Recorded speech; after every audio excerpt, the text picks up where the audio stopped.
In the shadows of a damp alley in Hell's Kitchen, New York City, stood a tall and robust young Chinese man, with a black crow perched upon his shoulder. The young man was engaged in conversation with a striking Slavic woman, characterized by her platinum blonde hair, alluring figure, yet modest attire. "Miss, let me be clear, my act of saving you was merely a coincidence. All you need to do is express your gratitude, and our affair shall conclude here," the young man stated with a stern expression, entirely oblivious to the fact that he was in the presence of a stunning beauty, seemingly indifferent to her allure. "But I have nowhere to go. I know nothing of my past. The only memory I possess is of you rescuing me from the seaside," Anna exclaimed, clutching her chest in distress. Her pitiful demeanor evoked an instinctual desire to protect her. Yet the young man remained unmoved, his lips twitching slightly as his gaze involuntarily drifted towards a dumpster in the alley, where a few disheveled figures lay unconscious. Their limbs grotesquely contorted, he sighed, recognizing the audacity of her presence and the insincerity of her performance, as if she had him all figured out. "Miss Natasha Normanov, let us speak candidly. What is it that you or your associates truly seek?" he inquired, revealing his awareness of her identity. She was a product of the former Soviet Union's Red Room, trained as a super spy, now an operative for S.H.I.E.L.D, with an age likely exceeding 80. Unfazed by her identity being exposed, Natasha adjusted her expression slightly, running her fingers through her deliberately dyed platinum hair, lifting her chin gracefully, transforming into the enchanting S.H.I.E.L.D agent she was known to be. "Mr. Alvin Ye, may we converse? How do you know of me?" "You have piqued our interest," she replied. Alvin, too, found himself pondering why he had attracted the attention of S.H.I.E.L.D since his arrival 3 years prior. It seemed he had done nothing noteworthy to warrant such scrutiny. In his previous life, Alvin Ye was known as Yi Qing, an ordinary middle-aged man from China, with a wife and son, embodying a relatively mature persona. His journey to this new existence was rather amusing. While relocating, he stumbled upon an old laptop from his high school days beneath his bed, and on a whim, he powered it on, discovering it's still functional. In his spare time, he indulged in nostalgia by playing the classic game Diablo 2. As a man who always relied on cheats in gaming, he naturally downloaded a so-called character and item modifier, creating a Druid character with all attributes set to 20 and max summoning skills, ready to explore maps with his summoned creatures. Of course, the enhanced inventory and stash were filled with runes, as he prepared to craft rune equipment, along with the essential Horadric cube for the game. The outcome remains uncertain, whether it is due to the antiquated computer or the extraordinary prowess of the mod. Upon launching the game and controlling this character, the laptop exploded. Yi Qing, along with the legacy he created, traversed into the Marvel universe, inhabiting the persona of the youthful Alvin Ye. Upon realizing he had crossed into the Marvel realm, he resolved to maintain a low profile. If he could not find a way back, he would simply lead a tranquil life here. Although he had acquired 10 summoning abilities of the Druid from the game Diablo 2, he had never showcased them publicly. The fact that S.H.I.E.L.D had sought him out puzzled him. After all, he was merely a restaurant owner navigating the Hell's Kitchen. However, from Natasha's earlier remarks, it seemed their initial objective was not him, which slightly alleviated Alvin's anxiety. It was wise to avoid entanglements with such a formidable organization as S.H.I.E.L.D. After a moment's contemplation, Alvin spoke. "The day I rescued you from the sea, someone was calling your name through your headphones. Thus, I merely took you to the hospital.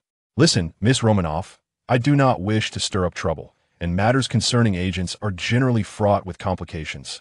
With that, Alvin waved his hand, intending to conclude this rather unpleasant conversation. Upon hearing this, Natasha tapped her ear with her left hand, seemingly listening to someone. Approximately 20 seconds later, she nodded at Alvin with a smile and said, "I believe I should thank you for pulling me from the water. So, thank you. No need for gratitude. May I leave now? I still need to attend to my restaurant." Alvin refrained from trying to outsmart her with theatrics, as she was an expert in that regard. He clearly expressed his desire to avoid further interaction.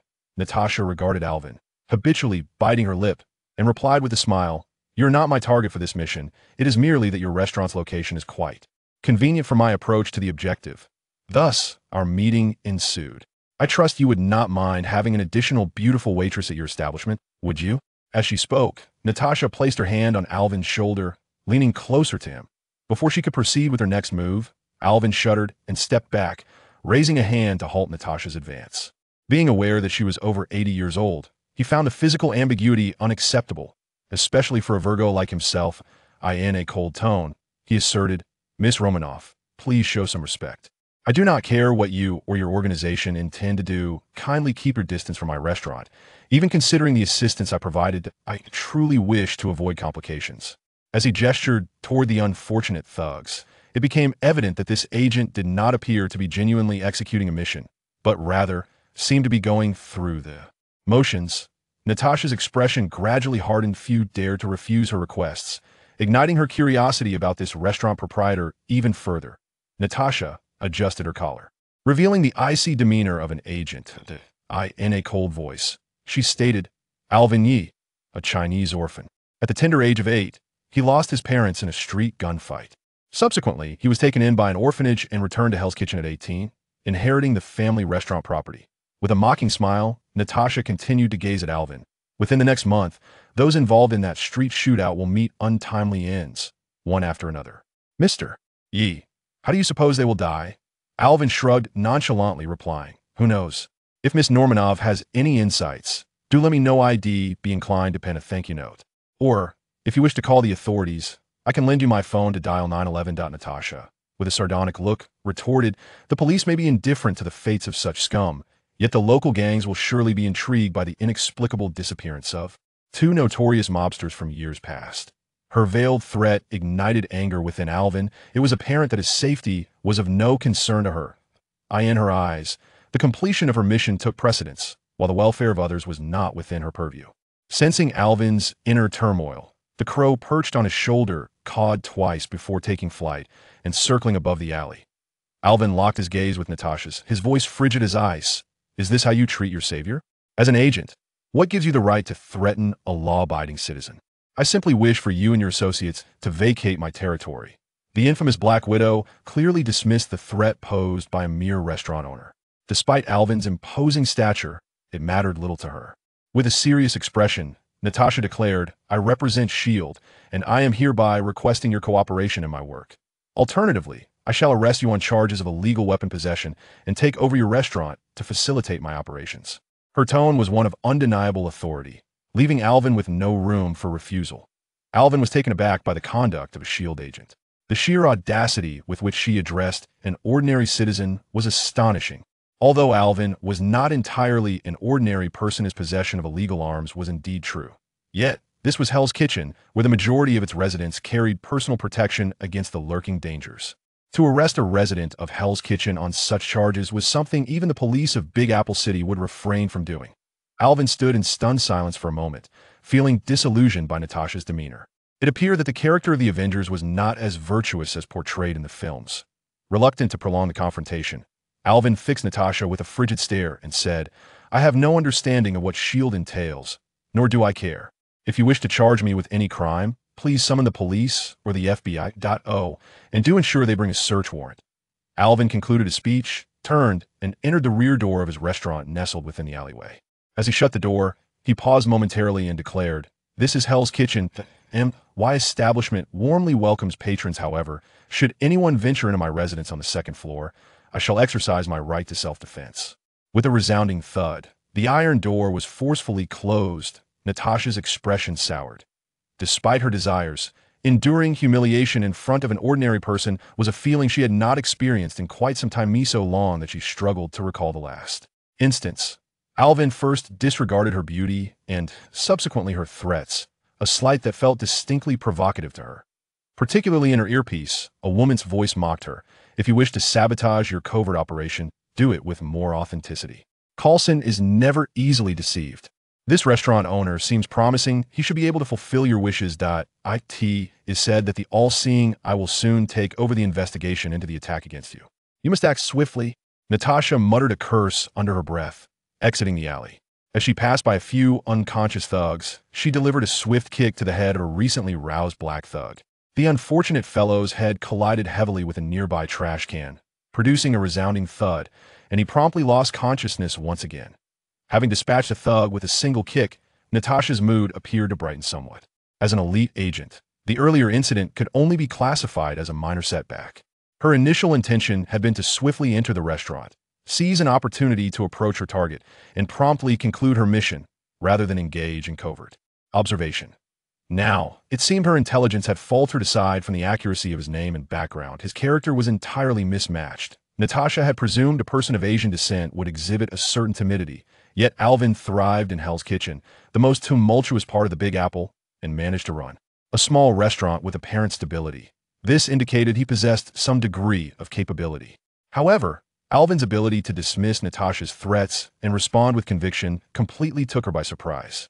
Nonetheless, the mission must be completed. Slowly, Natasha exited the alley and turned right toward Alvin's restaurant.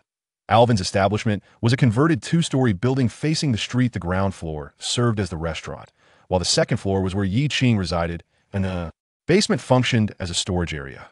This was the sole inheritance left to Alvin by his parents in this world, that a wooden sign inscribed with Peace Hotel hung above the restaurant's entrance, flanked by two distinctly Chinese red lanterns. Beneath the lanterns, two imposing black dogs stood, each towering over 120 centimeters at the shoulder. To an experienced observer, it was evident these were two remarkably large wolves, yet none of the nearby residents passing by the restaurant seemed intimidated. A few mischievous children even embraced the necks of the two wolves, playfully engaging with them. Whenever the wolves encountered rambunctious children, they interacted in an extraordinarily human-like manner before gently patting the children's backs with their forepaws, guiding them back toward their parents. Natasha was utterly astonished, for it was now 10 o'clock in the evening, and she found herself in Hell's Kitchen. After midnight, even the police patrol cars dared not venture into this area. Yet, the street before her resembled an ordinary residential neighborhood, with local residents occasionally strolling about. Such a sight was utterly inconceivable in the other 24 blocks of Hell's Kitchen, where after 8 o'clock, pedestrians were a rare occurrence. Beneath the dim streetlights stood either drug dealers or pimps. It was a place where even prostitutes hesitated to conduct business. However, the street before Natasha starkly contrasted with her preconceived notions of Hell's Kitchen. She suspected a flaw in the intelligence she had received.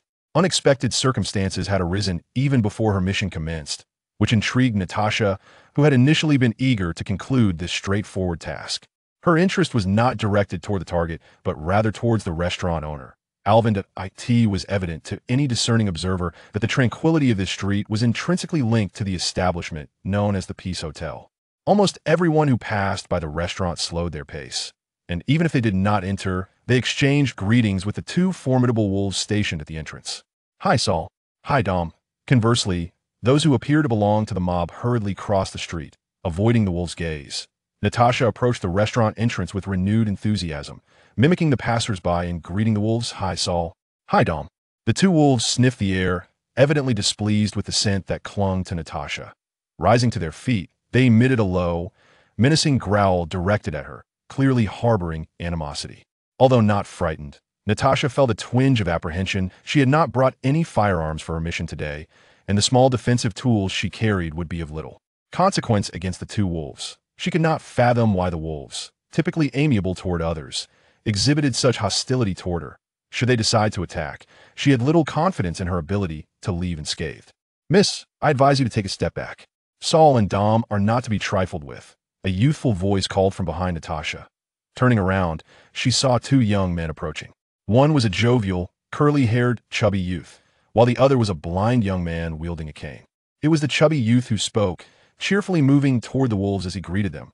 "Hi, Saul." "Hi, Dom." He reached out, attempting to pat the wolves' heads, but was met with a firm swipe from a paw. Casting a cold glance at Natasha, the wolves lightly tapped the chubby youth's thigh as a form of acknowledgement before returning to their positions by the door. With an earnest grin, the enthusiastic youth turned to Natasha and said, "It is quite rare to see a stranger in Hell's Kitchen at this hour, especially someone as lovely as you. I suspect you may be in a bit of trouble. My name is Fudge Nelson, an attorney at the law firm Nelson Murdoch. I am eagerly looking forward to serving you." With that, Fudge produced a business card and extended it towards Natasha.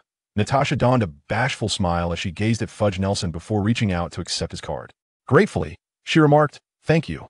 I had no idea these two large dogs were so fierce. Why do they seem intent on attacking me?" Just as Fudge was about to respond, a blind young man beside him prodded his lower back with his cane, urging, "We need to hurry. Alvin only prepares 50 servings of his iron plate steak daily, and if we're late, we might miss out." Prompted by the reminder, Fudge quickly nodded and said, Right, we must hasten. "My apologies, miss, but we must attend to our tardy dinner." He then swiftly pushed open the door, beckoning the blind youth. "Come on, Matt. I certainly do not wish to miss Alvin's iron plate steak." Feeling overlooked once again by the two young men, Natasha found it peculiar much of the day's events had deviated from her expectations. Yet, this only intensified her curiosity about the nature of this place. With two formidable wolves blocking her path, forcefully barging through was evidently not a wise approach. However, as a skilled agent, she always possessed alternative methods. Natasha retrieved her phone and made a hurried call, her voice tinged with urgency. "Hello, is this 911? I'm in Hell's Kitchen on 34th Street, and there are two gigantic wolves that seem poised to attack me. Please come quickly." Approximately 15 minutes later, a police car arrived, and two officers emerged. A middle-aged policeman approached Natasha first, inquiring, "Miss, did you place the call? Where are the giant wolves you mentioned?" Natasha was taken aback that the middle-aged officer seemed to disregard the imposing wolves right before him, failing to notice the younger officer who had approached the creatures to greet them. Furrowing her brow in confusion, Natasha replied, "Aren't they the giant wolves? They nearly attacked me when I attempted to enter this restaurant." She gestured towards the two impatiently herding young officers. The middle-aged officer chuckled softly and said, "Those are not giant wolves, they're the pet dogs of the owner of the Peace Hotel, and we have records of them at our precinct. They have no history of unprovoked attacks. Perhaps they were drawn to you due to some scent you carry." With a contemplative look, he scrutinized Natasha, having detected an unusual aroma about her. Natasha responded with an "oh" and queried, "So if I were to enter, you gentlemen would not allow me to be attacked by these, pets, would you?" She cast the middle-aged officer a meaningful glance. The officer, harboring some suspicions about Natasha's identity, offered a wry smile, saying, "You may certainly enter. I assure you that Thor and Dom will not harm you. However, I must caution you that the owner, Alvin, is a good man." Natasha smiled non-committally, disregarding the officer's warning, and slightly raised her chin, signaling her intent to proceed inside. Inside the restaurant, there were only 6 dining tables and 2 booths against the wall, all of which were already occupied. Fuji and Matt managed to find 2 seats at the bar. "Matt, why did you leave so hastily? It's not often one encounters such a stunning beauty." "Oh, I forgot you can't see," Fuji remarked. Just then, he noticed a petite and graceful girl behind the bar, balancing 2 glasses of lemonade, poised to place them before the two. However, upon hearing Fuji's comment, she handed one of the drinks to a boy in a wheelchair who was engrossed in a book. "Thank you, Sister Jessica." The boy grinned, revealing 2 missing front teeth. The other glass was set before Matt, and the girl gently tapped the glass, producing a delicate chime. "Hey, raise your lemonade. The iron plate steak will take a little longer, please bear with us." After delivering her message, she shot an admonishing glance at Fuji and turned to attend to a table preparing to leave. Fuji protested, "Hey, Jessica, you can't do that. Why not give me a drink?" Then he directed his attention to the boy at the bar. "Hey kid, that lemonade you have should be mine. If you hand it over, Mr. Fuji Nelson will write you a commendation letter." The boy made a face at Fuji, imitating how people on television sip wine, swirling it, sniffing it, and then taking a dainty sip. In good spirits, Fuji exaggeratedly pretended to be a fearsome creature, playfully intimidating the boy. The two, one large and one small, engaged in a light-hearted exchange across the bar. Matt shook his head with a smile, feeling both amused and exasperated by Fuji's carefree demeanor. At the far end of the bar, tucked against the wall, was a stove with 10 burners. Alvin, clad in an apron, stood with his back to the bar, overseeing the simultaneous preparation of 10 iron plate steaks. Without turning around, he said, "Fuji, if you disturb our Mr. Nick Castor's reading, you can bid farewell to dinner tonight. Our Castor received a D in math yesterday." "Hey, Alvin, we agreed that was confidential," Nick protested, waving his arms in objection. Alvin, without looking back, teased, "Indeed, we did agree, but you were supposed to quietly finish your homework in your room. Yet here you are in the restaurant." Feeling somewhat guilty, Nick replied, "You went out, and Sister Jessica was alone. I just wanted to help." He then remembered something, raising his book and shaking it. "Besides, I was just reading." He struck a pose, feigning diligence. "Yes, our book-loving Mr. Castor. Will Batman from your book teach you how to bring home an A?" Alvin quipped, using a special iron clamp to lift a prepared steak, placing it onto a wooden tray. With one hand, he carried the tray and set a steak on a rack attached to Nick's wheelchair. "Kid, take this to old Stan, chat about Batman with him, and see if you can earn a tip." "Alvin, you cannot act in this manner. Nick is but a child. He merely lacks the aptitude for learning, and your coercion will only exacerbate the situation," protested Fuji, only to earn a disdainful eye roll from Nick. "Fuji, are you truly discussing child rearing with someone for China? Are you certain of that?" interjected a portly Caucasian man seated at the bar, his chin resting heavily on his hand, accentuating the roundness of his cheeks. He glanced with trepidation at Alvin's industrious figure before continuing his sycophantic remarks. You must understand, children of Chinese descent excel in their studies. A teacher from my former school once remarked that they possess a certain sorcery that renders their offspring exceptionally intelligent.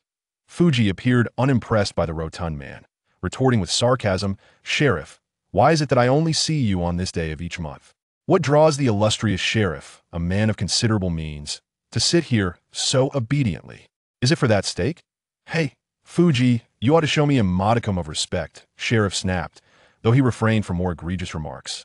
Within this establishment, it was well known that Alvin detested foul language, particularly in the presence of children. Sheriff's words caught the ear of an elderly African-American gentleman nearby, who erupted with indignation. You greedy fool. You shoddy charlatan. Even God cannot save your wretched soul, and you expect respect? Alvin must be out of his mind to trust you, you despicable creature. The old man spoke with remarkable speed, seemingly accustomed to the local vernacular, replacing profanities with incomprehensible slang. Nonetheless, his fluency in this art form was admirable, showcasing the lyrical prowess often attributed to his culture.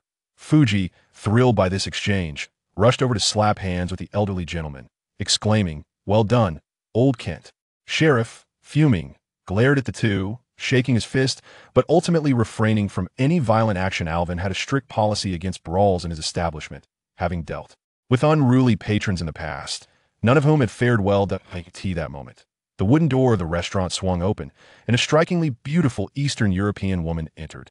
She scanned the room before striding directly to the bar, tilting her head slightly at Sheriff, indicating he should move aside. Surprised by the unexpected presence, Sheriff managed a sheepish smile and greeted, Hi, Daria, before retreating to a recently vacated seat with his drink in hand.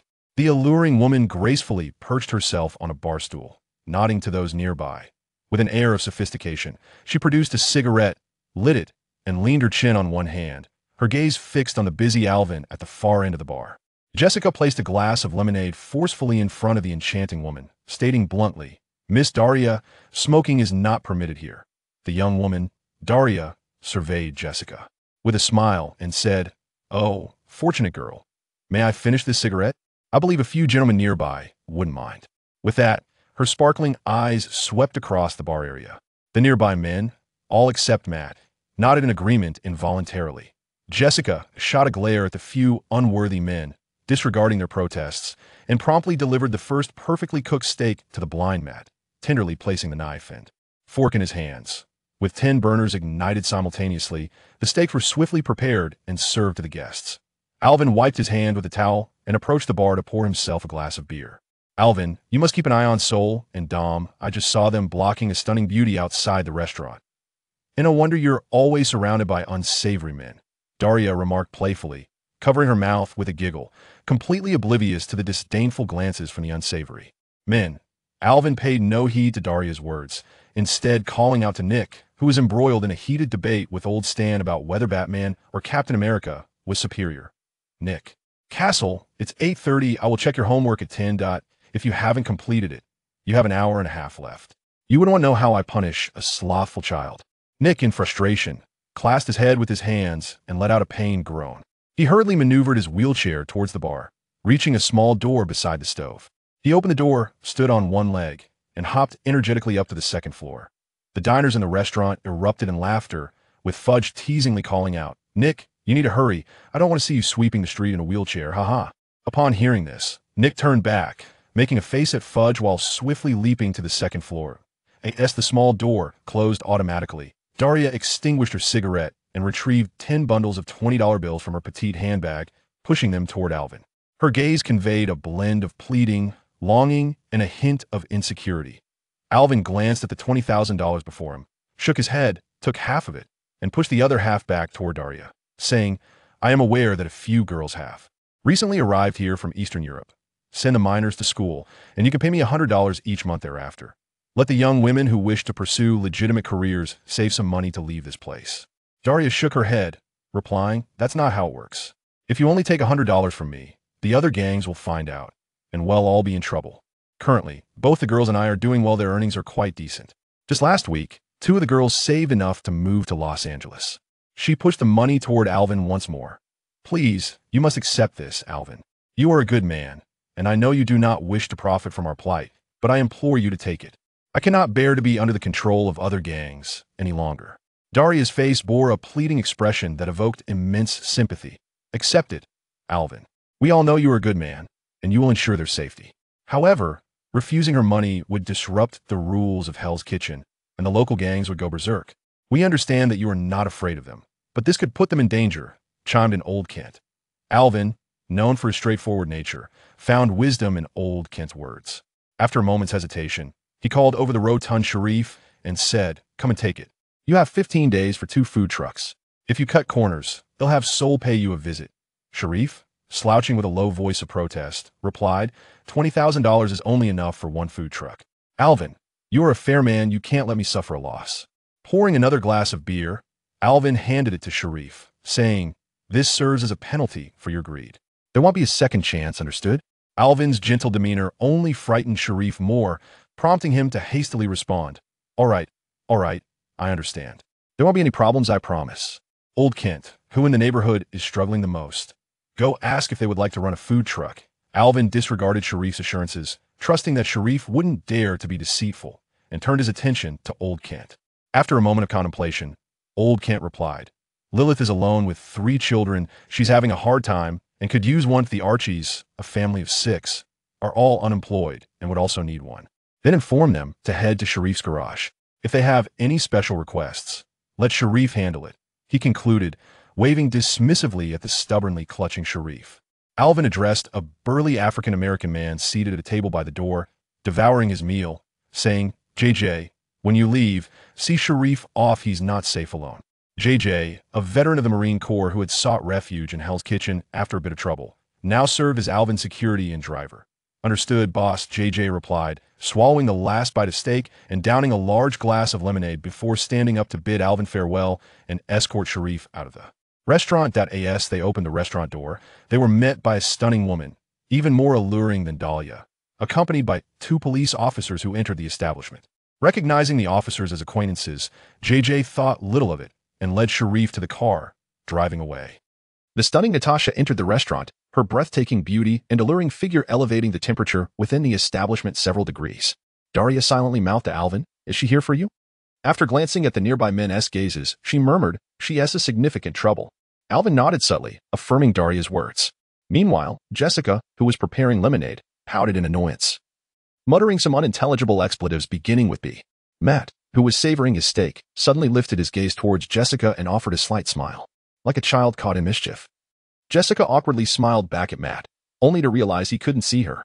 Just as she felt a bit flustered, she discovered that Matt was indeed smiling warmly at her. Nodding encouragingly as if to say, "Good job, keep it up." Playfully teased by Matt, Jessica, far from being angry, humorously refilled his glass of lemonade and mischievously swapped the positions of the pepper and salt in front of him. She shot a glare at the nearby Fudge, who was stifling laughter, signaling him to remain silent. Meanwhile, Natasha approached the bar alongside 2 police officers. The officers greeted familiar faces around them before settling into an empty seat. Observing the fully occupied bar, Natasha moved to the side of a middle-aged Caucasian man who was gazing at her, whispering a few words. The man, slightly flustered, endeavored to display his gentlemanly demeanor, lifting his steak and seeking a seat with someone he knew. His lack of resolve drew a chorus of derisive hisses. Jessica placed a glass of lemonade before Natasha and coldly remarked, "Miss, we are out of steak today, or perhaps you would prefer a sandwich?" Natasha cast a glance at Jessica and replied with a smile, "Perhaps you misunderstand. I am not here to dine, but to apply for a waitress position." Turning to Alvin, she inquired, "Mr. Ye, do you require a cheerful waitress?" Following this, she flashed a provocative smile at Jessica. In a fit of anger, Jessica stamped her foot and turned to grab a cloth, vigorously wiping the already clean bar. "I don't need a spy to serve tables," Alvin countered. Then turned to Fudge, asking, "Fudge, as a lawyer, have you heard of a government agency called S.H.I.E.L.D? This self-proclaimed agent, Miss Natasha, seems intent on framing me to have me expelled from the restaurant. Could you lend me some professional advice?" Upon Alvin's utterance, the atmosphere in the restaurant shifted dramatically, and the gazes of all the men towards Natasha grew cold, as if they were ready to tear her apart. Fudge, taken aback by Alvin's words, paused momentarily. It was Matt, who had maintained a quiet demeanor, that broke the silence, stating, "S.H.I.E.L.D is affiliated with the World Security Council. primarily responsible for addressing antisocial behaviors that threaten human safety, whether from individuals or criminal organizations. Their headquarters is located in the Trident Building in Washington, and this information is publicly available. Although the nature of their tasks is shrouded in secrecy, Alvin, if you are not inclined to cannibalism, I believe you need not concern yourself with her threats, should her actions impinge upon your life. I am confident that the Nelson Murdoch law firm would be eager to file a lawsuit against S.H.I.E.L.D. Of course, we must first ascertain the identity of this young lady. Her conduct hardly reflects that of a refined agent. If necessary, I can reach out to my acquaintances at the FBI. They have shouldered too many burdens for S.H.I.E.L.D. and are currently entangled in disputes with them. I suspect they would relish the opportunity to create some trouble. Matt's words rendered Natasha's expression somewhat grim, as Alvin's revelation of his identity indicated her mission had gone awry. While this was fortuitous for her, as she had no genuine desire to remain undercover here, her true aim was to expedite the conclusion of this assignment in order to pursue the mastermind behind her near demise. Yet, Alvin had piqued her interest, perhaps. Before Coulson's arrival, she could further assess him, which would undoubtedly prove entertaining. With a smile, Natasha addressed Matt, saying, I merely wish for our esteemed boss Alvin to cooperate with our work. This is a right granted to us by S.H.I.E.L.D. If you are unwilling to assist, we may be compelled to commandeer your restaurant as our operational base. This is sanctioned by the highest court in America. Matt chuckled confidently, responding, you must first substantiate the necessity of your actions, specifically identifying any criminals in the vicinity who pose a threat to public safety. With all due respect, Agent, your operations have been so thoroughly exposed that it is unnecessary for you to remain here and complicate Alvin's situation. Moreover, I can assure you that there are no criminals within 2 blocks of this location that fall within your purview. Natasha nonchalantly retorted, this is my job, and you have compromised my work. If any unforeseen circumstances arise here, will you take responsibility, or will it fall to those timid officers? It is incumbent upon us to oversee this. We are the law enforcement here. Miss Natasha, please present your credentials. We now suspect you of impersonating S.H.I.E.L.D. agent. A true agent would never conduct themselves as you have, a middle-aged officer stated as he stood, his expression impassive as he regarded Natasha, his right hand resting on his holstered weapon. The younger officer paused momentarily, then, regaining his composure, also stood, hand on his holster, fixing his gaze on Natasha. Under the scrutiny of the 2 officers, Natasha disregarded their menacing stares and turned to Alvin, saying, Alvin, your actions have entirely thwarted my operation. I can inform you that my target resides in the building across from your restaurant, a Croatian known as Zebediah Kilgrave, infamously dubbed the Purple Man. He is suspected of possessing mind-controlling abilities, and our intelligence confirms his involvement in several suicides across Washington, Miami, and other locations. I was dispatched to infiltrate and observe him. However, you have disrupted my mission, and our field agents will soon move to apprehend him. Then go ahead and apprehend him. Since you are aware of his dangers, why not capture him directly rather than merely observe? Alvin's heart lightened upon hearing that the target was the Purple Man, a character he had long since ensnared with the corpse vine, subsequently rescuing the controlled Jessica. The S.H.I.E.L.D. agency meticulously observes individuals with extraordinary abilities, assessing their destructive potential before initiating any action. This is the very reason for my presence here, and you have utterly derailed my mission. Natasha coldly rebuked Alvin. Alvin smirked and retorted, observation? Assessment? It feels more akin to a recruitment agency seeking employees. He turned to the young officer, inquiring, Scott, how would the police handle such an individual? The young Scott pondered briefly before responding earnestly. They would formulate a plan for swift apprehension or neutralization of the criminal. See, Alvin pointed out, our police are well aware of the course of action, yet you all think merely of observation and assessment. Let me guess, during a critical moment, you would wish to recruit this individual for your own purposes.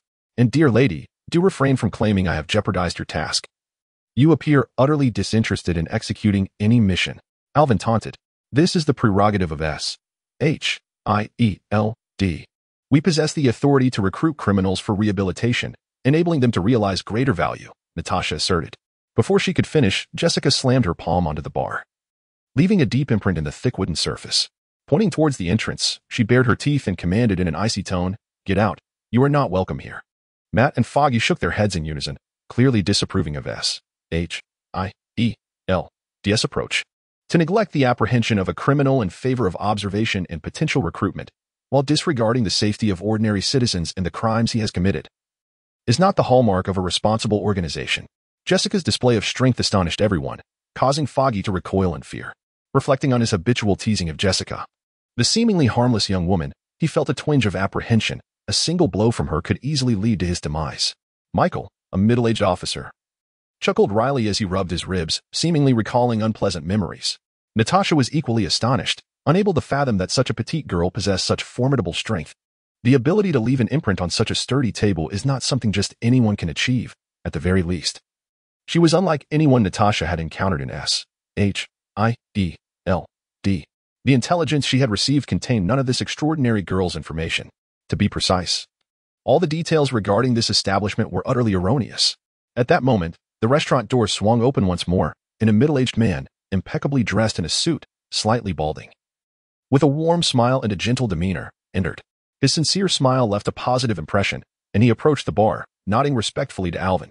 "I apologize for the inconvenience I've caused. My name is Phil Coulson, S.H.I.E.L.D. agent," he said politely. As Coulson turned to Natasha, he expressed his apologies, stating, "Agent Romanoff, I regret to inform you that our intelligence has faltered. It was outdated by nearly a year. The individual you seek has long since departed from this location. I am uncertain how this occurred, yet I must insist that you submit a report to headquarters." Explaining your lackluster performance today, Natasha, her expression icy, nodded in silence and pivoted towards the restaurant's exit, eager to vacate the premises. She was incensed at having squandered so much time over obsolete intelligence. The thought itself was utterly foolish. Someone would have to bear the consequences. Alvin, with a mocking demeanor, observed the amiable figure of Phil Coulson, the glue of the Avengers. "Why do you assume that you can simply exert your authority here and dismiss this matter so easily? Allow me to remind you that this is Hell's Kitchen, a place where no one can err without facing repercussions." No sooner had Alvin finished his statement than Natasha, having reached the restaurant's entrance, was abruptly knocked over, landing ungracefully on the floor. The imposing figure of the Black Wolf, Thor, bared his teeth and growled menacingly at her. Coulson, reacting swiftly, turned his gun towards the beast.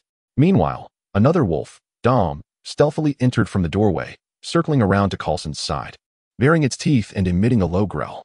"Mr. Alvin, you must consider carefully. Are you truly prepared to assault S.H.I.E.L.D. agent? Have you weighed the consequences?" The smile faded from Coulson's face, though he exhibited no overt fear, merely leveling his weapon at the two wolves while calmly interrogating Alvin. With a smile, Alvin refrained from responding directly, stating, "I possess both surveillance and audio recordings that clearly document how Agent Romanoff has misused her authority to intimidate a lawful citizen. And you, Agent Coulson, believe that a mere apology suffices to resolve this situation? You are sorely mistaken." Turning to Matt, Alvin inquired, "Matt, what would be the outcome if I were to pursue legal action against them over this incident?" Matt, leisurely sipping his lemonade, replied, "You could sue for abuse of power, intimidation of the public, and, let's add another charge to armed coercion of a citizen's pet. The result would be the termination of these two agents, and S.H.I.E.L.D. would be compelled to provide an explanation to the public for why their operations can disregard the safety of ordinary citizens. When the populace resists, they should not be permitted to abuse their authority. Perhaps you could even secure some financial compensation."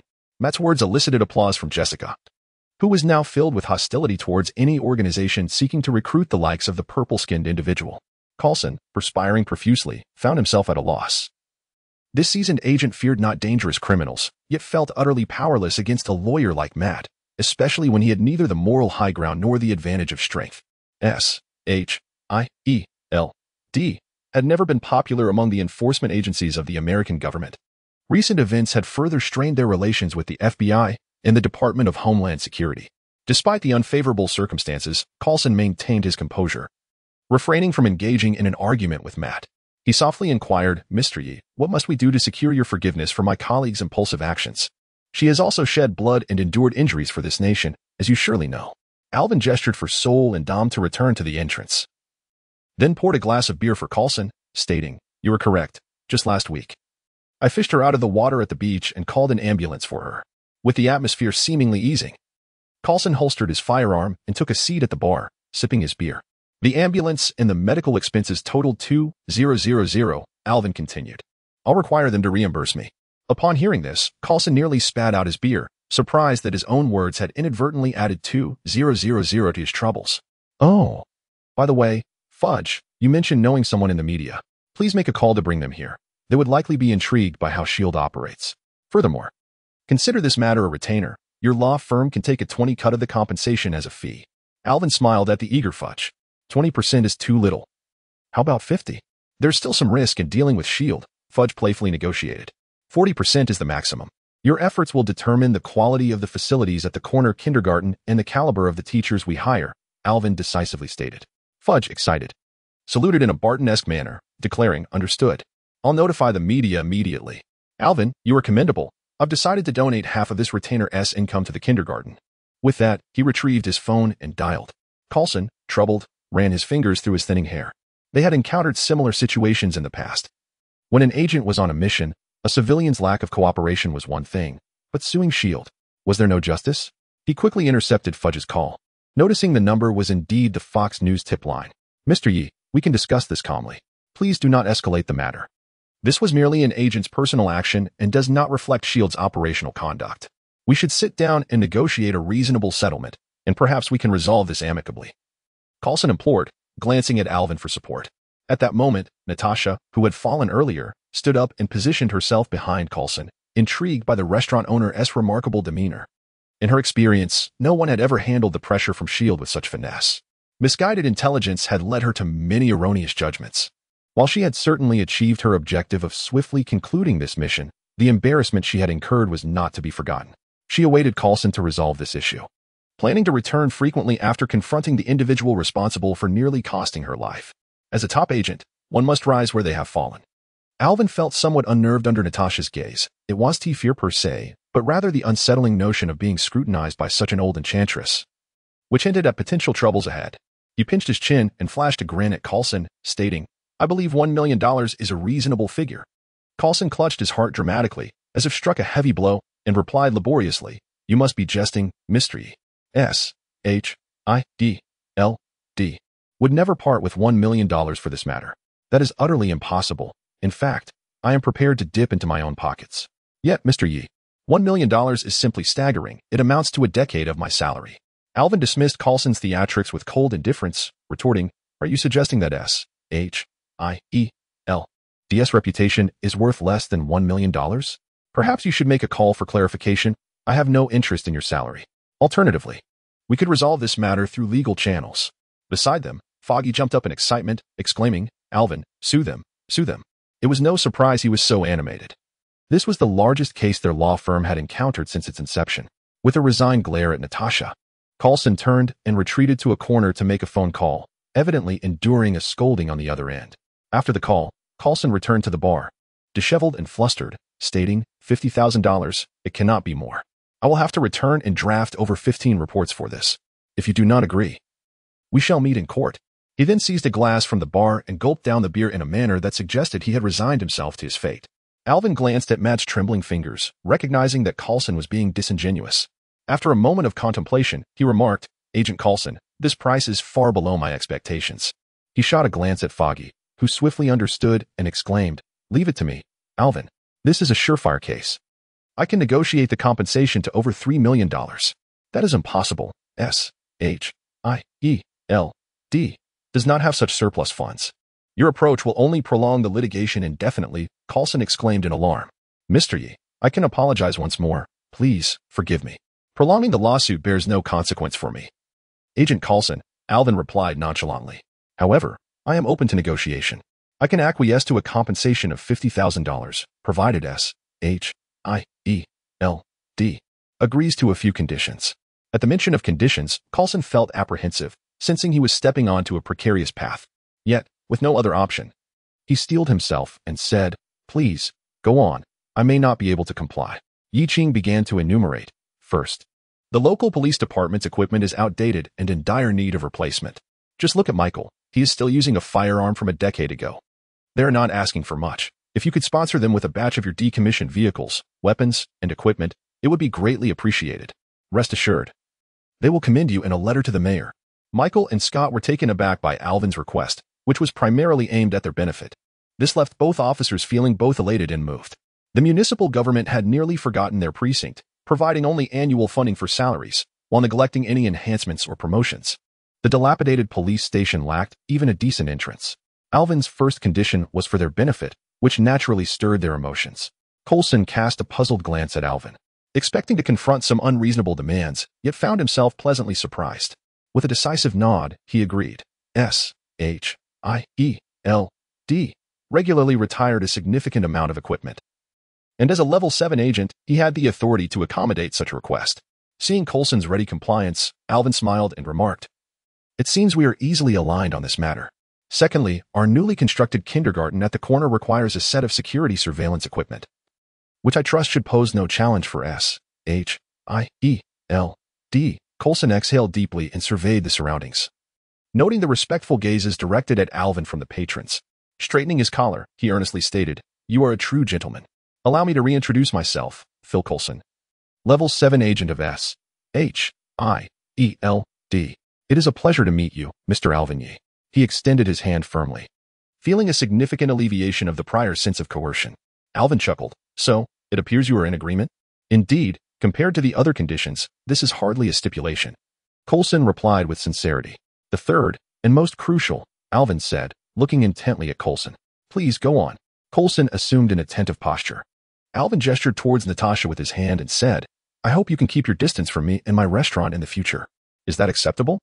Coulson was momentarily taken aback, unsure how to respond, feeling a mixture of awkwardness and disappointment after having just begun to appreciate Alvin. What he had hoped would be a peaceful conclusion seemed to unravel instead. With a resigned sigh, Coulson said, "I cannot guarantee anything, but I can promise that we will not trouble you without cause." Alvin nodded. "That suffices. Fudge, please coordinate with Agent Coulson regarding the reception of that 500,000. He beckoned Fudge over.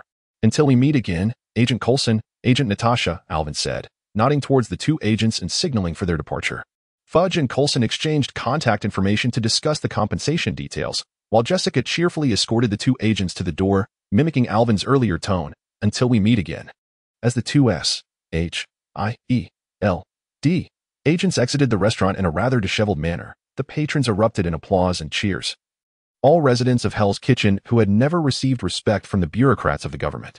Yet, Alvin's victory felt like a triumph for them all, filling them with exhilaration as if they themselves were the victors. With a smile, Alvin instructed Jessica, "1 beer for each, on me." As soon as the words were spoken, the cheers grew louder. Alvin, with a beer in hand, placed it before Matt, tapping the glass lightly with his index finger, producing a cheerful chime. "Thank you, Matt. You've been a tremendous help today." Matt lifted his head, smiling as he raised his glass. "You deserve it. Alvin, you've improved the 2 blocks nearby. As a resident of Hell's Kitchen, I ought to support you." "To victory." Alvin chuckled and clinked his glass against Matt's, exclaiming, "To victory." After downing a hefty mug of beer, Alvin glanced at Matt with a hint of concern. He hesitated before speaking. "Perhaps you should take it easy, Matt. You are not invincible. It is not normal for anyone to be bouncing around Hell's Kitchen every night." Matt set down his empty glass, a pallor of unhealthy red tinting his fair complexion, and replied with a grin, "Then perhaps you should allow your pet a wider range to roam, thereby alleviating some of my workload." Chapter 8. The true daredevil. Alvin was well aware of who Matt was, the renowned daredevil in the Marvel Universe. Each night, clad in his crimson and ebony attire, he navigated the alleys and streets of Hell's Kitchen, combating crime and safeguarding the innocent. Within the pages of the comic, he was depicted as a formidable, astute, and seemingly omnipotent superhero. Yet, Alvin understood that in reality, he was merely a battered and obsessive individual. As a native of Hell's Kitchen, Matt was fervently determined to alter the dire circumstances of his neighborhood. He believed that the overwhelming presence of gangs and incessant crime had turned Hell's Kitchen into a place of despair. His endeavors to dismantle organized crime and illicit dealings were fueled by the hope of transforming his environment, yet he remained oblivious to the futility of his efforts. Crime and gangs would perpetually endure. To Alvin, Matt was simply a remarkably skilled ordinary man, perhaps possessing a unique ability he could refer to as superhuman hearing.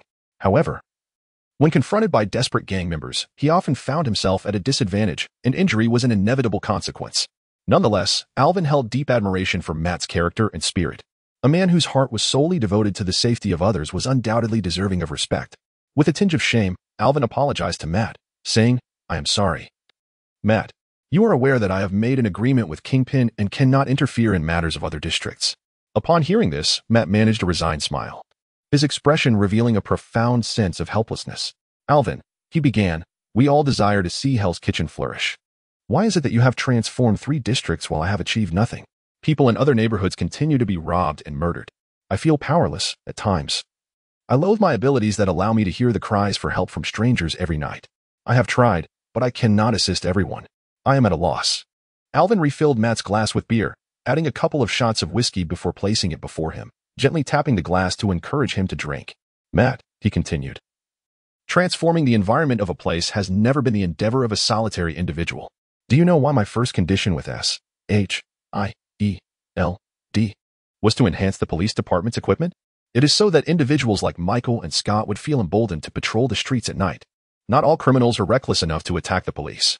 The mere presence of law enforcement on the streets will improve the safety of Hell's Kitchen. Matt silently raised his glass, taking a generous gulp of his drink. Yet there will always be those who suffer, and I can do nothing to help them. As he spoke, he removed his sunglasses, revealing his grayish-white eyes, which seemed devoid of pupils. He pressed his hands firmly against his cheeks, exuding a palpable sense of helplessness. Alvin, incensed yet resigned by Matt's words, replied, "You are not a deity, and even God cannot save everyone. Matt, you must learn to relax. We all wish to see this place improve. We must strive together. My friend, rather than stepping out each day as a vigilante, why not assist the actual police and ensure they can return to their posts? Buddy, I will speak to Qing and urge him to rein in his subordinates, so they cease troubling ordinary folks. You should refrain from seeking trouble with him as well. It will only lead to your own harm. Moreover, having someone capable of restraining the gangsters is far superior to the chaos of Hell's Kitchen." Matt downed the remaining beer in one gulp, his voice tinged with anger. "So we simply let Qing roam freely?" Alvin, with a sense of resignation, replied, "Qing is not as fearsome as you think, and the current state of Hell's Kitchen is not solely his doing. Eliminating him would be quite simple, but what then? Hundreds of gangs would be left unchecked. What would Hell's Kitchen become? As long as Qing remains, there will at least be a semblance of order here, even if it is a clandestine one." Matt slumped over the bar, feeling defeated and lost, as if the weight of the world were upon him. He softly said, "Alvin, I don't know if you're right, but your approach seems far more effective than mine. That doesn't mean I will abandon my methods. I will persist until I can no longer do so." Alvin understood that Matt's notion of no longer referred to his death. Respecting his determination, Alvin would not hinder his pursuit of a better community. He patted Matt on the shoulder and said, "I support you, but at the very least, allow yourself to rest occasionally." After this, he signaled for another drink, and this time Alvin opted for whiskey. Soon, Matt was thoroughly intoxicated. While Foggy was engaged in boasting and chatting with others, a slender red vine pierced Matt's calf, infusing him with a surge of crimson energy. This was the power of the corpse flower, capable of consuming corpses and converting them into vitality. Alvin timed the infusion, and when Matt's injuries were sufficiently healed, he retracted the corpse flower. Nonchalantly pouring himself a drink and finishing it in one go, he observed the rosy-cheeked Matt, now asleep.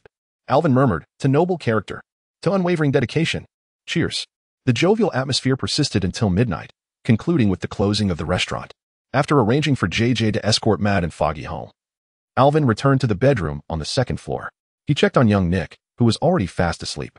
Smiling, Alvin tucked him in and turned off the light before exiting. Turning around, he spotted Jessica leaning against the hallway wall, gazing at him.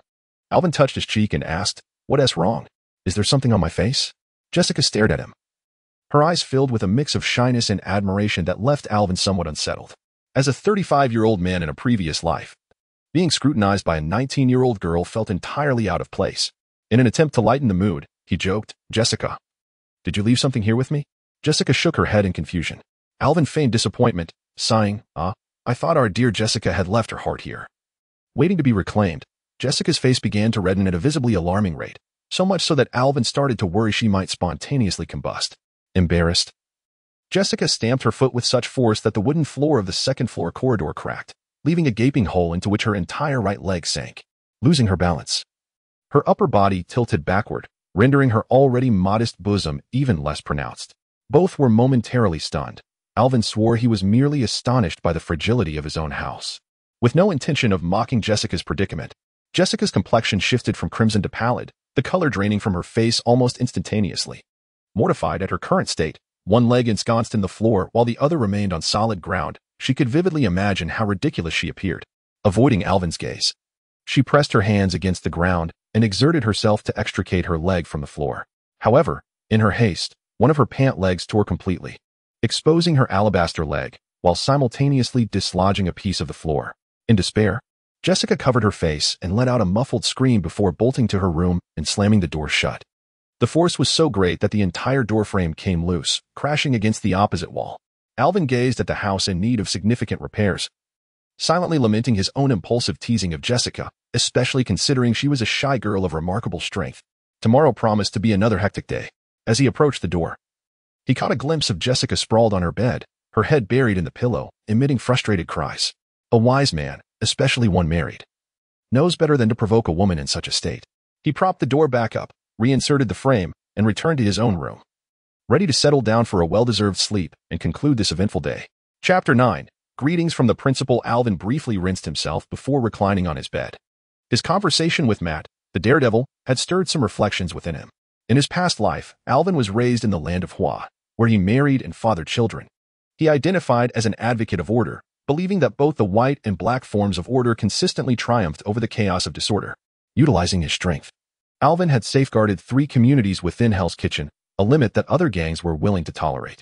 The area operated under a set of well-established underground rules, and Alvin was acutely aware that breaching these norms would ignite a war, with the ordinary impoverished citizens bearing the brunt of the suffering. When one becomes accustomed to wielding a firearm, they invariably contemplate how to resolve conflicts through its use. Fortunately, Alvin had lived a life grounded in personal philosophy and values. Despite acquiring formidable power in this life, he always prioritized the adherence to rules over brute strength when confronted with challenges. This inclination to assist the police of Hell's Kitchen was the cornerstone of his character. Unlike Matt, who willingly shackled himself with burdens, Alvin did not feel compelled to shoulder the entire community's safety alone. Nevertheless, when faced with individuals or circumstances that transcended established norms, Alvin was not naive. He would strike when necessary. For instance, the purple individual sought by S.H.I.E.L.D. had been offered as a meal to his pet, the carnivorous vine, while inadvertently rescuing the current waitress, Jessica Jones. In his previous life, Alvin had little interest in American comics, only possessing a passing familiarity with the Avengers. His knowledge of Matt stemmed from the fact that Daredevil had been adapted into film, and his defining characteristic, a remarkably skilled blind man, was hard to forget. However, he had never heard of Jessica, the civilian superhero from the Defenders, which allowed him to comfortably employ her as his waitress. In truth, had Alvin been aware of Jessica's future trajectory, his prudent nature might have led him to reconsider her employment. As he held a simple belief, superheroes often brought about super troubles. Yet, at present, he remained blissfully ignorant, merely taken aback by Jessica's extraordinary strength. After all, he himself had traversed worlds. A young woman possessing greater physical prowess was hardly a matter of concern. Alvin pondered for a moment, deciding not to dwell on matters beyond his control. He communicated with his pets, the 3 ghostly wolves assigned to patrol 3 streets while Thor and Dom kept watch over his establishment. The crows were strategically dispersed throughout the corners of Hell's Kitchen, prepared to assist Matt with his duties. Although he had an agreement with Kingpin that restricted his territory to 3 nearby streets, he believed that maintaining public order would be understood by Kingpin, especially since he remained unaware that the crows were summoned by Alvin. The ghostly wolves were not to be dispatched. The gangs of Hell's Kitchen were well aware that these magnificent beasts belonged to Alvin. With everything in order, Alvin embraced his pillow, reminiscing about the visage of his wife from his former life, vivid and clear. Within moments, he succumbed to slumber, where he was once again reunited with his wife and children, her incessant chatter transforming into warmth, and his son's mischievous antics becoming endearing. After a night of pleasant dreams, Alvin awoke at 5 o'clock, rose from his slumber, refreshed himself, donned a set of athletic attire, and ventured out for a run. At the entrance, a Chinese couple was pushing a breakfast cart towards him. Alvin waved and greeted. "Good morning, Uncle Qing, Aunt Chung." Spotting the diminutive and timid youth cowering behind the cart, he chuckled, "Jiawen, I heard you received a D in history on your last exam. You're in trouble, my boy. Mr. Wilson will surely give you a piece of his mind." Aunt Ching's expression darkened upon hearing this, and she delivered a firm slap to Jiawen's shoulder, pulling him out into the open. Jiawen lowered his gaze, quickly glanced at Alvin, and quietly greeted, "Good morning, Principal." Alvin, with a smirk, patted his shoulder as he passed by, turning to Uncle Qing and saying, "Save me 10 buns and 3 cups of soy milk. I'll settle the bill upon my return." He then pointed at Jiawen with a mocking smile and added, "You're finished." With that, he set off for his run. Early in the morning, after completing a lap around his territory, Alvin was momentarily distracted by a young woman named Delia, who had deliberately awaited him on the route. Feeling invigorated by the attention, he returned to the restaurant. Uncle and Aunt Qing were already bustling about, steaming buns and packaging them for the early risers on their way to work, while Jiawen was busy preparing soy milk and collecting money. Startled by Alvin's return, Jiawen nearly spilled the soy milk on Old Kent, who was there to buy breakfast. Old Kent, rather amused, looked at Jiawen and chuckled. You look like you're in for a rough day at school, kid. I knew Alvin would be a tough principal. You youngsters are in for some hard lessons. Alvin exchanged pleasantries with Old Kent, saying, hire 2 workers from the kindergarten for $500 to repair the floors and doors upstairs. Please expedite their progress. I have 500. 000 coming in and need to discuss with the teachers what additional equipment and toys are necessary. I don't wish to see toddlers running about on the streets. Hearing this, Uncle Chang replied, is it just some carpentry work? I can handle it for you. It's quite simple, no charge. Alvin pondered for a moment and replied, all right, $200, inform Old Kent to have the materials delivered. He gestured to stop Uncle Chung from speaking further, accepted the packaged breakfast, and returned inside. Inside the restaurant, Jessica had already risen, engaged in some task. Upon seeing Alvin, her face flushed, and she fervently wiped the table with a cloth. Alvin teased, you're scrubbing so hard. The paint might just come off. Jessica ignored him, dropped the cloth, and picked up a small comb, vigorously grooming Sol, who was large and seemingly indifferent. His tongue lolling out as if resigned to his fate. Alvin shivered at the sight, deciding it prudent not to provoke the young lady further. After all, the household items were worth quite a bit. After setting down the breakfast, he ascended the stairs, preparing to rouse Nick. However, just as he reached the bar, he caught a glimpse of Nick bounding down from the 2nd floor on one leg. Upon seeing Alvin, Nick raised his eyebrows in a playful manner, unsure of what he intended to convey. Settling into his wheelchair, Nick grinned mischievously and exclaimed to Jessica, Jess, I believe I could use a cup of coffee. There was an earthquake at home yesterday, and I was too frightened to sleep well. Alvin smiled silently, observing Nick's self-inflicted mischief without uttering a word. During breakfast, Nick sipped a glass of milk seasoned with salt, and just as he was about to bite into the meat-filled bun, it was accidentally knocked from his grasp. His wheelchair toppled over twice due to careless encounters. In desperation, Nick sought assistance from Alvin, who, indifferent to the antics of the mischievous boy, merely watched him endure various forms of teasing. Thus concluded a tumultuous breakfast, marked by Nick's resignation. At precisely 7 o'clock, a large-nosed school bus came to a halt at the entrance of the dining hall, honking its horn. In a frenzy, Nick hastily propelled his wheelchair outside. Forgetting even his backpack, Alvin shook his head, picked up Nick's bag, and followed suit, determined to accompany him to school. Upon exiting, he noticed Gavin assisting Nick by lifting the wheelchair onto the bus. Nick, grasping the door handle, managed to hop onto the bus on one leg. Alvin exchanged greetings with JJ, who had placed a shotgun beneath the windshield, tossed Nick his backpack, and then drove off in a pickup truck, beckoning Dom to join him in the passenger seat, while Thor remained at home to guard the house. Chapter 10. The Principal's Welcome in Hell's Kitchen. The community school boasts 36 classes for the 12th grade, accommodating over 1,000 students. Alvin has now taken the helm as the principal of this institution. To solidify his position, he convened a meeting with the local gang leaders of Hell's Kitchen, and through amicable discussions and a fair election, Alvin was appointed the principal of the community school. As for the principal appointed by the Department of Education, who really cares? Upon assuming office, Alvin's first course of action was to approach Kim and negotiate. As a gang leader and the underground godfather of Hell's Kitchen, contributing to the educational endeavors of his hometown seemed a fitting obligation. This contribution was not intended to be a one-off. It needed to be a sustained effort. Thus, Kim generously pledged an annual contribution of $5 million and proudly assumed the role of a school board member. With funds secured, attracting teachers would pose no challenge. Despite the notorious reputation of Hell's Kitchen, working in a school is still a respectable profession, is it not? A headhunting firm was enlisted to identify talented teachers who were currently unemployed. Once identified, Alvin extended a sincere invitation, promising excellent remuneration, housing, and insurance surely. Kim's reputation would lend some weight to the offer. As for the students, Alvin, having endured the rigors of ensuring his son persevered through the 4th grade, was well aware of the schedules adhered to by esteemed educational institutions. He referenced the timetable of Mayatanchang High School, arrival by 7:30 a.m. for morning reading, classes commencing at 8 o'clock a.m., a break from 12 p.m. to 1:30 p.m., dismissal at 5 o'clock p.m., followed by voluntary evening study beginning at 7 o'clock p.m. Students wishing to abstain from evening study must formally request leave from Principal Alvin, generally. Unless there is a death in the family or a house fire, such requests are seldom granted, as Alvin is often preoccupied and rarely present at the school. Standing at the entrance of the school, Alvin observed the students scurrying and like mice evading a cat. Listening to the current vice principal, the former Principal Nelson Norris, lavish praise on his methods filled him with joy. Why should his son endure an arduous schedule of 6 in the morning to 9 at night while these unruly children frolicked freely?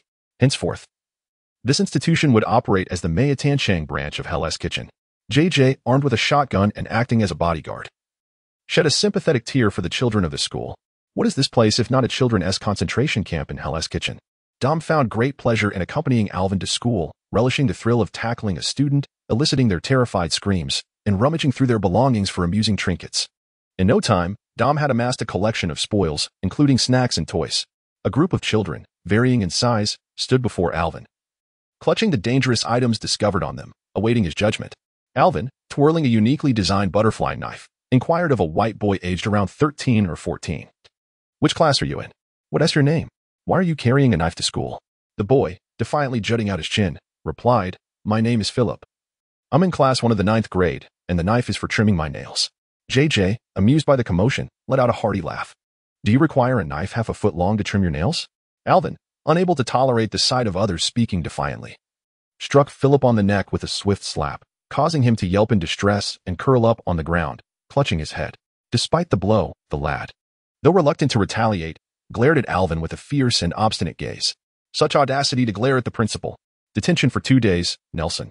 Provide him with the school motto and instruct him to transcribe it 100 times. Alvin declared angrily, I shall see to it that you learn your lesson. If the school's methods fail, I shall resort to those of a prison. As Philip, still defiant, was dragged into the school by the imposing JJ. The other boys trembled in fear, not daring to breathe audibly. They confessed their wrongdoings and accepted their punishments, which entailed copying the school motto 50 times. However, the last boy, a chubby little fellow, presented a challenge for Alvin. Gritting his teeth, he coldly inquired, What is your name? Which class are you in? Who the hell allowed you to bring marijuana to school? The chubby boy, lowering his gaze, stammered, My name is Raven, from class 2 of the 6th grade. My father told me to bring the marijuana. Alvin, enraged, bellowed, Who the hell is your father? Raven, trembling with fear, replied softly, Mr. Nathan, my teacher, often suffers from headaches. He is very kind to me. My father, knowing this, asked me to bring a packet of marijuana to help alleviate his headaches. Alvin, stifling his fury, kicked an iron trash can at the door, grappling with a tumult of emotions. The child's father was likely a drug dealer, sending his son to deliver marijuana as a remedy for the teacher's ailment. What madness was this? Reluctant to blame the boy, he gently patted Raven on the head and said, Teachers with headaches should see a doctor. Do not bring marijuana to school again, or you will end up in detention like Philip.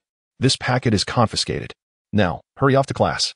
Raven, feeling as though he had been granted a reprieve, hurried into the school with his head bowed. Noticing Alvin's foul mood, Nelson whispered, It's quite an improvement. A few years ago, this place was practically a breeding ground for gang recruits. Can you believe children were openly selling drugs in school back then? Now, the situation has exceeded my expectations. Alvin paused, then coldly replied, What is the status of the land application with the city government?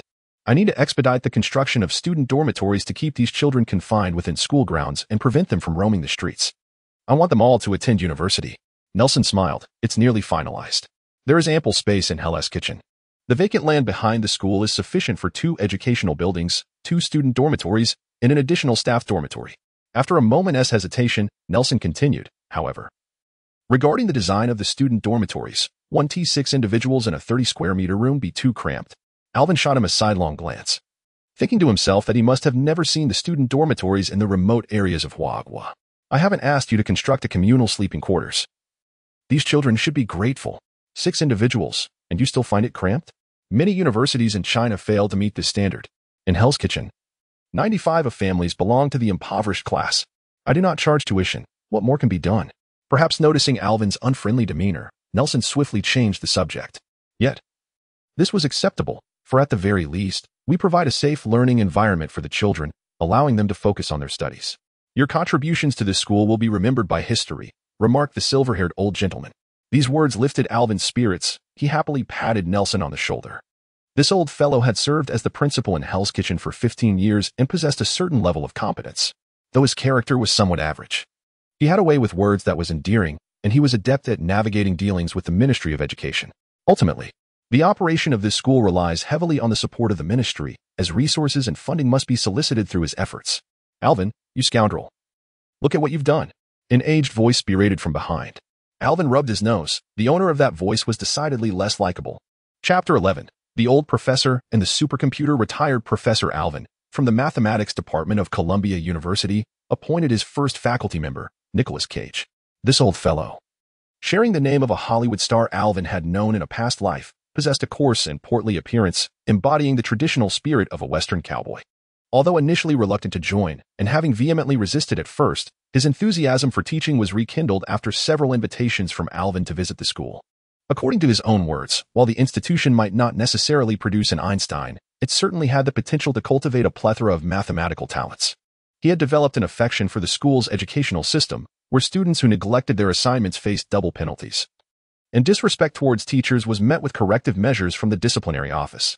Should a student commit a grave error, the repurposed storage room, a small black box, would ensure they regretted it for a lifetime.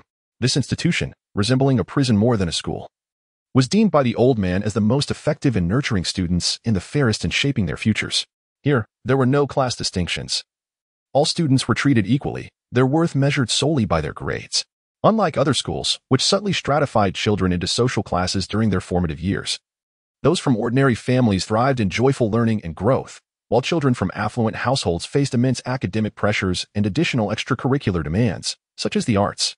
By the time they reached university or confronted society, the offspring of the wealthy began with a significant advantage, making their paths considerably easier. In contrast, all children here were on equal footing. Even members of the basketball, baseball, and football teams were required to maintain passing grades to participate in training. Alvin was skeptical of the notion of innate academic talent. If one could excel in sports and grasp strategies, they could surely pass exams. In his previous life, a classmate of his son had scored only 85 on an IQ test yet managed to pass every subject under the rigorous guidance of their teacher. Thus, in this environment, Alvin placed no faith in tears but rather in results. Damn it, Alvin, you've kidnapped me to teach these students, and here I am. But what the hell have you done? You've spent the money on raising the walls, and even installed an electric fence. I don't oppose such measures. But could you at least purchase the teaching materials I requested? I don't even have a decent computer. The old man exclaimed. If I don't see the computer I want this week, I swear Alvin, eyes wide, awaited the old man's words of departure. Eager to acquiesce and send him back to a quiet retirement. The old fellow requested a multimedia teaching center, and Alvin agreed. However, asking for a supercomputer was too much. While such a machine would be beneficial for all faculty, even a decommissioned supercomputer would cost several $1,000,000. Where on earth could Alvin procure such funds? Was he to assemble a pack of large dogs to rob Stark Tower and reclaim a supercomputer? Professor Cage contemplated for a moment. Realizing that his late career hinged upon this matter, leaving was a notion he found difficult to articulate.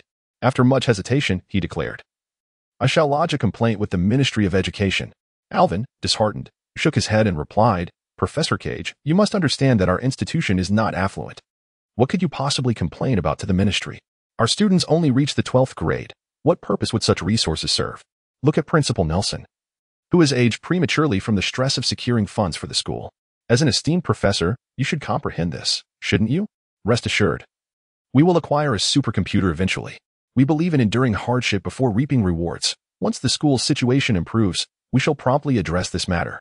There exists a Chinese saying, a stone in a cesspool is both foul and unyielding, which aptly describes Professor Cage. Unmoved by Alvin's words, Professor Cage disdainfully regarded him and retorted, It is evident you are a fool unacquainted with higher education. Do you think enhancing the school is inconsequential for the faculty? Do you have any idea how many talented individuals in America, studying mathematics and physics, are languishing in line for access to the school's supercomputer to validate their experimental results? Once you possess it, I assure you that a multitude of qualified candidates will be clamoring at your doorstep. You, ignorant fool, are fixated on bricklaying and construction, oblivious to the fact that talent is the essence of an educational institution. Upon hearing the old professor's words, Alvin felt a pang in his heart. Although he had not attended university, he had certainly heard that talent is paramount. Is it truly necessary for you to scorn me so openly? Though moved by the professor's words, Alvin resignedly shrugged and stated, Without funds, what can we do? The old man gestured grandly, asserting, No funds? We could seek contributions from the gangs of Hell's Kitchen. Their children are to be educated here. Shouldn't the parents contribute? From what I gather, there are over 20 gangs in Hell's Kitchen, and if each contributes around 100,000, that would be sufficient. I have an old friend in the materials department at Columbia University. They are looking to offload a supercomputer, and I could secure it at an excellent price. With a conspiratorial wink, the old man exuded an air of influence. Alvin, upon hearing Professor Cage's words, gasped in astonishment. Was this man truly a professor or a bandit? How had his thieving nature allowed him to survive in this perilous world of marvel for over 70 years?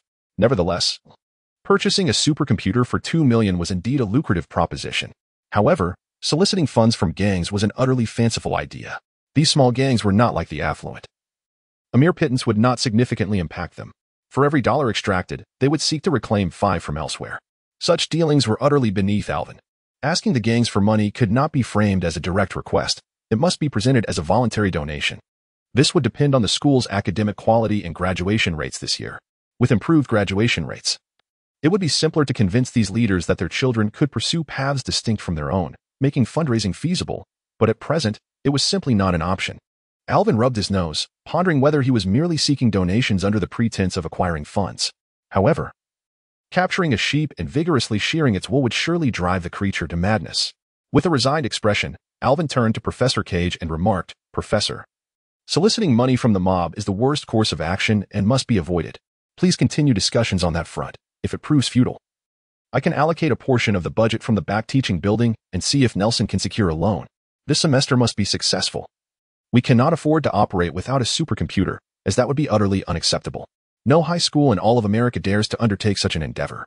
Alvin found himself in a difficult position, having resorted to dubious means to bring in an elderly gentleman whose capabilities were undeniable, yet his temperament was exceedingly irritable, which was becoming intolerable. The old man, quite pleased with Alvin's subservience, adjusted his tie and boasted, "This is my responsibility. There are several promising students in the 12th grade, and I can write them recommendation letters to try their luck at Columbia University. I've spoken with Professor Wilson. This year's ATC exam has a good chance of seeing half of these students surpassing 22 points. Huh, you rogue. The only thing I appreciate about you is the educational system you've implemented. One cannot train a horse without a whip." The old man's tone then shifted, adopting the demeanor of a loan shark demanding repayment, as he insisted, "Hurry and procure the funds. The supercomputer must be retrieved at once. Let Nelson secure a loan for the construction expenses. I can recommend a few banks, all of which are managed by my former students." His visage twisted into that of a menacing creditor. Alvin and Nelson nodded submissively, quickly acquiescing. Seeing Alvin's agreement, the old man joyfully patted his shoulder, exclaiming, "You will not regret this." Chapter 12. The principal's displeasure. Upon arriving at school, Alvin encountered Professor Cage, which soured his mood considerably. When Alvin was in a foul temper, the students bore the brunt of it. During school hours, holding hands was strictly prohibited. What? Freedom to love? I have spent 12 years in education without ever engaging in romance. What gives you the right? Separate at once, or else you'll find yourselves confined to the small black room. This is outrageous. Our school forbids romantic relationships from 1st grade to 12th. Instead of wasting time on such frivolities, you should be focusing on practice exams. Sensing the impending doom, Nelson hastily concocted an excuse to retreat, aware that Alvin's discontent could easily make him the scapegoat. What is with the jumping and frolicking? If you fall down the stairs, what then? Back to the classroom and read. Spitting indiscriminately, who gave you the audacity? Go to the supply room, fetch a mop, and clean the entire corridor. What? You didn't make a mess in other areas? Foolishness. Go clean 2 floors as a punishment. Do you not understand? And you, a group of young ladies, what is the purpose of your garish makeup? Off to the restroom to cleanse yourselves before re-emerging. Crying is of no use. Hurry and wash up, and ensure that by tomorrow, your hair is returned to its natural color. If I see any bizarre hues again, I shall summon JJ to give you a clean shave. Now, off with you." In the midst of the chaos wreaked throughout the school, Alvin had sufficiently vented his frustrations. Spotting his office ahead, he decided a brief respite was in order. As the principal, his office was quite spacious, divided into an inner and outer chamber, the latter serving as the workspace for his secretary. Upon entering, he found a plump black woman in a white floral dress, engrossed in applying makeup before a small mirror. Upon noticing Alvin, she rushed over, enveloping him in a warm embrace and showering him with kisses. "Oh, Olivia, your exuberance is delightful. You seem even more radiant today. What is your secret? I must return and instruct my server, who still struggles with his appearance." Alvin jested as he gently extricated himself from her embrace. "Olivia." The effervescent black woman responded with a hearty laugh. "Alvin, you truly have a way with words. If only you would come to work here every day." She continued, "I hear that old Cage is causing you trouble again today. Fear not. Let me handle him next time. His wife, Mrs. Cage, is now a dear friend of mine. I can ensure he faces some challenges at home." Alvin shuddered at the thought of Cage discovering such a scheme against him. How would he be able to survive that? Quickly quelling Olivia's ill-fated suggestion, he inquired, "Is there anything pressing today?" As he made his way into his office, seated in a luxurious executive chair with his legs crossed, he listened to Olivia's report. Several parents had called in to lodge complaints. claiming their children had been mistreated and demanding a change in the school schedule. Others had called, hurling a barrage of obscenities. The Department of Education had also reached out, indicating they had received reports and would be conducting an inspection. With a proud smile, Olivia concluded, "Those who came to complain and curse were all sent packing by me. As for the matters concerning the Department of Education, I have delegated that to Nelson." Alvin nodded with satisfaction and smiled, saying, "Well done, Olivia. I knew you would be a valuable assistant." "Oh, Professor Wilson came looking for you. He asked to be notified of your arrival. Should I inform him?" Olivia inquired. Alvin nodded, well aware that Professor Wilson was a composed individual who would not seek him out without reason. He gestured for Olivia to go and notify the professor while he reclined in his office, contemplating where he might procure some funds. This institution truly resembled a voracious money-eating machine. The government funding combined with the $5 million he had managed to gather from Qing was far from sufficient. Loans were not a reliable solution. Having lived as an ordinary citizen in his previous life, he had never adopted the habit of borrowing money for consumption. Upon arriving in this world, Alvin had conducted some research and discovered two affluent individuals of whom he was aware, the roguish playboy Tony Stark, who was currently reveling in leisure and romance, and Norman Osborn of the Osborn Group, one a man of iron, the other a green goblin. These were the two super wealthy individuals Alvin knew. Yet, how could he extract funds from them? Both were super tycoons, while Alvin, a mere restaurant owner in Hell's Kitchen, felt utterly distant from them. Frustrated, he recalled the only superhero he had encountered in this world, Matt Murdock, the daredevil, who was a quintessential pauper. The man would often visit him with Foggy, seeking charity, so any thought of earning money from him was futile. Just as he was deep in thought, Olivia entered with Professor Wilson. The professor, a handsome man nearing 70, had captivated many female teachers at the school. Each time Alvin saw him, he was reminded of the Hollywood star Sean Connery from his past life. The older the man grew, the more distinguished he became. Alvin rose to allow Wilson to take a seat on the sofa and instructed Olivia to pour 2 cups of coffee before asking, "Professor, what brings you here?" "I hope it's not about money. I'm on the verge of losing my sanity with Professor Cage." Professor Wilson smiled at the flustered Alvin and replied, "Do not worry. I am not here to ask for money. I recently discovered a peculiar little girl outside the school who may be an illegal immigrant, and I wish to bring her into the school. I cannot bear to see a 4- or 5-year-old girl wandering in the perilous Hell's Kitchen. It is far too dangerous for her." Relieved that it was merely a matter of admitting a little girl to the school, Alvin sighed. Grateful it was not a request for money. Before Wilson could finish, he smiled and said, "No problem, let her come. I will have Nelson handle her enrollment. As for her identity issues, I can consult with Michael for a solution." Wilson waved his hand with a smile, saying, "I have already resolved her identity issues, and she has attended classes for 2 days. I sought you out for another matter." He then looked at Alvin, smiling yet silent. A sense of foreboding suddenly washed over Alvin. This little girl might not be as innocent as she appeared. Hesitant to engage with Wilson's statement, he merely squinted at him, waiting to hear what he would say next. Professor Wilson, after all, was not as audacious as Professor Cage, a notorious rogue. With a hint of embarrassment, he confessed, "My wife and I have completed the adoption procedures for this little girl. However, we have come to realize that our energies are insufficient, as the demands of our work at the school are overwhelming. We find ourselves unable to provide her with the care she deserves. Hence I hope, Alvin, that you might take on the responsibility of looking after her. She is wonderful, and I have named her Ye." Upon finishing his words, he stood, slightly bowed, and earnestly added, "I sincerely hope you will adopt her." Alvin, upon hearing Professor Wilson had already bestowed a name upon the child Ye, sharing his surname, could not help but feel insulted, as if it were an affront to his intellect to think it unintentional. Struggling to suppress the urge to land a punch on Professor Wilson's nose, he decided to endure it, considering the old man's dedication alongside his wife to the school. He begrudgingly agreed to the professor's request, promising to pick up young Ye after school. Seeing that his task was accomplished, the old professor stood, adjusted his collar, nodded at Alvin, and returned to his work. Chapter 13. The aroma of fear. After bidding farewell to Professor Wilson, Alvin glanced at the clock, noting it was already 10 o'clock. He needed to return to his restaurant, as its operations still required his attention. The school had yet to issue his salary, and he relied on the restaurant for his livelihood. After exchanging pleasantries with Olivia, he stepped out of his office and took a leisurely stroll around the campus, instilling a sense of awe in the unruly children. Observing their apprehensive demeanor, Alvin nodded in satisfaction. He climbed into his pickup truck and drove back to his establishment. By the time he returned to the restaurant, it was nearly 11 o'clock. Alvin parked the vehicle by the roadside. Dom, displaying his intelligence, opened the door and jumped out, deftly closing it with his front paw, shaking his coat. The glossy fur shimmered in the sunlight like rippling water. With a refreshing yawn, Dom trotted to the entrance and greeted Saul, the two wolves bumping their heads in camaraderie. He then lay down on the other side of the door. A heap of construction debris was piled at the entrance, indicating that Uncle Qing's progress was commendable. Upon entering the restaurant, Alvin spotted Jessica, who was idly polishing glasses behind the bar. Her mood seemed to have improved alongside the restoration of the premises. Upon seeing Alvin, she greeted him with a broad smile. As it was still early, the restaurant was relatively empty, with only a young Latina woman and an African-American woman present. Upon noticing Alvin, they quickly rose to their feet. The African-American woman, her eyes brimming with tears, opened her arms and enveloped Alvin in a heartfelt embrace. Resting her head on his shoulder as she exclaimed, "Thank you. Thank you, Alvin. You are my savior. You are a good man. Thank you." Alvin was momentarily taken aback by her words, unsure of where to place his hands, casting an inquiring glance towards Jessica, amused by his bewildered expression. Jessica silently mouthed the words "food truck," Archie to him. Understanding dawned upon him. Gently, he pushed the African-American woman away and asked, "You are Archie? And you? The other Latina woman, are you Lilith?" Embracing the warm traditions of South American women, Lilith wrapped Alvin in a fervent hug, leaving a noticeable kiss mark on his cheeks.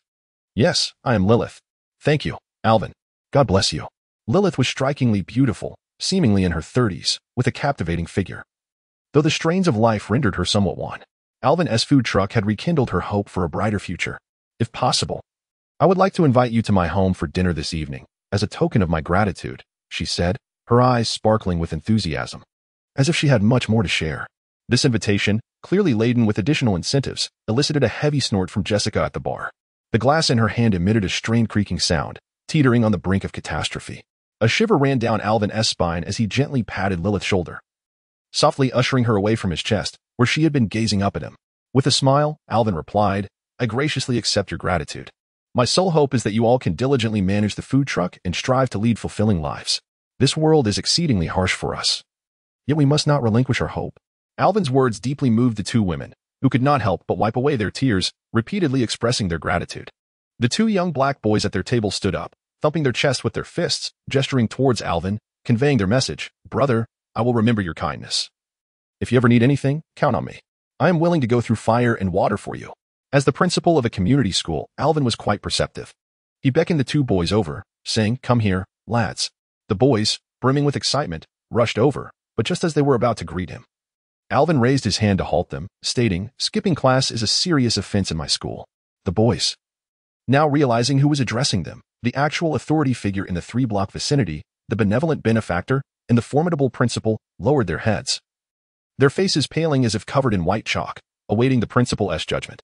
These boys clearly understood the consequences of their actions and knew that arguing would only exacerbate their punishment. Noticing their contrite demeanor, Alvin smiled with leniency, saying, "Since you have the energy to skip class, then I expect you to clean the sidewalk in front of my establishment."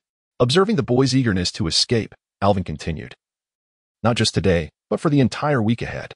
I typically rise at 5 in the morning, and I want to see the sidewalk spotless enough for someone to lie down and sleep on it. It is currently 11 o'clock. You can still make it to school in time for lunch." The two boys exchanged hopeless glances, dejectedly bidding farewell to their mother before heading off to school. The black woman, Archie, witnessing her sons being reprimanded, felt no anger. Instead, she embraced Alvin, saying, "Thank you so much, Alvin. You are the only one who can keep these rascals in line. Sometimes, I genuinely fear they might end up in prison like their father." With that, this sentimental woman began to wipe her tears anew. Alvin smiled at the two women and said, "It's getting late. I must commence my business. Please, take a seat. I will treat you to a steak for lunch." Ignoring their refusals, he waved them towards their seats. He then entered the kitchen, donned his apron, ignited all 10 burners on the stove, and placed 10 small iron plates, brushing them with a layer of olive oil. The steaks had been marinated in advance and could be cooked as soon as the oil heated up. After a brief flurry of activity, Alvin turned around to find Jessica still grumbling unkindly about Lilith. He gave her a light tap on the head and instructed her to fetch Uncle Qing, so he could have a meal and rest for a while before continuing his work.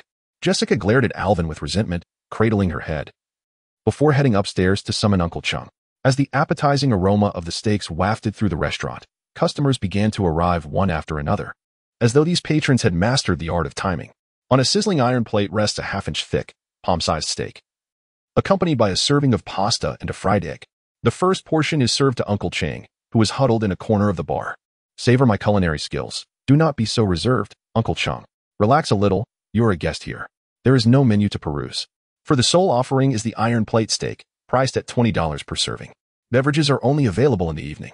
Jessica busily serves each patron a glass of lemonade before gracefully delivering the prepared steaks on a pinewood tray to the tables, in an orderly fashion. Many of the guests have come seeking this renowned establishment, while the local residents are preoccupied with their daily toils and would not venture here at noon. It is only in the evening, when Alvin's business begins to wind down, that they arrive for a refreshing beer and some relaxation. Alvin stands before the stove, amused as he listens to a group of well-dressed young men, exuding an air of elitism. A golden-haired youth boasts of his audacity in venturing into Hell's Kitchen and discovering this restaurant. He describes the unique flavor of the steak, its aroma intertwined with the essence of fear from Hell's Kitchen, promising an extraordinary experience. Alvin recognizes this fellow. His escapades in Hell's Kitchen could easily fill a collection of humorous anecdotes. Out of respect for his earnest efforts to promote the restaurant, he refrains from exposing the truth. Chapter 14. I, too, am a father of a daughter. Alvin was busy until 1 in the afternoon, having sold all 50 steaks. With nothing else to occupy his time, he approached the bar and retrieved a canister of goji berries, preparing himself a cup of goji tea. In his previous life, his wife would prepare a thermos of tea for him each day as he left for work. He would enjoy it alongside the goji berries, teasing her with playful innuendos, often receiving a few light-hearted punches in return, all while feeling invigorated for the day ahead.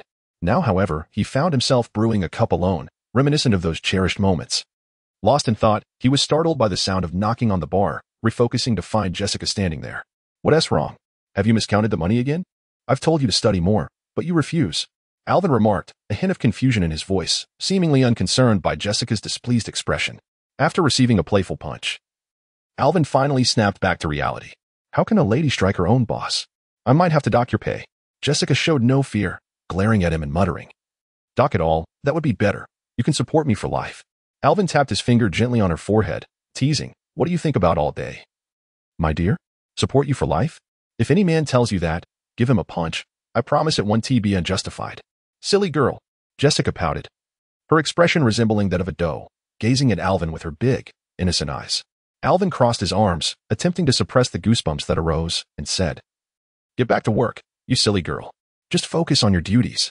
If someone pursues you in the future, bring them to me. I'll ensure you're not deceived." With a sulky face, Jessica huffed, "You don't need to worry about me. I know what kind of person to seek." "Well, just make sure it's not someone like me." "You won't find that," Alvin retorted, his gaze humorously assessing Jessica's modest bosom. "And I certainly won't settle for anything less.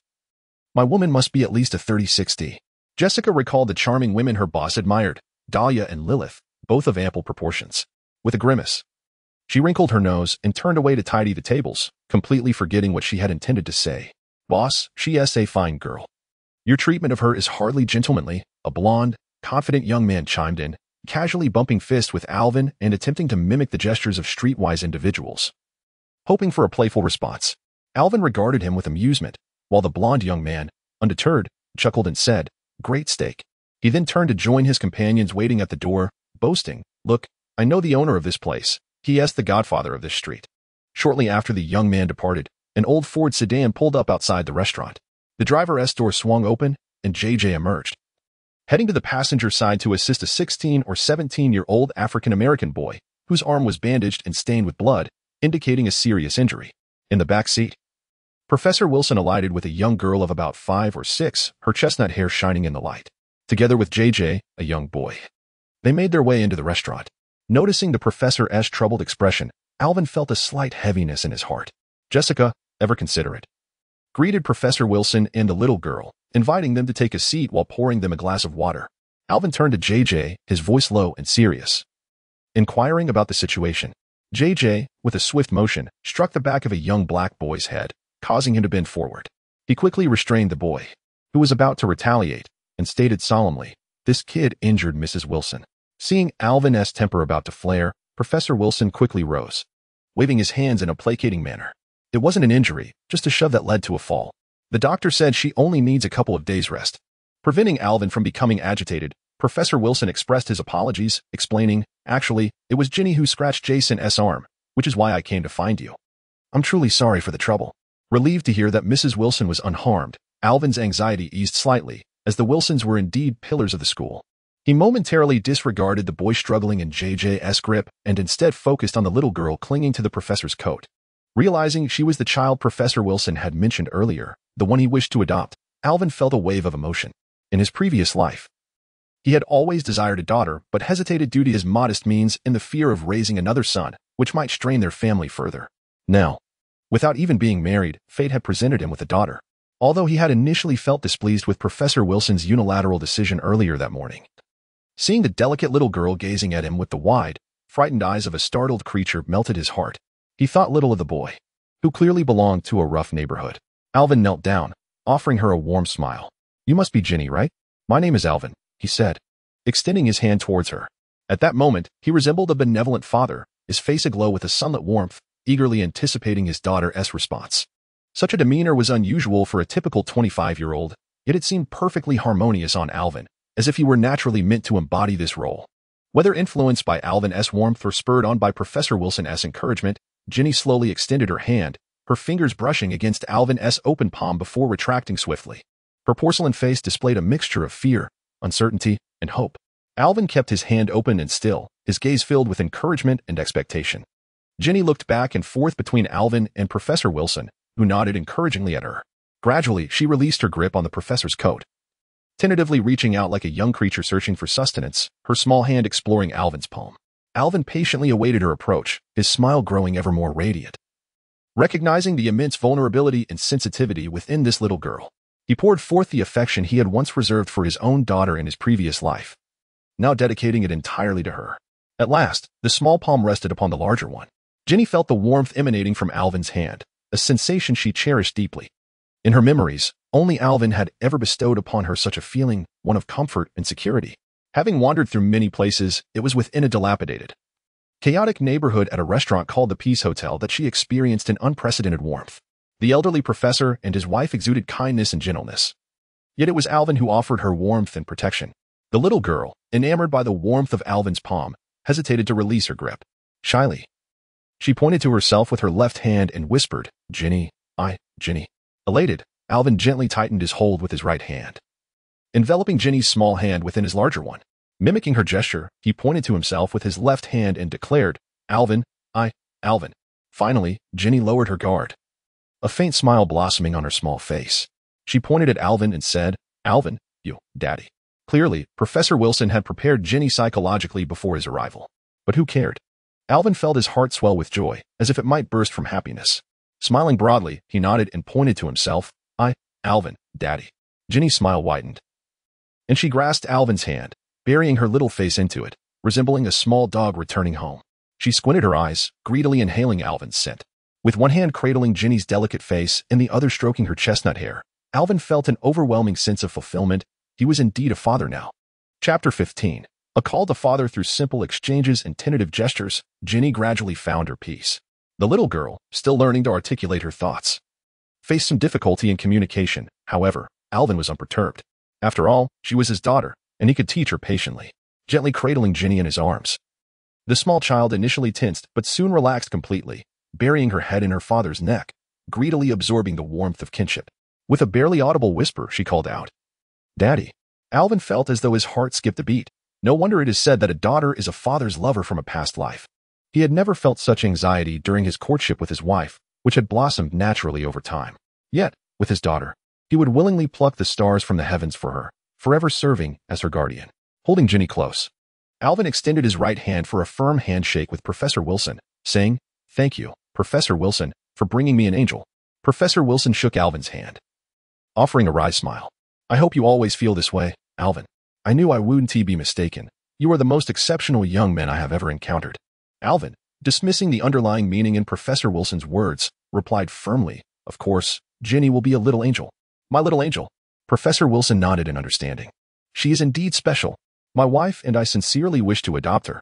However, after spending a few days with her, we realized that we lack the means to protect her adequately. She is too extraordinary. Alvin, promise me to safeguard her and cherish her as your treasure. Do not allow this old man to regret his decision." With solemnity, Alvin nodded, affirming, "I promise. She will be my treasure. No one can harm her, not even God." Professor Wilson nodded in reassurance. "Then I shall be at ease. There are many matters at the school that require my attention, so I must take my leave. My wife is well, so please do not burden the child. I entrust Ginny to you. Here is the finalized adoption certificate." The professor handed Alvin a document, straightened his tie, adjusted the cuffs of his suit, and, with a courteous farewell, departed for the school. Alvin reflected on the stark contrast between professors. He pondered the unruly demeanor of Professor Cage compared to the gentlemanly demeanor of Professor Wilson. The disparity was indeed significant. Reluctant to release his daughter, Alvin held Ginny tightly and turned to face a youth who unmistakably bore the marks of gang affiliation. Sighing, he mused that it was time to expedite the order for school uniforms, observing the flamboyant attire of the children, gaudy t-shirts, excessively baggy jeans, and cheap jewelry. The young boy wore a defiant expression, glaring at Alvin with an insolent intensity. Aware of his position as headmaster and the presence of others in the dining hall, Alvin suppressed the urge to retaliate and inquired, "Now, tell me, why did you harm Mrs. Wilson?" Those familiar with Alvin understood that this young man was in for a rough time. If Alvin were to strike and berate him, that would suffice. But when Alvin inquired seriously, if the lad failed to respond appropriately, the consequences were all too predictable. However, this youth clearly embodied a reckless audacity. Grinning defiantly as if to assert his dominance, "That wretched woman, demanding an apology from me, how I ought to plunge a knife into her and teach her a lesson." A chill ran through Alvin. What kind of environment breeds such miscreants? The worst students Alvin had encountered in his previous life merely exchanged insults with their teachers. Yet this little rogue dared to contemplate violence against a venerable, kind-hearted lady. Ginny, who had been nestled in Alvin's embrace, was jolted by the boy's insult towards Mrs. Wilson. She abruptly twisted her body, her nose wrinkling as she bared her teeth, unleashing an indignant howl.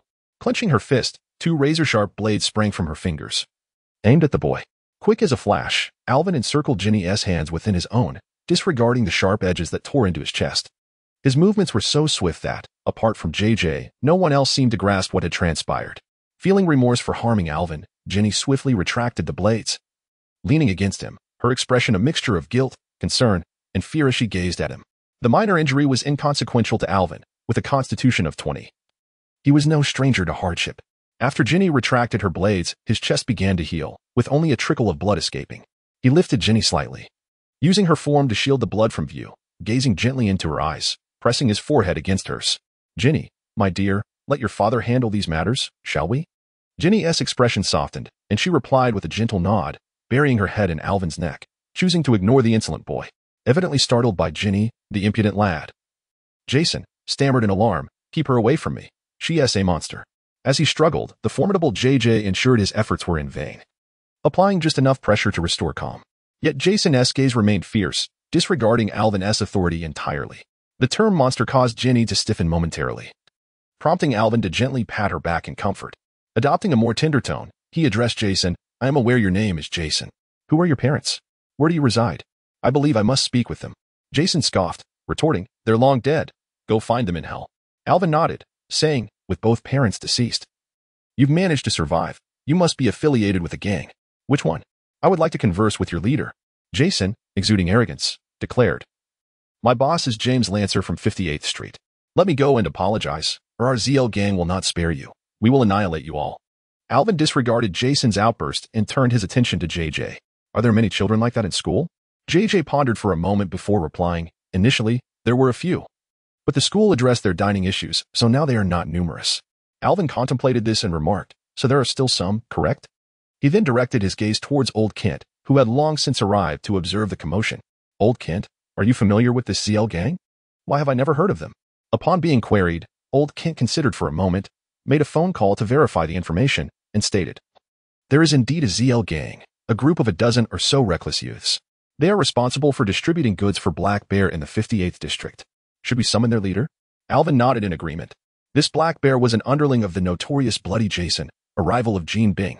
Jason's so-called gang was merely the lowest tier of the Hell's Kitchen Mafia, performing menial tasks for the higher-ups in exchange for meager rewards. Bloody Jason, the largest drug wholesaler in New York, had always been at odds with Gene Bing. One could infer from his name and his adversary that his days were numbered. Then let us call his leader over, and that Black Bear, is he the one responsible for the drug dealings in Hell's Kitchen? Upon receiving a nod from Old Kent, Alvin said, "Then let us summon them both." Jason, overhearing Alvin's complete disregard for his leader, who was even left unnamed, felt a surge of panic. He sensed he might be in deep trouble. Alvin cast a glance at Jason and instructed JJ, find him a seat and keep a close watch on him. Chapter 16. We are different. After finalizing matters, I realized it was nearly 3 o'clock. Embracing Ginny, I made my way to the bar, poured her a glass of lemonade, and together we ascended the stairs. In Alvin's room, Ginny stood on the floor, her fingers intertwined, uncertain of where to place them. Her small face exhibited a blend of timidity and anxiety. Alvin removed his torn checkered shirt, rolled it into a ball, and wiped his chest. Squatting down to meet Ginny's gaze, he pointed to his chest and assured her, "Look, I'm fine. Daddy is strong." Surprised, Ginny rushed to Alvin's front, her tiny hands exploring his chest in search of the wounds she had caused. Ultimately, she discovered only 4 faint scars, nearly invisible unless scrutinized closely. A wave of relief washed over her, and a smile returned to her face as she stammered, "Daddy, strong, Daddy." Words occasionally eluded her, leaving her feeling anxious as she adorably scratched her head. Alvin tenderly tidied her slightly disheveled hair and kissed her forehead, comforting her. "Ginny, you're very clever. We can take our time." After another gentle kiss, he took her hands and caressed the spaces between her fingers, noticing remnants of dried blood. With concern, he asked, "Does it hurt?" Ginny tilted her head, understanding Alvin's concern, and replied cheerfully, "I'm used to it. It doesn't hurt," demonstrating her understanding. She gently brushed away the furrowed brow of Alvin, saying, "Ginny, okay, Daddy, not afraid." Alvin felt his heart melt. His daughter was showing care for him. He thought he could endure anything, even wielding 2 knives or handguns, as long as she was by his side. He embraced Ginny tightly and led her to the window, gesturing for her to come closer. Curious, Ginny approached, but her small stature prevented her from seeing outside. Amused, Alvin watched as she grasped the windowsill and strained to rise. Finally managing to peek out, he lifted her effortlessly, pointing outside, "Ginny, we are different, and Daddy is different too." At that moment, the alley below was deserted. A thick, dark green vine surged from a drain, stretching itself to reach Alvin's window. He playfully pinched the delicate tip of the vine, which vibrated joyfully in response. Then, he directed the vine to greet Ginny, who gasped in awe at Alvin's antics. Alvin affectionately nudged Ginny's forehead with his own, saying, "See, Daddy is different." Which makes Ginny Alvin's daughter. We are not like others. Ginny's innocent laughter filled the air as she reveled in Alvin's affection, nodding vigorously, "Ginny, Daddy, different from others." Alvin playfully bumped noses with Ginny and waved goodbye to the vine before placing her back on the ground. He ruffled her hair and suggested, "Daddy will change clothes. Shall we go shopping for some clothes?" Ginny looked up at Alvin and smiled. Ginny wants Daddy, not clothes. In a previous life, the corpulent son, who desired everything he laid eyes upon, appeared to be in an entirely different realm compared to Ginny. Alvin donned a new plaid shirt overlaid with a gray jacket, complemented by deep blue jeans, presenting himself as a quintessential northern farmer, earthy, unpretentious, yet grounded. He playfully placed a baseball cap atop Ginny's head, cheerfully proclaiming, "Let us embark, my princess." Grasping her small hand, they descended the stairs together. Upon reaching the ground floor, they discovered that most patrons had vacated the restaurant, leaving behind only a disheveled middle-aged man with a beard, seated forlornly in a corner, cradling a cup of coffee, lost in his thoughts. Alvin paid him no mind. This was a restaurant, and one could sit if they pleased. In a buoyant mood, he instructed Jessica to serve the man a beer, believing it more fitting than coffee given his demeanor. With a smile, he turned to Jessica and said, "Come with me. The boss is treating you to some new clothes." Jessica, who had just delivered the beer to the middle-aged man, squealed in excitement, inquiring, "Are we going to 7th Avenue? Alvin rummaged through his pockets, pondering. "Let's head to 27th Street, to Shirley's boutique." Jessica let out a disappointed "oh," but her spirits quickly lifted. After all, the boss was bestowing gifts upon her. She hurriedly removed her apron and, with her hands clasped behind her, skipped alongside Alvin as they exited.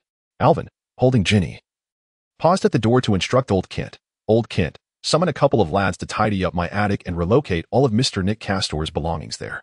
He has long desired to reside in the attic. This time, we shall fulfill his wish, for our little princess requires her room." Old Kent readily acquiesced, playfully bowing with an imaginary hat in hand, cheerfully declaring, "At your service, your highness." He then beckoned a few young men to the 2nd floor of the restaurant.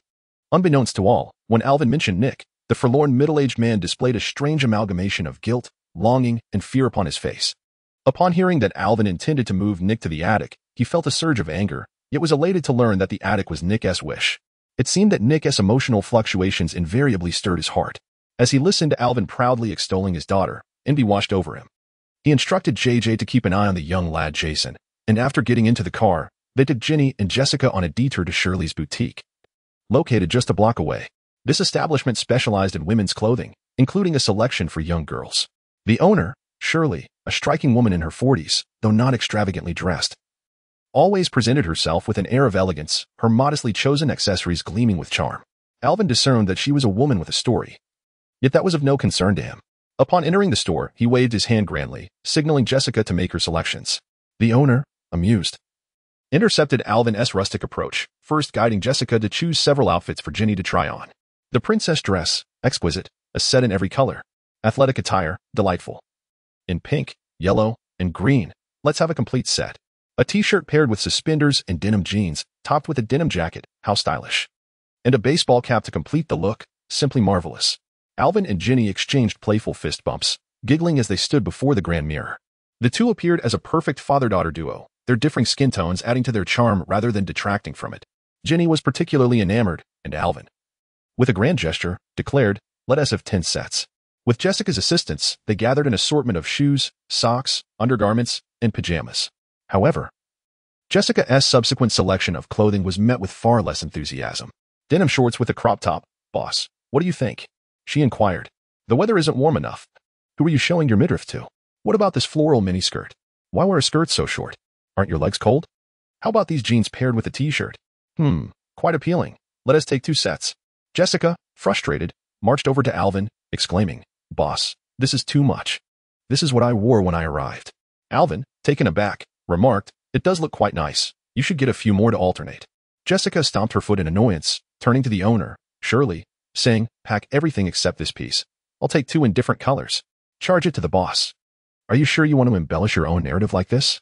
Alvin recalled the wisdom learned through past experiences: never anger a woman in a fit of rage. Given her assistance in choosing clothes for his daughter, he chose to tolerate it. Amidst Jessica's suppressed laughter, he pinched his nose and settled the bill. Relieved it was not exorbitant, just over $900.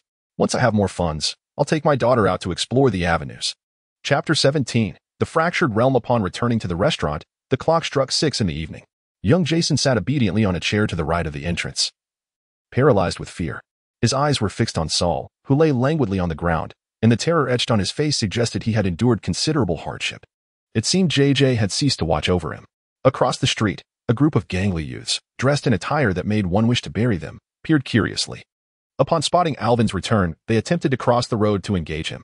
Yet, before they could set foot on the pavement, they were deterred by the menacing gaze of Dom, who had risen to his full height. Alvin paid them no mind. They were merely a band of petty ruffians while he had more pressing matters to attend to. His daughter was hungry, and his foremost duty was to nourish her before he could engage in idle chatter with these miscreants. With one arm cradling Ginny and Jessica following closely behind, Alvin pushed open the door to the restaurant. Every light in the establishment blazed brightly, illuminating the familiar faces from the neighboring blocks who had gathered in celebration. As Alvin entered with Ginny, a series of resounding pops echoed through the air, showering the room with a cascade of colorful streamers. Under the guidance of Old Kent, the crowd erupted in unison, shouting, "Welcome our princess, the princess of Hell's Kitchen." Ginny, somewhat shy, buried her head into Alvin's neck, too timid to meet the gaze of the throng surrounding her. Alvin erupted into hearty laughter, exclaiming, "Thank you all for coming today to celebrate my daughter's arrival. All the beer is on the house." He turned to Jessica, calling out, "There will be no steak today, my dear. Crank up the music and let us lift everyone's spirits." With excitement radiating from her, Jessica dashed to the ancient jukebox, a rare treasure Alvin usually kept under wraps. The covers of the records within were worn and faded, but she randomly selected one to play. Alvin had a fondness for old artifacts. The jukebox was a prized possession, not for its mechanism, but for the rare records it housed, many of which were now out of print. The classic selection she chose began to fill the air with the magnetic voice of Julio Iglesias. "Hey, it's wonderful to see you once again. To see your smile and hear you call my name. There is so much to say. Hey, it isn't accidental that we met. Your love is something that I can't forget, so I wander your way." Though the song's mood did not quite align with the exuberance of the gathering, it mattered not. It was truly delightful. Alvin set Ginny upon the bar, pouring her a refreshing glass of lemonade. Nick, the mischievous little rascal, hopped on one leg to find Alvin, his mouth wide open, revealing 2 missing front teeth, and exclaimed loudly, "Alvin, the attic is mine starting today, right?" With a smile, Alvin tousled his black curly hair and replied, "Indeed, Mr. Cast, the entire attic now belongs to you. Allow me to introduce our new member, my daughter, Ginny Ye." Turning to Ginny, Alvin continued, "Ginny, meet my good buddy, Nick Cast. This fellow is a true tough guy. You should call him brother or Nick." The two youngsters sized each other up for a moment, with Ginny particularly curious about why Nick had only one leg. The outgoing Nick cheerfully declared to Ginny, "You are my sister." "Wow, I have a sister now. Ginny, you are truly beautiful, even more so than the girls in our class." Ginny shyly covered her face with her hands, peering through her fingers at Nick, who was balancing on one leg and playfully attempting to amuse her. Curiously, Ginny inquired, "Nick, your leg, It's different? The innocent girl believed that anyone who was different from others was akin to her. Nick chuckled proudly and replied. Alvin said there was a great hero in Huagua who, to master an unparalleled sword technique, cut off one of his arms and became the world's greatest expert. Nicknamed Heavenly Severed. I may be missing a leg, but when I grow up and master exceptional martial arts, I will strive to become the second greatest. And my nickname will be Earthly Lame. Ha ha ha. At that time, I shall give a good thrashing to all those who bullied me, so they will know the might of Earthly Lame. Ginny gazed at this future second greatest warrior, her admiration evident as she said, Nick, that's amazing. It was Nick's first time receiving such sincere praise. And he bashfully replied, I'm not amazing yet, but I will be in the future. Alvin, pleased to see the two children getting along so well, nevertheless. As a parent with a traditional background, couldn't he help but ask, second greatest expert, Mr. Cast, have you completed your homework? The question of whether homework was done was perpetually relevant for mischievous children. Nick clasped his head with both hands, lamenting, Alvin, why don't you fire our math teacher? The homework she assigns every day is simply too much and too difficult. I don't think I can finish it by tomorrow. Checking his watch, Alvin nodded and said, It is now 6 o'clock. Go enjoy some pizza, and at 7:30 head upstairs to complete your homework. If you can finish before 9. I reckon you might still catch some excitement down here. Excited, Nick threw a few punches in the air and shouted, Wow, Alvin. Are you going to teach those idiots outside a lesson? Will you give them a good beating? Wow, I need to hurry and finish my homework. He then called out to Jessica, who was engrossed in conversation with several women, Jessie, I'm going to do my homework now. Could you please bring me some slices of pizza? I'm in a rush. Jessica, caught up in her lively chat, waved her hand impatiently, signaling that she understood. Nick hopped up the stairs, reminding Alvin before he left to wait for him to finish his homework before teaching them a lesson. Ginny watched Nick, who was around her age, depart and cast a somewhat disappointed glance at Alvin. With a playful smile, Alvin gently ruffled her pert little nose and said, Look at my little princess. Well, would you like to eat? I shall prepare you a delightful plate of my specialty pasta, paired with my exquisite meat sauce, shall I? Ginny nodded eagerly, resting her chin on her hands, and shyly replied, Ginny wants to eat a lot. Alvin playfully pressed his forehead against Ginny's, affectionately nudging her nose, and said, Alvin can make plenty, Ginny can eat a lot. As Ginny devoured 3 portions of meat sauce pasta with great enthusiasm, Alvin was taken aback and gently poked her slightly protruding belly with his finger. Ginny, feeling ticklish, giggled and waved her hands to fend off Alvin's touch. With a beaming smile, Alvin remarked, Ginny is the best, capable of eating so much. Daddy cannot compete with Ginny's appetite. However, do not eat too much, or your tummy will feel uncomfortable. Ginny proudly covered her belly with her hands, chuckling, Ginny eats, not hungry for 3 days. Ginny is amazing. Daddy, it's delicious. Alvin felt as though his nose had been struck by a hammer, a wave of poignant sorrow filling his eyes with tears. 3 days' worth of sustenance in one meal. What kind of life is this? His past life as a chubby child, demanding 6 meals a day and being picky, flooded back to him. He fought back tears, tasting bitterness in his mouth. Ginny, you will never go hungry again. Daddy has plenty of delicious food. But if you eat too much, your little tummy might burst. Alvin affectionately tousled Ginny's hair, promising, tomorrow, Daddy will make sweet and sour ribs and beef stew with tomatoes for Ginny. Save some room for even tastier delights. Ginny gazed at Alvin with wide, expectant eyes. Opening her arms, Daddy, hug. Ginny loves Daddy, she added. Chapter 18, Frank Castor amidst a jubilant atmosphere. A disheveled middle-aged man remained starkly out of place within the restaurant's vibrant ambience. As Alvin playfully entertained Ginny in his arms, the forlorn man leaned closer, resting his elbows on the bar, gazing melancholically at the lively crowd. Bring me a glass of whiskey, he requested. Alvin recognized the man's gaze all too well. It was reminiscent of JJ's when he first arrived, void of life, as if he were observing corpses rather than living souls, exuding a mechanical aura rather than that of a human being. The man bore the unmistakable scent of antiseptic mingled with the metallic tang of blood. Alvin studied him for a moment, choosing not to dampen the festive spirit by mentioning that only beer was complimentary that day. He poured a glass of whiskey and slid it towards him, smiling faintly. I hope you have a pleasant evening. The man offered a wry smile and shook his head. Can we talk? About what? Alvin inquired, curiosity piqued.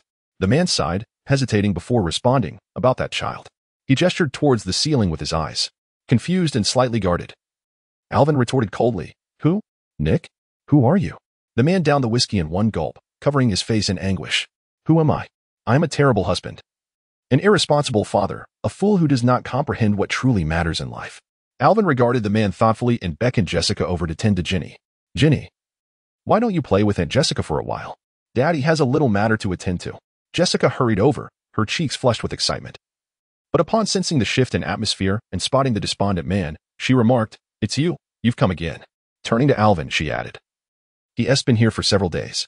I wanted to mention it to you this afternoon. He seems troubled."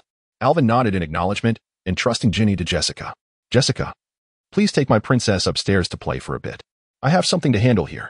He kissed Ginny gently on the cheek as he watched Jessica lead her upstairs. "Let me guess, you are the father of Nick, the one who only exists over the phone?" Alvin asked, pointedly disregarding the man's evident distress.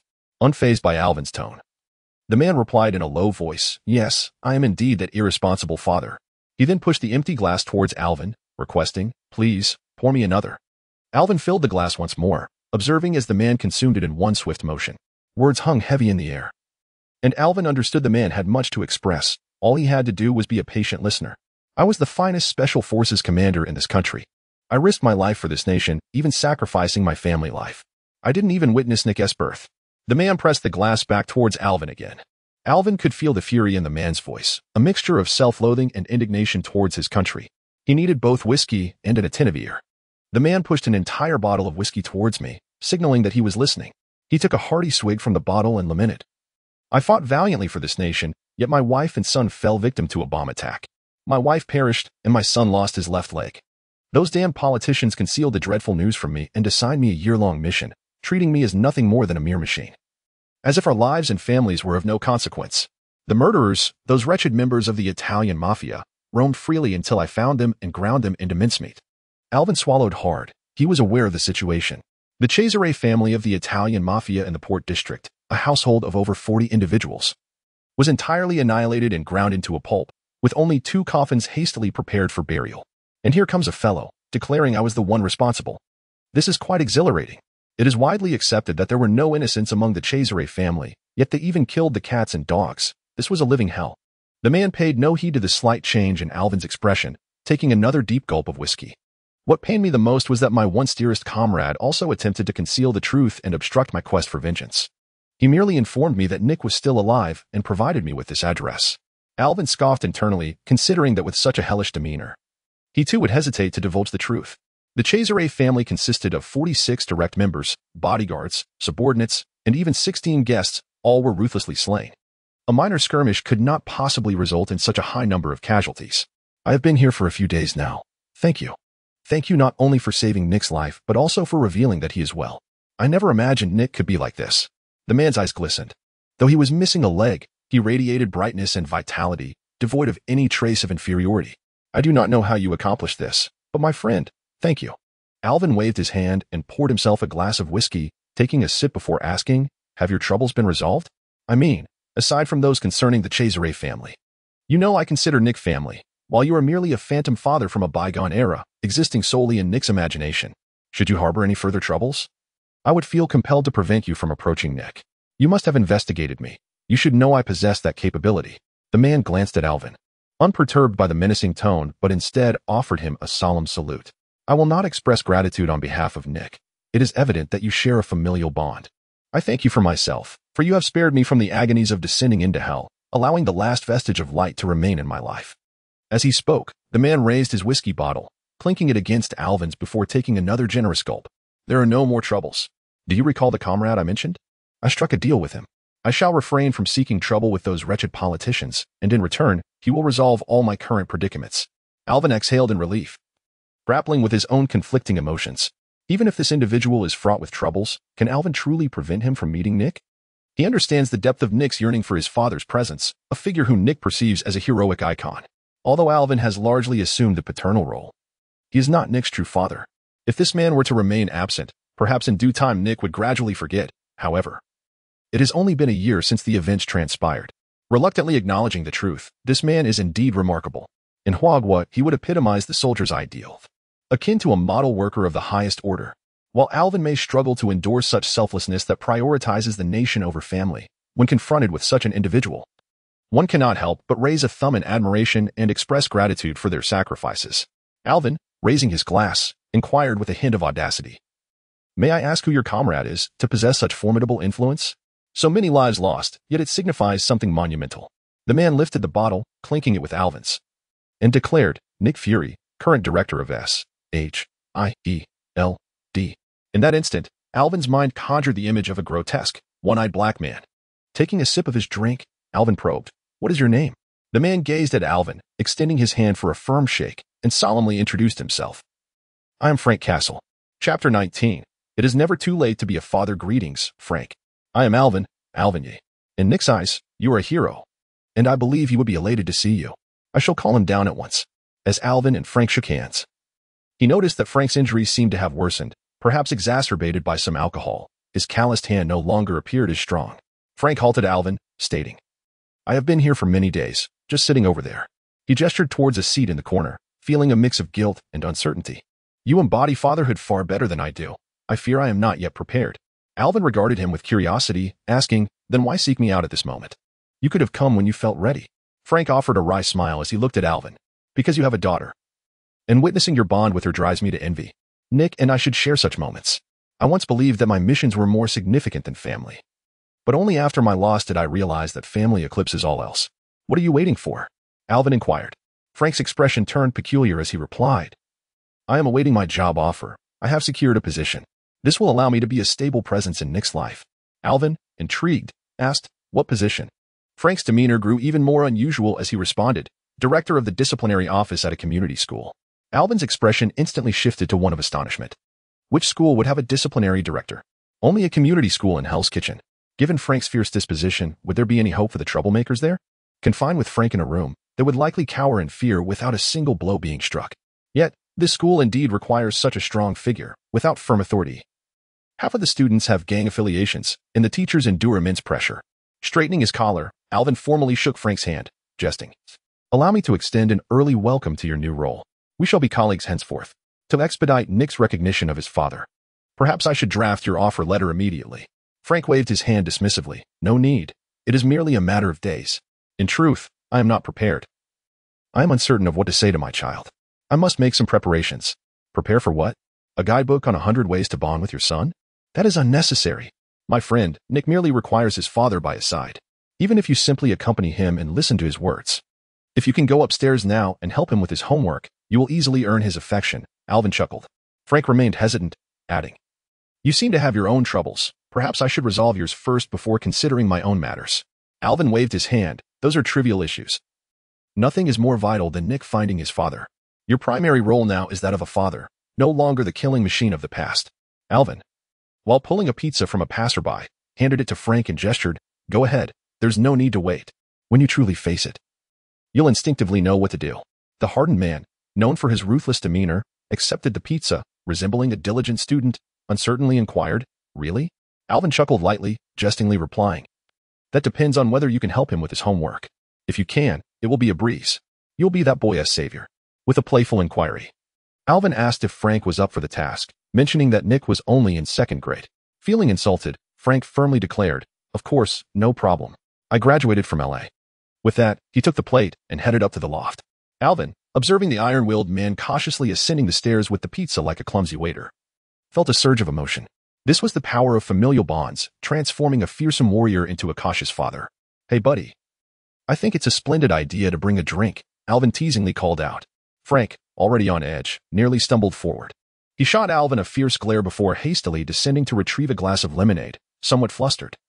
He bared his teeth at Alvin before mustering the courage to ascend once more. Alvin was unperturbed by this man, a future subordinate who dared not provoke him. He simply couldn't bear to tease someone so anxious and on the verge of collapse. With Nick's father having arrived, it was indeed a day filled with double joy.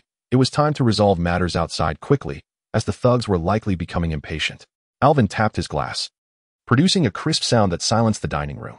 With a smile, he announced, "Today, we celebrate two wonderful occurrences, the first being that I have gained a daughter, as you all are aware.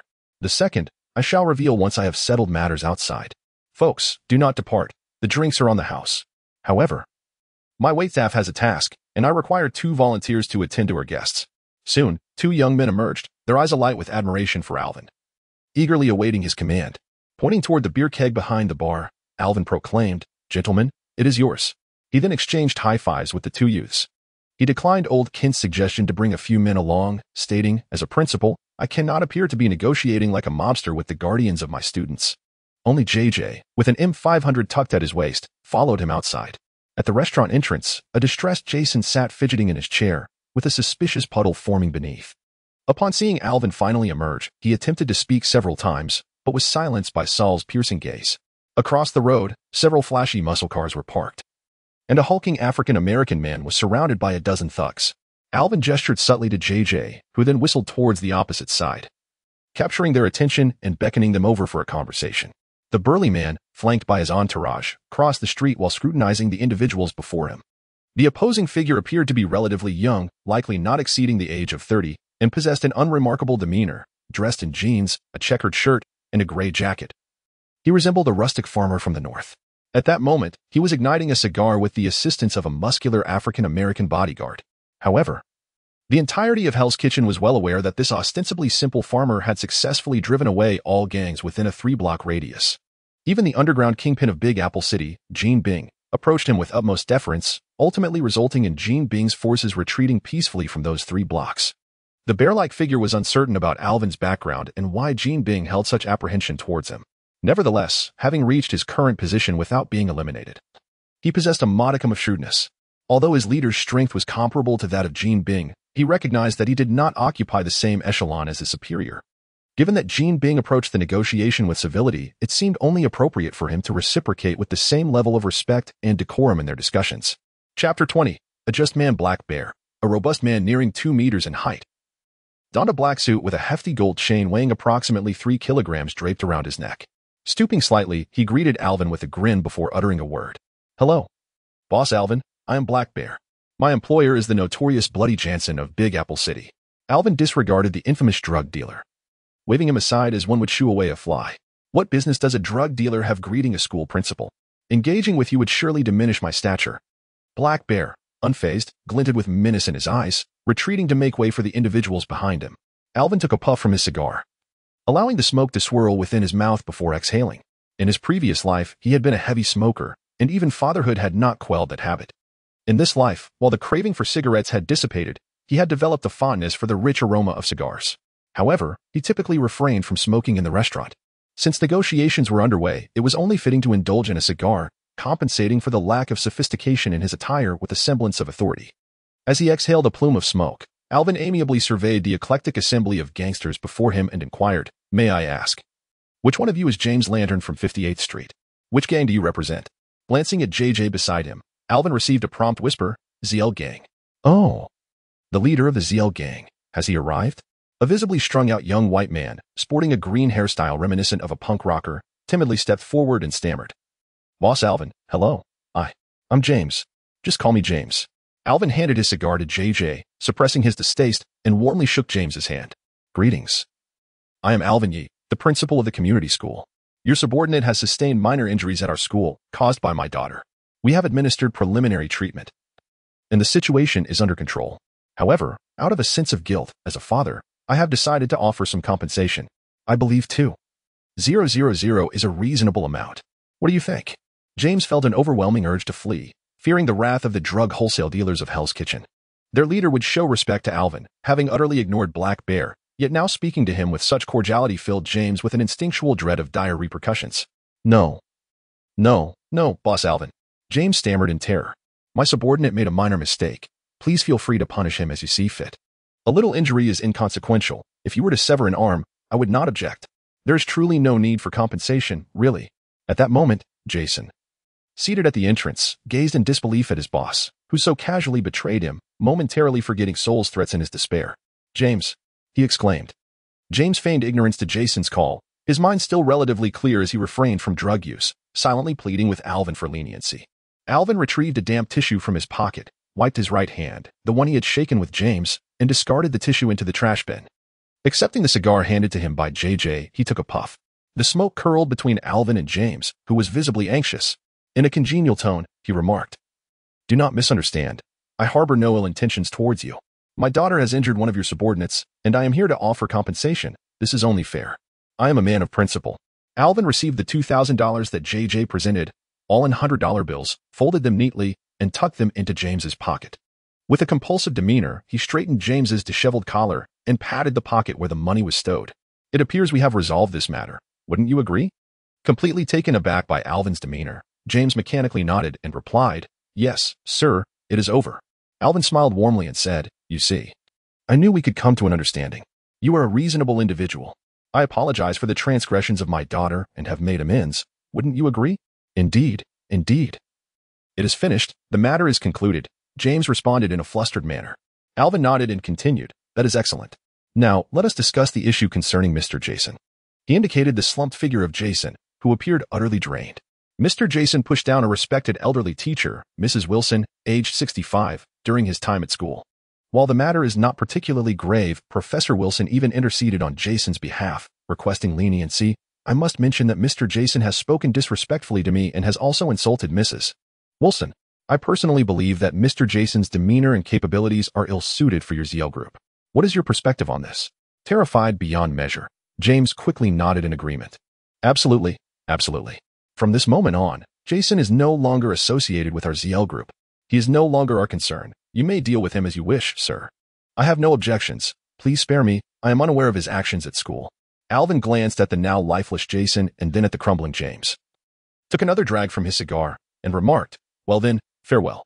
James felt as if a weight had been lifted from his shoulders, disregarding even the gang leader, Black Bear. He hastily scrambled into his car and sped away.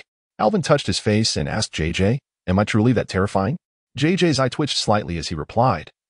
There was a fellow among those who fled who had previously infiltrated the restaurant. I overheard him muttering something about grinding meat and Cesare as he left.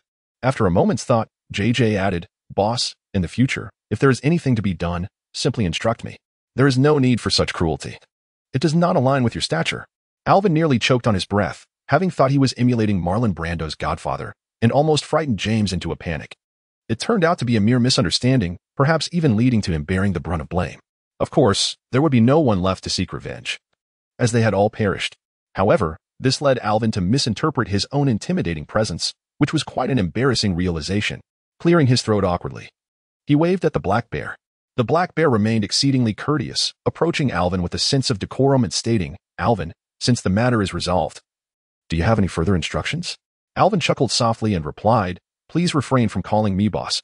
I am conversing with you in the capacity of a school principal. Noting the skepticism on the other's face, he emphasized, indeed, the Hell's Kitchen Community School, it's official. The Black Bear found amusement in Alvin's assertion. A self-proclaimed ruler of a mere 3 blocks insisting on his role as a principal. With a playful tone, he inquired, what directives does the esteemed principal have?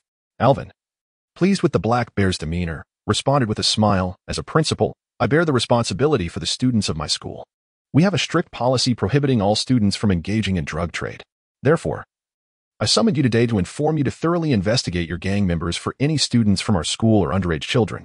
The Black Bear's eyes narrowed, his expression stiffening as he replied in a low voice, I was unaware that the community school had such a regulation. Alvin interjected lightly, well, now you are aware, remember? I am the principal. The Black Bear sneered coldly, saying, you are overstepping, Alvin Ye. Neither I nor my boss, the notorious Jensen, will acquiesce to your trivial proposal. Casting a glance at JJ behind Alvin, the Black Bear continued with a mocking tone, unless you seek to provoke a conflict. Know that our Viper gang is far from the inept Golds. Hell's Kitchen would witness a great many casualties. Chapter 21. Is this really second grade? The window of the restaurant loft was ajar, and Nick, with his curly hair and gap-toothed smile, spoke in a raspy voice to Frank, who stood beside him. Look, Dad. That big guy is in for it. Alvin will teach him a lesson. Indeed, Alvin did not miss the mark the moment Frank appeared before him. Nick would greet him with unreserved enthusiasm. Occasionally, Nick felt a twinge of disappointment, having never met his father. But his mother had told him that his father was serving the country, engaging in work that was both perilous and noble. This rendered Frank, as a father figure over the phone, a hero in Nick's eyes. He had been eagerly anticipating his father's return. With one hand resting on Nick's shoulder and the other instinctively gesturing at his waist, Frank observed the entire process of how Alvin handled the situation. Intimidating a petty gangster was not particularly challenging, yet this Black Bear was a notorious figure in the bustling metropolis of New York. Although Frank had perused Alvin's dossier and conducted personal investigations, the information he gathered was primarily hearsay, with some even bordering on myth. No one had ever witnessed Alvin in action. His former adversaries had either vanished or fled, and those who had escaped were tight-lipped, reluctant to divulge Alvin's methods. Intrigued, Frank watched closely, pondering how Alvin would navigate the current predicament, outnumbered as he was 2 against 14, all armed. He even calculated the bullets in his own firearm, resolving to intervene should Alvin find himself in dire straits. In the midst of Frank's rapid thoughts, a shift in the situation occurred. Nick whispered excitedly, "Look, they're here. Rome, Athens, Sparta, they've all come. These bad guys are finished." Frank squinted and discerned 3 colossal wolves emerging across the street, each nearly the size of the 2 massive wolves at the entrance of the restaurant. As Alvin's cigar struck the black bear's face, all the wolves lunged simultaneously. Their razor-sharp claws sliced through the heels of the gangsters, erupting in sprays of crimson. The wolves moved with such swiftness that Frank could scarcely follow their movements. Not a single gangster managed to react in time to draw their weapons. Each was met with a lacerating swipe from a wolf's paw. One unfortunate fellow lost half of his palm, which flew a considerable distance. The entire sequence transpired in under 10 seconds, leaving a dozen gangsters writhing on the ground, clutching their wounds in agony. The most tragic was the black bear, who, helplessly sprawled on the ground, screamed in despair as 2 wolves, S.H.I.E.L.D and Dom, tugged at his legs, pulling them apart in a gruesome display. Frank wiped the cold sweat from his brow, his legs tensing as he empathized with the black bear's plight. The nearly 2-meter-tall muscular giant had his legs torn apart in such a cruel manner, prompting Frank to think it would be more merciful to simply put him out of his misery with a bullet.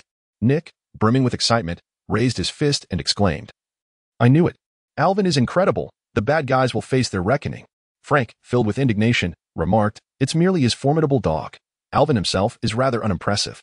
I hardly care about whom my son admires." Nick let out a chuckle, glancing at Frank but refraining from countering his words.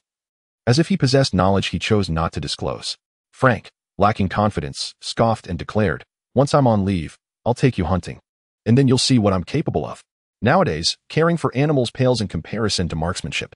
Nick chuckled again, dismissing Frank's self-aggrandizement. The excitement ended too swiftly. "I suppose I should return to my studies, or Alvin will give me a hard time." He patted Frank's waist in a manner befitting a little adult, adding, "Buddy, I don't blame you for struggling with my homework. It's genuinely challenging. Don't worry too much. Although you might be a bit late in your studies, it's all right. I understand it, but it will take some time." Frank felt his blood pressure rising dangerously. Despite being injured and losing considerable blood, the veins on his forehead threatened to burst. The thought of boasting to Alvin downstairs only fueled his anger. With a huff, he turned to assist Nick with his homework. At the restaurant entrance, Alvin grew impatient, the wretched cries of the scoundrels prompting him to signal JJ with a glance. With a sinister grin, JJ, under the terrified gaze of Jason, who had witnessed the entire ordeal, retrieved a metal rod from beside the door. One by one, he rendered the crying gangsters unconscious. The world quieted significantly, leaving only the black bear, desperately wailing and attempting to shield itself from the 2 enormous wolves poised to tear it apart. Alvin glanced at the cigar that exploded on the black bear's face, now lying on the ground, shaking his head in mild regret. He lit another cigar for himself, whistling to summon S.H.I.E.L.D and Dom, who released the black bear's legs and approached Alvin, nuzzling against him in greeting before reluctantly returning to the restaurant entrance. This black bear proved to be too fragile, failing to excite the wolves. S.H.I.E.L.D and Dom's departure did not help the bear. It kept its hands covering its groin. The cries, once powerful, had diminished in strength, the hoarse voice now resembling a deflating balloon, turning into dry, rasping sounds. The black bear was no longer the boisterous creature that had threatened war just moments before. Alvin approached the black bear, flipping it onto its back with his foot, revealing its pitiable legs, which drooped like 2 limp noodles. Crouching before the black bear, Alvin exhaled a plume of smoke. "My friend, we could have easily reached an accord. I truly lament this situation." The black bear, a notorious drug lord, displayed a modicum of pride, refusing to beg for mercy or concede defeat. Instead, he endured the pain, locking his gaze onto Alvin with what he believed to be the most venomous and ferocious stare. Although the bear-like appearance rendered his glare somewhat ludicrous, Alvin, with an air of condescension, inquired, "What is it? Do you still harbor doubts regarding my previous proposition?" Through gritted teeth, the black bear rasped, "You will come to regret this, I assure you. You shall be slain, and your entire family will meet the same fate. The Viper Gang is more than capable of executing this." Alvin regarded the black bear with an expression of incredulity. If even Golden could not achieve that, what makes you believe a mere drug dealer could? You rely on malice and brutality to establish your foothold in Big Apple City. In terms of combat prowess, you are outmatched even by the Russian mob of Hell's Kitchen. After taking another draw from his cigar, he reminisced about the nostalgic sensation of crouching and smoking. "My friend, truly contemplate my proposal, or perhaps you might wish to contact your boss, Bloody Jansen, for his counsel." The black bear tilted his head, spitting a mouthful of blood-tinged saliva with a malevolent grin, stating, "My boss will only storm in here with a firearm, eliminating every last one of you." Alvin wrinkled his nose, establishing a mental link with his pet raven. He then jolted slightly, a flicker of irritation dancing in his eyes as he glared at the black bear. "Hurry and make that call, Urge your boss to lift his rotund backside from his Long Island Villa's hot tub and relay my suggestion to him. My patience is waning. Chapter 22. I would never harm a soul, I promise. Upon hearing Alvin's threat, the black bear was gripped by uncertainty. He was indeed aware that his boss was heading to the villa on Long Island for some respite today. However, the fact that Alvin also knew this was rather alarming. Trembling, he withdrew his phone from his pocket and dialed his boss. Alvin resolutely seized the phone, activating the speaker function and directing it towards his own face. Here's Jensen. A slick, oily voice emerged from the receiver. Boss, it's the black bear, he rasped. Oh, what is wrong with your voice? Did the nightclub girls drain your energy? Haha. Boss, are you taking a bath at the villa on Long Island? The black bear cautiously inquired. Do I need to inform you that I'm bathing? Are you out of your mind, black bear? No, boss. I came to negotiate with Alvin from Hell's Kitchen today, remember? I mentioned it to you. That's what he said, the black bear anxiously replied. On the other end, there was a moment of silence, as if he were conversing with someone nearby. What on earth is happening? Came the low, grave response. Alvin wants to negotiate. He demands that we expel all his students and minors connected to us, the black bear explained. Huh, who does he think he is?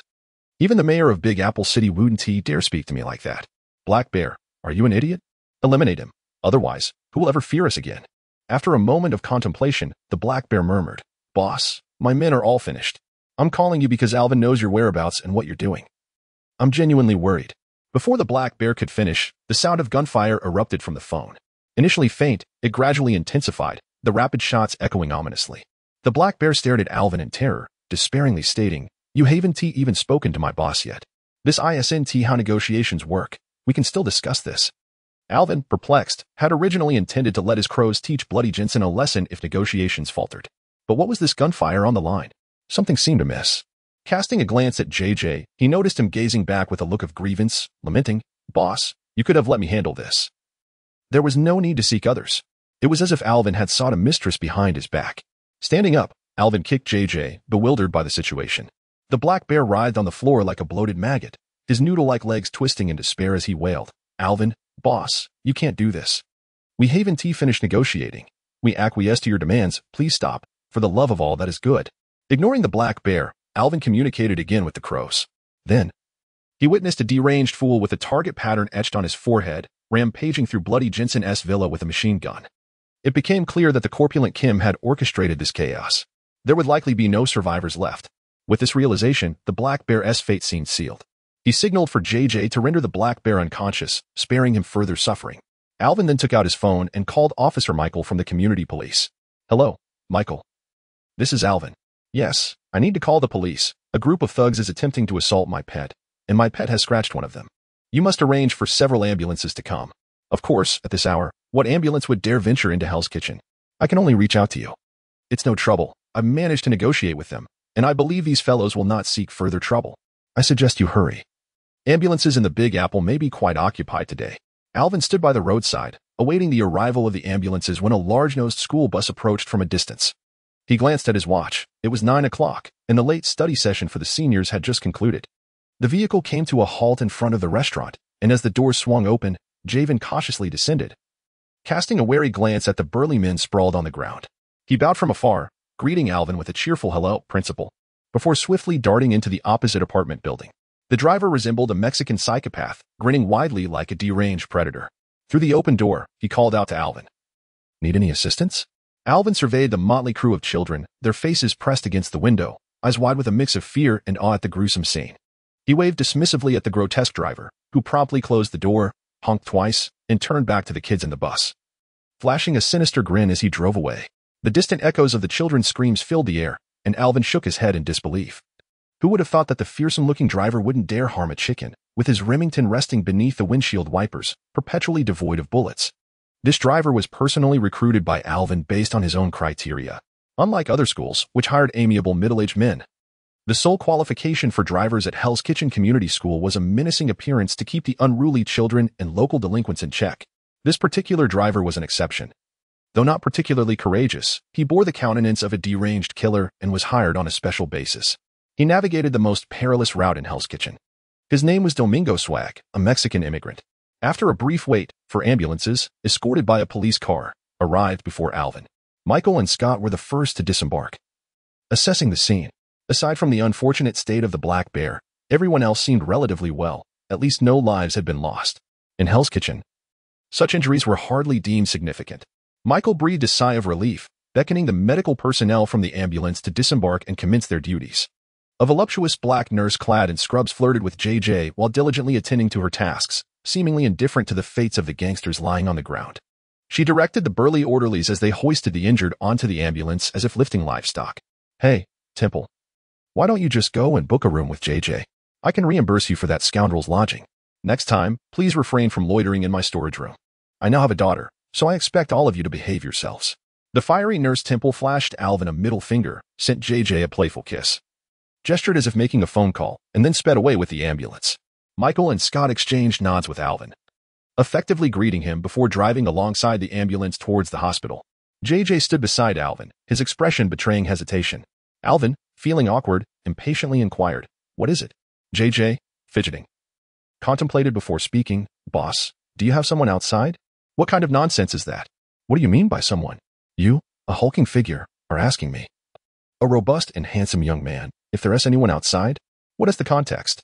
Alvin kicked JJ lightly on the thigh, flashed him a middle finger, and warned, "Speak properly, or I'll make you regret it." JJ, receiving the kick without anger, brushed off the dust from his leg and replied, "Boss, for matters like this, you can simply instruct me to handle it. You really don't need to look elsewhere. Those people may not be trustworthy." Alvin shook his head in resignation, saying, "The matters over there were not my doing. It was Jean's work." JJ looked at Alvin with a skeptical expression, as if to say, "Don't think you can fool me. I would never engage in something as heinous as murdering an entire family, truly." Chapter 23. The child sleeps. Although the matter had been resolved, Alvin's spirits were far from buoyant. The loss of so many lives weighed heavily on him. While these individuals may have deserved their fates, he could not help but wonder if innocent souls, such as cooks or caretakers, had been caught in the crossfire. Alvin certainly did not intend to confront Jean Bing, as this was a vendetta belonging to the underworld. As previously mentioned, one should steer clear of Jean Bing, who was ominously dubbed Bloody Jansen, a name that hinted at a short-lived existence. Yet, judging by JJ's expression, it seemed Alvin might have to bear the brunt of the blame. This was unacceptable, he mused. If he were to shoulder this burden, would it not be reasonable to expect an additional $5 million in donations from the board member Jean Bing? After all, was he not the sole remaining drug lord in the Big Apple?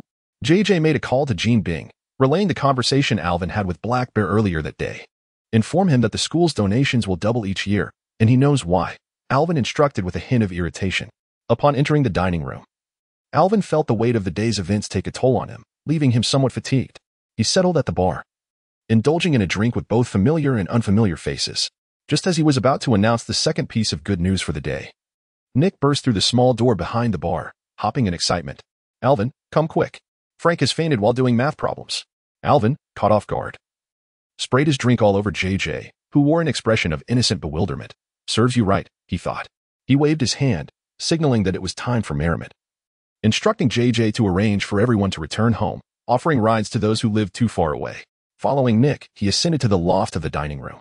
The loft was spacious, nearly 60 square meters, with Nick's bed positioned near the window. Frank lay on the bed, his complexion pale and breathing labored. By the time Alvin entered, Frank had regained consciousness but turned his gaze awkwardly to the wall upon seeing Alvin. A sigh of relief escaped Alvin. The fact that Frank could move indicated he was not gravely injured. If he had been seriously hurt, it would have been tragic to see a joyous occasion turn somber. Though he had sustained significant injuries and was weakened, coupled with the excessive alcohol consumed earlier, he presently lacked strength. Otherwise, in true iron-willed fashion, he would have leaped from the window, determined to master mathematics before returning to acknowledge his son. Alvin ruffled Nick's hair and said, "Go play with your sister Jessie for a while. Ginny is there too. Bring me the culprit responsible for Frank's fainting spell. After all, Frank is a graduate of UCLA. It is likely his injury that caused him to faint. Off you go. I shall tend to him." Frank, lying on the bed, coughed awkwardly, trying to mask his embarrassment. Alvin, with a knowing smile, ushered Nick out. He turned to Frank, an amused expression on his face. "Look at you. What's this all about? Back in my day, I struggled with my son's homework and was publicly reprimanded at parent-teacher meetings, yet I persevered. And you, a hardened killing machine, brought low by a second-grade math problem? How embarrassing." Frank made a valiant effort to sit up, casting awkward glances at Alvin, his hesitance proving quite vexing. Alvin gestured for him to remain silent and consoled him, saying, "Our school is somewhat distinct from others. The education the children receive is different. Therefore, if parents find themselves at a loss with their child's assignments, there is no need for concern. You merely graduated from LA University, and I have seen teachers from Harvard who struggle with these problems as well. You have no reason to feel inferior. Frank, feeling flustered, insisted he was not inferior, but Alvin disregarded him. He directed a poisonous vine that had crept in through the window to spray a green gas at Frank, rendering him unconscious. Subsequently, a red tendril extended several fine appendages into Frank's body, channeling a crimson energy to mend his wounds. Having been cautious not to expend too much energy, he halted when he noticed Frank's complexion improving. After dismissing the corpse-eating vine, Alvin seized Frank's feet, yanked off his boots, and tossed them onto the floor. Bemused by the state of his son's bed, a clear indication of untidiness. Allowing Frank to rest, Alvin returned to his room. The carefree Nick was engaged in playful antics with Ginny, their laughter resonating throughout the space. Jessica, covering her head, appeared on the verge of madness from the ruckus. Her expression one of despair. Nick exclaimed loudly, "Look at my awesome leg," and sprang up, hopping on one leg before tumbling onto Alvin's bed. Ginny, perched on the bed, was propelled high, emitting a laugh akin to the sound of silver bells. Upon spotting Alvin's entrance, Ginny excitedly took a few steps back, then leapt into Alvin's embrace, giggling. "Nick, you're amazing. Such an impressive leg." Alvin cradled Ginny in one arm and shot Nick a disapproving glance, pondering how mischievous children are akin to a contagious affliction. He observed his little Ginny, who, after such a brief interval, had already succumbed to the playful antics, daring to leap towards him from a meter away. It was all Nick's fault, that troublesome rascal corrupting his precious daughter. What if she were to fall? Holding the giggling Ginny, Alvin chuckled softly, resting his forehead against her little head. "My dear, you mustn't emulate these troublemakers. That was far too perilous." Ginny cupped Alvin's cheeks in her hands and planted a kiss on his face, exclaiming, "Daddy, you're amazing. I love you, Daddy." With that, everything was well. His daughter was so understanding, and a little mischief was permissible. Overjoyed, Alvin lifted Ginny high, crashing onto the bed. The soft mattress catapulted Nick off, landing him unceremoniously on the floor. That rascal Nick, ever resilient, bounded back, shouting as he charged towards the bed, seeking revenge. Alvin, still holding the giggling Ginny, deftly dodged left and right, indulging in their playful antics. After a while, Nick seemed to tire, and the three of them settled on the bed. Jessica had slipped away the moment Alvin entered. In a rare moment of tranquility, Nick lay back on the bed, hands behind his head, and asked, "Alvin, my dad has come. Does that mean I have to leave?" As she spoke, her tone was laced with hesitation, worry, and reluctance. Ginny, pressing against Alvin's chest, expressed her discomfort, saying, "Nick, don't go. Ginny likes you. Don't leave." Alvin planted a gentle kiss atop Ginny's head, offering her solace. Nick, however, did not receive such tender treatment. Alvin's large hand ruffled Nick's hair, causing his features to contort in a comical manner as he grumbled, "Where would you go? Your father is just a poor laborer. He cannot take you anywhere.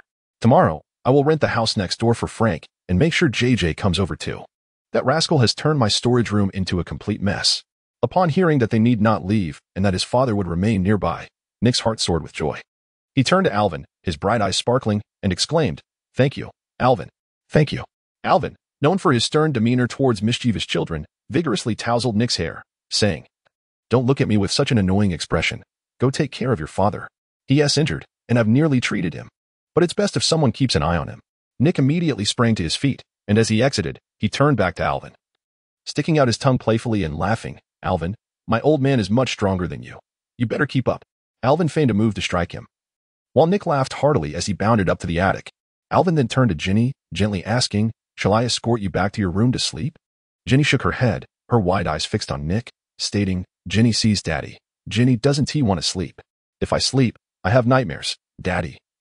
I don't want to sleep." Alvin felt a strange pang of sorrow wash over him. He tightened his embrace around Ginny, planting a firm kiss on her cheek, and reassured her, "Ginny, sleep. Daddy is strong. He will chase away the nightmares." Ginny joyfully wrapped her arms around Alvin, enveloped by an overwhelming sense of security. As Alvin hummed a gentle, unknown tune, she gradually drifted off to sleep. The darkened sky loomed low. The warm stars twinkled in response. The insects buzzed softly, asking, "Who do you long for?" Chapter 24. Where did you get your hands made? The night in Hell's Kitchen was unusually serene. Alvin cradled the tiny child in his arms, soothing her troubled brow as she grimaced, banishing her nightmares. A night devoid of dreams, naturally, for Alvin had not slept at all. Early in the morning, he deviated from his usual routine of jogging, opting instead to purchase breakfast from Uncle Chang's stall before returning to the restaurant. He attended to the little princess, who had startled awake, while rousing Nick and Frank with a roughness that startled them. Upon awakening, Frank was taken aback to find his disabled son had kept vigil by his bedside throughout the night. and he felt a wave of shame wash over him as he lightly thumped his head in remorse. It was disheartening for Frank to rely on his 8-year-old son for care, leaving him quite dissatisfied with himself. Yet, his son's tender ministrations had significantly hastened his recovery. Frank reflected on how he had previously neglected his family. The presence of a caring loved one had transformed his grievous injury into a quicker healing. Although Frank was immensely proud of his son, he couldn't help but feel vexed by Alvin's demeanor towards him. In a moment of frustration, he mused that had he been in a foul mood, he might have dealt with Alvin quite harshly. Nevertheless, his son seemed to thrive on the mischief, delighting in finding trouble, only to be scolded in return. Today in Hell's Kitchen felt peculiar. Alvin drove his aging pickup truck to the school to fulfill his duty of standing guard. Frank remained at the restaurant, preoccupied with resolving housing issues. As Alvin navigated the streets, he noted an unusual smoothness to the journey, with all vehicles yielding to his antiquated Ford. What typically took 30 minutes was accomplished in a mere 15. A surge of pride swelled within him. Perhaps he was finally recognized for his contributions to the community, earning a place among the notable figures of Hell's Kitchen. However, as he disembarked, an unsettling feeling washed over him. Something was amiss. The gazes of those around him were laced with reverence. The previously rebellious youths, known for their outlandish attire, were conspicuously absent, replaced by a demeanor of submissiveness that rendered the community school reminiscent of an Ivy League institution. Even Nelson, the vice principal who usually stood at the school entrance, regarded Alvin with a blend of awe and trepidation. Impatiently, Alvin confronted Nelson, questioning, "What in the world is going on? Has an alien invasion occurred?" Nelson, bowing respectfully, responded with a hint of flattery, "Good morning, Mr. Principal. Your remarkable feat last night has undoubtedly spread throughout Hell's Kitchen." Alvin paused, realization dawning upon him. He was bearing the brunt of the blame for Bloody Jensen's misdeeds. Contemplating an explanation, he ultimately decided against it, recognizing that communicating with Nelson was futile. The sudden notoriety made Alvin's day considerably easier. Observing the children's behavior, he surmised they had been thoroughly admonished by their parents that morning. From a distance, Professor Cage's raspy voice echoed, "Alvin, just how many people did you kill yesterday?" Overwhelmed by the absurdity, Alvin chose to ignore the old curmudgeon, swiftly leaping back into his vehicle and making a hasty retreat to the restaurant. "Today, I returned home quite early, just in time to marinate the beef for the day. As yesterday's usage was merely a continuation from the leftovers of the day before, I retrieved 50 kilograms of beef from the cold storage in the basement and placed it onto several large trays to thaw naturally in the hall on the first floor. In a few large bowls, I mixed together black pepper and salt." The enthusiastic little girl, Ginny, eagerly assisted Jessica, diligently following her every move with a small cloth in hand, mirroring her actions. Alvin observed that the restaurant appeared twice as clean as usual today. He praised Ginny, planting a kiss on her cheek, which only heightened her enthusiasm, despite her accidentally knocking over a few jars of seasoning, a testament to her industrious spirit that deserved commendation. The bustling morning swiftly passed, and the Peace Hotel officially opened for business. As per routine, numerous patrons arrived punctually at the restaurant. The only distinction was that the clientele from Hell's Kitchen respectfully greeted Alvin. However, the newcomers behaved no differently than usual. Preparing 50 steaks required little effort from Alvin. Rather, the sweet and sour ribs and tomato braised beef he had promised Ginny took considerable time. Upon the completion of these two dishes, many diners expressed their discontent, lamenting that they had not been informed about such delectable offerings. Of course, the complaints came primarily from the curious newcomers. Alvin embraced Ginny as they sat on the high stools at the bar, and Jessica, rather unprofessionally, joined them. Each held a bowl of rice, savoring the meal with gusto. After consuming a substantial amount, Jessica, adhering to the instincts of a young lady, refrained from requesting a third bowl, leaving Alvin and Ginny to continue their lighthearted dining. Observing that Ginny had nearly finished her meal, Alvin declined her third request for more rice, planting a kiss on her slightly sulky face. He playfully poked her round little belly, eliciting a smile, and began to tidy up the dishes. At around 1 o'clock, when typically no patrons would arrive at this hour, 3 uniformed police officers and a well-dressed, dignified middle-aged man entered. Alvin recognized 2 of the officers, Michael and Scott, who were the first to greet him, with the enthusiastic Scott even approaching for a high five, much to the dismay of the female officer present. The dignified gentleman, however, seemed quite at ease, taking a seat at the bar and smiling at Alvin as he said, "Good day, Mr. Alvin. I have long heard of the exceptional steaks here and have always wished to try them. I wonder if fortune smiles upon me today?" Noticing Alvin's furrowed brow, the gentleman continued, "Oh, I have yet to introduce myself. I am George Stacy, Chief of Police for the Big Apple City." After extending his hand for a handshake, Alvin reciprocated but apologetically replied, "You may have to wait until this evening to enjoy a meal, as the lunch portions have already sold out." George, possessing a good-natured temperament, did not mind and responded, "What a pity. Would you mind bringing me a glass of water? Of course, Alvin replied. Alvin gestured to Jessica to serve lemonade to the director and her party. The female officer leaned against the bar, resting her left elbow on the counter. Her fingers tapping lightly, beckoning Alvin to come closer. She inquired, "Can't we make an exception?" Alvin disregarded her unreasonable request and turned his attention to Michael and Scott. Michael offered an awkward smile, explaining, "This is Officer Misty Knight, our new precinct chief from Hell's Kitchen." He stepped aside, clearly not fond of his new superior. Alvin smirked playfully, saying, "I must congratulate our Hell's Kitchen precinct on acquiring a new chief." He then looked at Misty and added, "Have you also replaced your front door?" The previous chiefs faced quite a bit of trouble. Misty, evidently hot-tempered, slammed her right hand on the bar, producing a thunderous bang. The solid wood bar was marred with a noticeable dent from her metallic arm. The restaurant remained undisturbed, as most of the curious patrons had already departed, leaving behind the locals of Hell's Kitchen who understood the unfolding drama. They eagerly watched Alvin, anticipating how he would navigate the situation.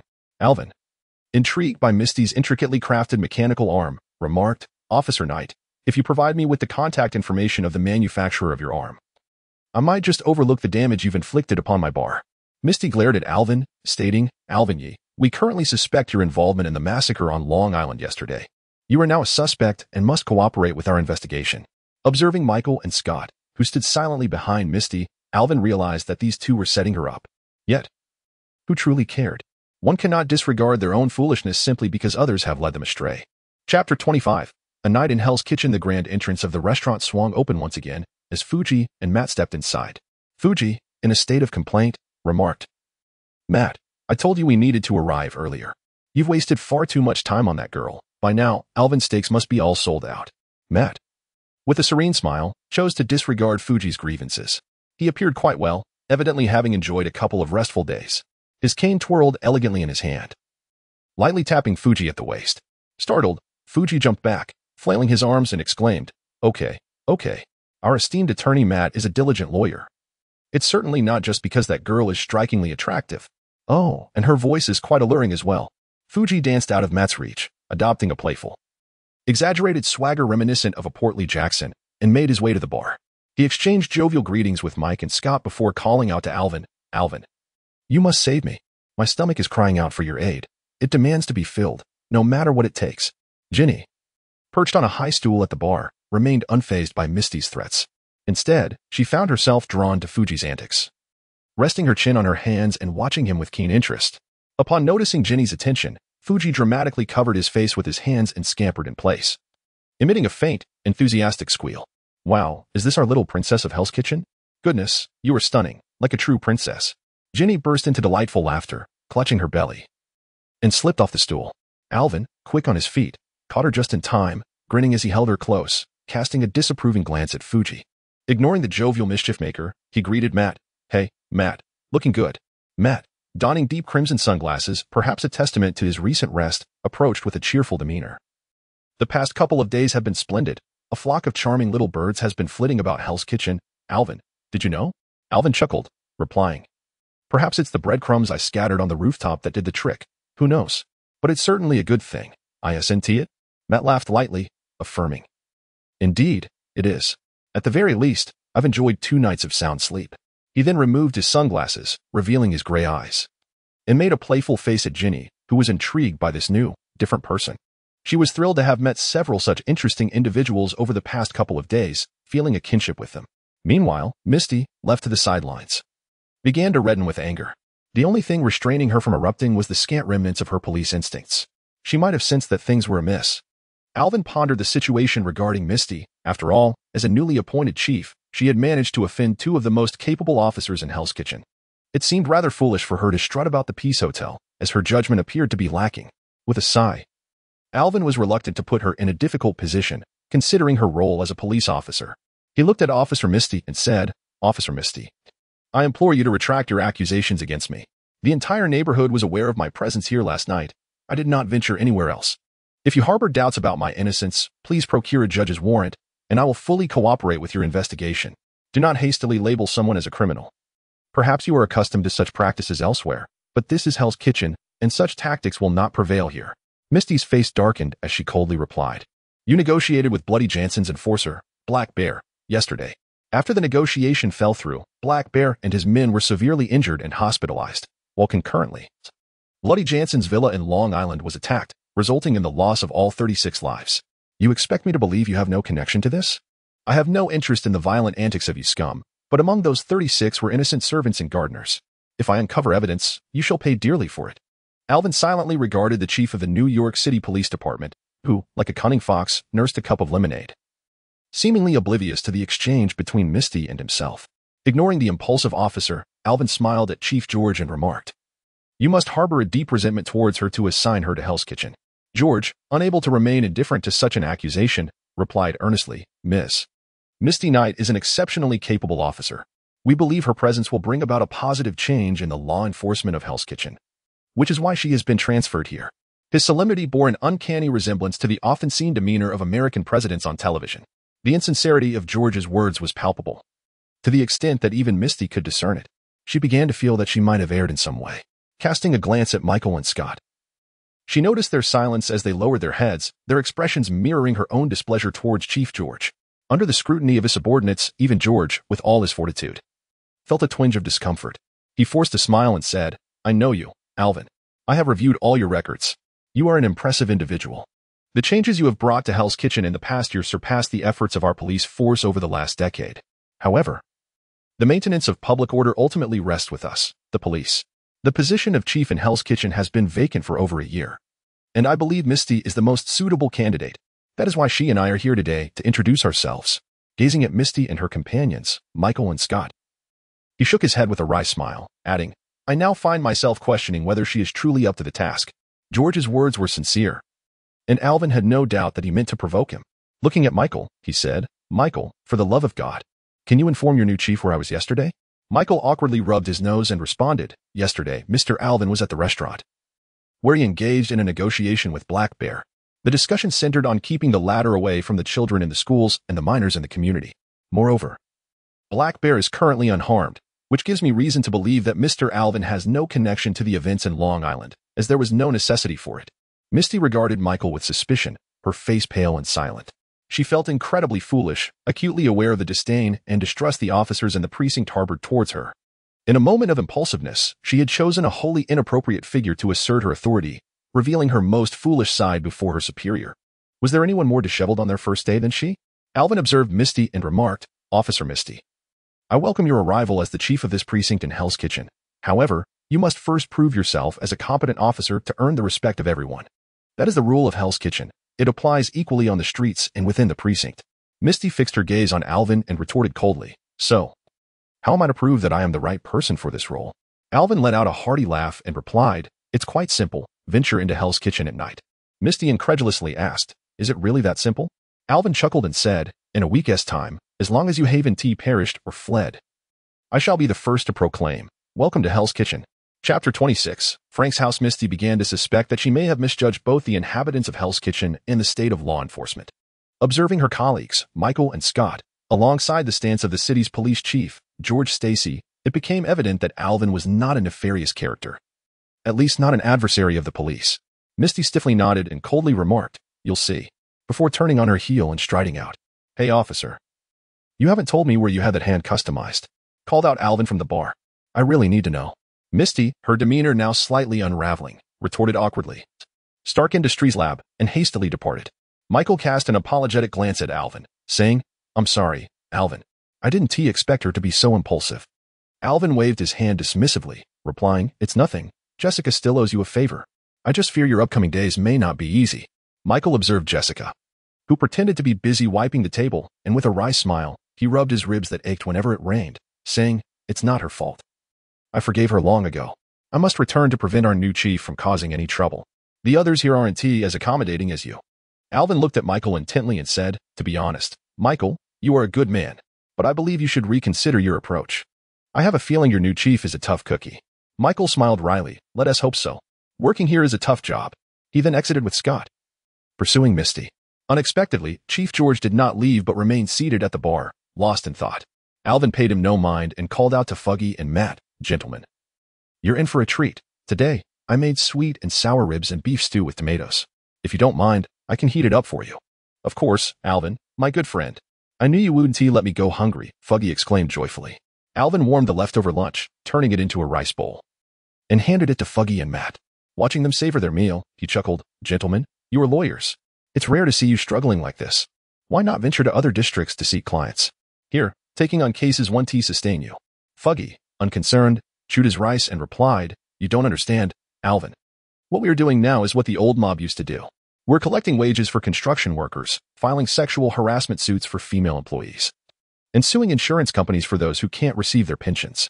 Wiping his mouth, Foggy continued, "You know, these businesses and employers don't fear us at all. They're more afraid of the mob. They can easily deal with us by hiring a bunch of lawyers to give us headaches. But when faced with the mob, they will graciously pay up, and sometimes the victims even receive a larger compensation. Last week, it was I who, accompanied by the school driver Swag, donned the guise of a gangster to retrieve old Harry's wages. This was far simpler than pursuing legal action." Alvin held a profound admiration for Foggy's ability to weave tales. Chuckling, "I mean, you could take on some lucrative commissions." Foggy waved his hand dismissively and replied, "We truly have no time. Our cases are already booked out for 2 months, albeit none of them are profitable." After speaking, Foggy cast a melancholic glance at Matt. For the case that should have yielded the most profit was the compensation from S.H.I.E.L.D. just 2 days prior, yet Matt refused to sue them. Turning to Foggy, Matt stated, "What we are doing now is instilling a belief in the law among the residents of Hell's Kitchen, rather than relying on gangsters and firearms to resolve issues. This way, they can secure lawful employment elsewhere." Indeed, the great saint, Mr. Matt Murdoch. "Yet we have been delinquent on rent for a month, and you just provided free consultation to a vixen." Foggy retorted with exasperation, "If it weren't for Alvin, we would have gone bankrupt last month. As an attorney, that would be a tremendous disgrace to my career." Alvin felt a pang of sympathy for Foggy. Having a colleague like Matt indeed made it difficult to earn a living. Alvin understood Matt's nature. He was a genuinely good person. Yet, the world often favors the wicked, while the virtuous struggle to make ends meet. Contemplating this, Wilson Fisk, that scoundrel, appeared particularly loathsome. Why should the illustrious daredevil live like a pauper reliant on welfare while Fisk, a crime lord, indulged in a life of excess? The irony was further compounded by the fact that Matt's welfare was funded by Alvin, which felt particularly unjust. It was high time to confront Fisk and demand a fair share. The kindergarten was soon to open, and a few school buses were still needed. In the midst of his reverie, Frank returned, weary and clad in a gray work uniform splattered with white paint. He strode briskly to the bar and addressed Jessica. "Hey Jess, do me a favor and get me a beer." As he spoke, Frank cast a cold glance at George, who sat silently at the bar. He found the man's demeanor quite off-putting. Frank exuded a formidable presence. As he settled at the bar, everyone instinctively made way, creating distance from him. Jessica begrudgingly poured a beer, extending it with outstretched arms as if he bore some contagion. Foggy and Matt silently retreated to a distant table to continue their meal. Though Foggy was inclined to make a quip, he swiftly reconsidered, evaluating Frank's stature and presence, and chose silence instead. Alvin rapped the bar with his knuckles, disdainfully remarking, "Buddy, did you fall into a cesspool? If you linger here, my restaurant will be devoid of patrons." Frank took a hearty swig of his beer, boasting, "I secured the house next door, painted it myself, and even fixed the damned plumbing. For this dilapidated property, that rotund landlord still demands $5,000 a year." Alvin gazed at Frank as if he were a fool, asking, "Did you actually pay him? If the payment has not been made, I shall have old Ken approach him for a discussion. He is certain to negotiate a significantly lower price."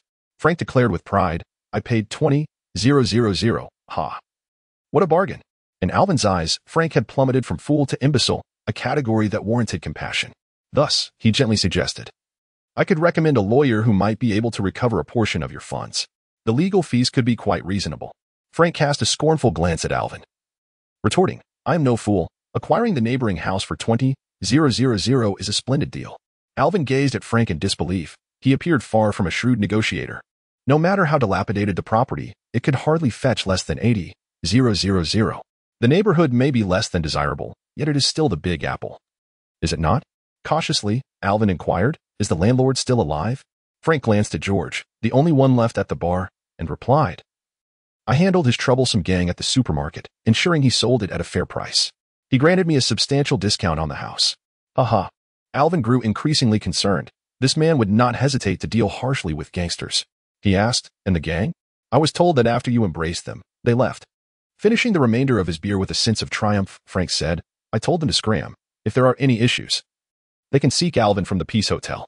With that, he disregarded Alvin's ashen countenance, humming a cheerful tune as he departed for his own abode, realizing that he too bore an unpleasant odor. Chapter 27. strategies for elite schools as the scent emanating from Frank began to dissipate. Alvin poured a glass of beer for Director George and remarked, "Mr. Director, if you have any matters to discuss and it is convenient, please feel free to share. To be honest, I do not harbor any aversion towards the police." George glanced up at Alvin, contemplating for a moment before responding. "I am uncertain whether I should confide in you. I have reviewed your writings and video materials. You possess some rather unique abilities and formidable companions. I wish to consult you, as it may prove beneficial." Alvin internally scoffed at the manner in which these individuals spoke, whenever they pondered whether to speak. It invariably led to them divulging their thoughts anyway. Then why bother with such preamble? If I remain silent, it simply renders you awkward. The seasoned director, devoid of any embarrassment, continued, "Recently, a senior executive from Stark Industries was attacked, and her bodyguard lost his life in an attempt to protect her. Following our investigation, we discovered that the assailants were vampires." Suppressing his urge to mock, Director George elaborated, "Indeed, they are vampires, creatures with fangs, operating under the cover of darkness, feeding on human blood. Upon further investigation, we found that they constitute a significant group. Numerous disappearances over the past decades are linked to them." Alvin regarded the director with a sardonic expression and said, "Wow, it took you decades to realize this. And only after a Stark executive was attacked did you uncover the truth." With a theatrical wipe of his eyes, he added disdainfully, "To be frank, Director, you have significantly lowered my opinion of the New York City Police." Director George managed a wry smile, stating, "I do not shirk my responsibilities. When I became aware of such occurrences, I ordered an inquiry. However, my officers have suffered losses exceeding 10. They were all good men. I do not wish to witness their demise. Thus, I sought you out, as I believe you may possess some insights." Rubbing his throbbing temples, Director George earnestly implored, "If you have any information, please share it with me, so I can send those bastards to hell." Alvin pondered for a moment. The sincerity reflected in George's expression suggested he genuinely cared for public safety and mourned the sacrifices of his officers. Moreover, the themes of night, fangs, and blood seemed all too familiar. While this world lacked films about vampires, Alvin had certainly indulged in them in his previous life.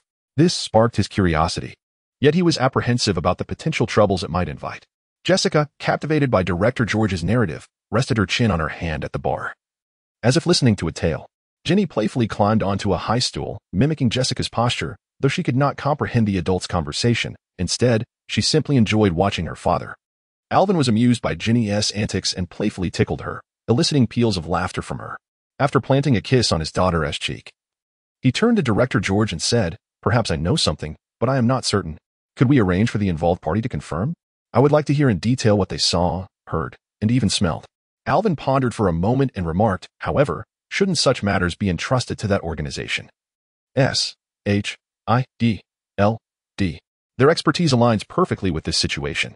Upon hearing the mention of S.H.I.E.L.D., Director George's face reflected a palpable indignation. Clearly, he had not received favorable news from them. Much like the FBI's disdain for the CIA, it was evident that S.H.I.E.L.D.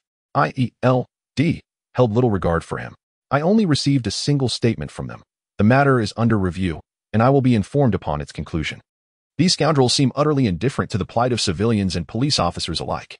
A city council member raised this issue several times, only for his entire family to vanish. The audacity of these wretches is beyond belief.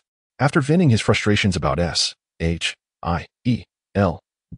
George appeared somewhat alleviated and suggested, "I can arrange a meeting with executives from Stark Industries. Are you available?"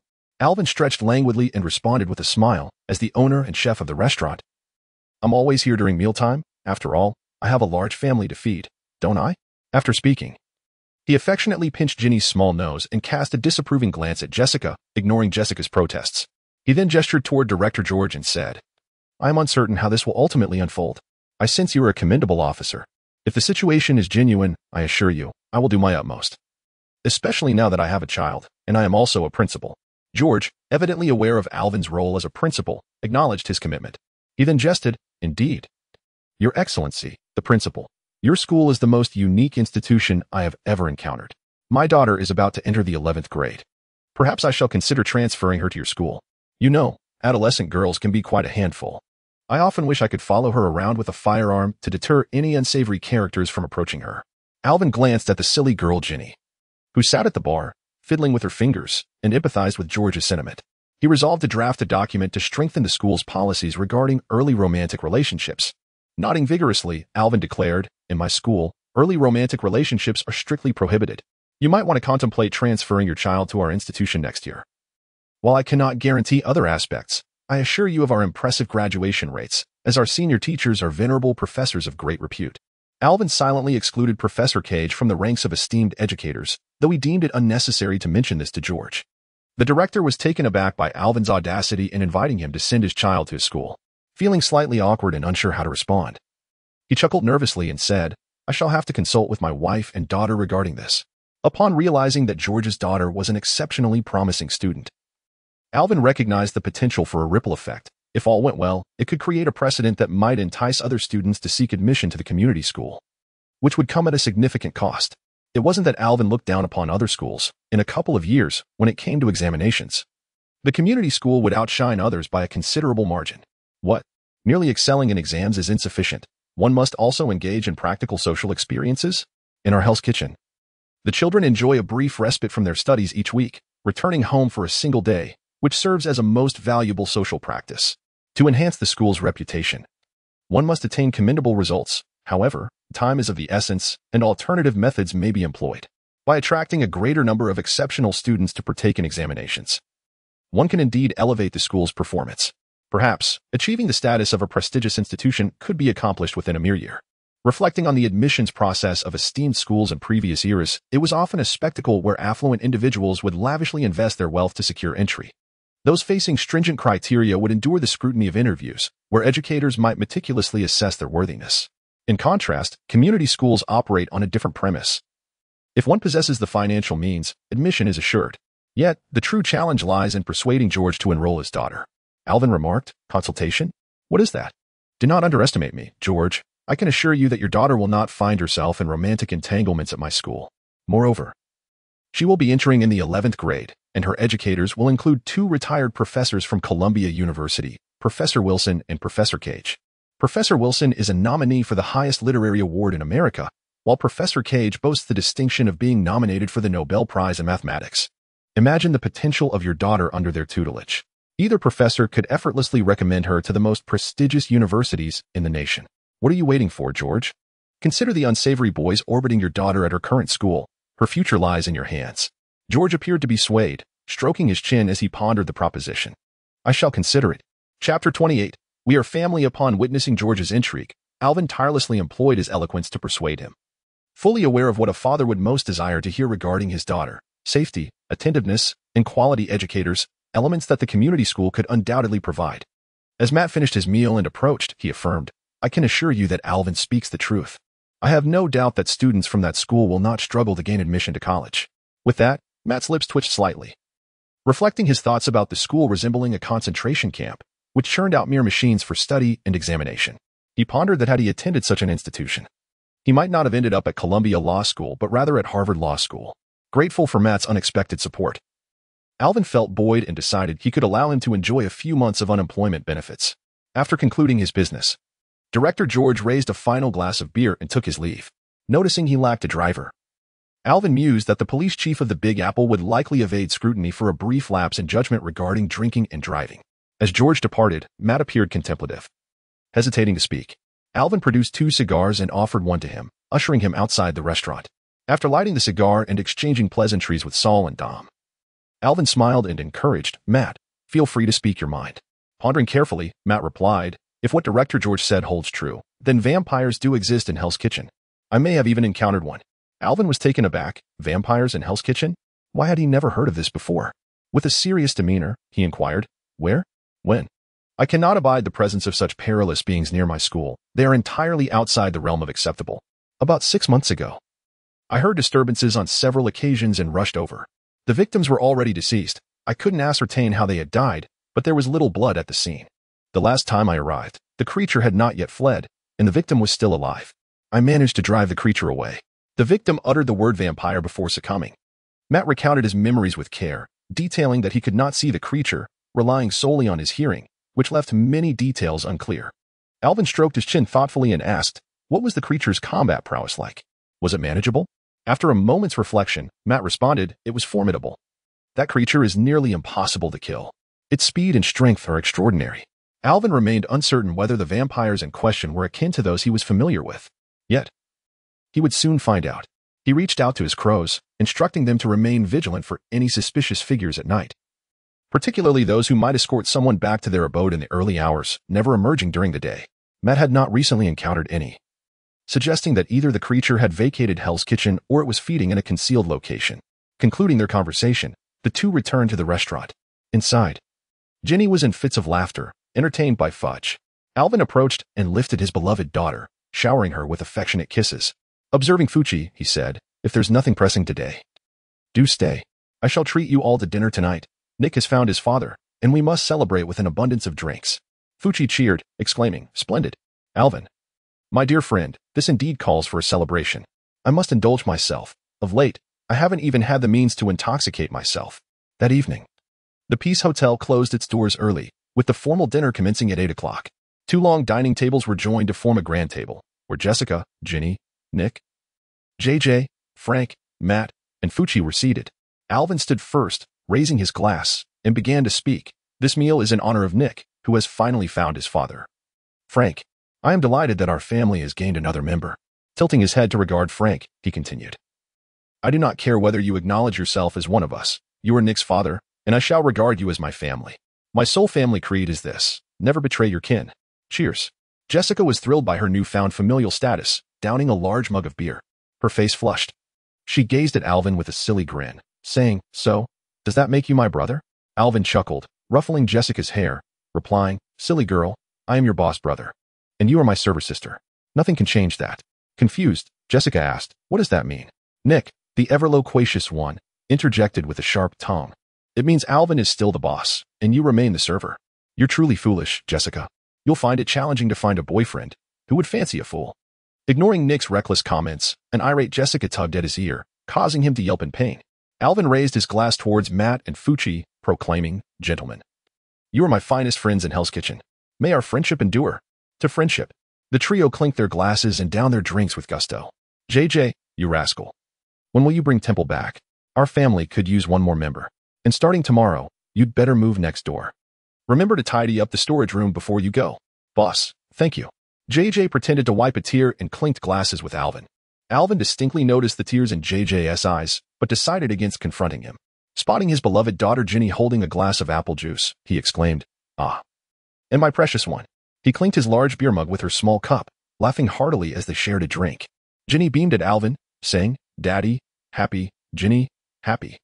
Her cheerfulness was a stark contrast to Nick, who was oblivious to his true father's presence and was currently on the receiving end of Jessica's wrath. After dealing with Nick's sharp tongue, Jessica took a seat beside Alvin, pouting and refusing to speak. Typically, when a woman behaves this way, a man should humbly acknowledge his fault and offer some comfort, lest the consequences be severe.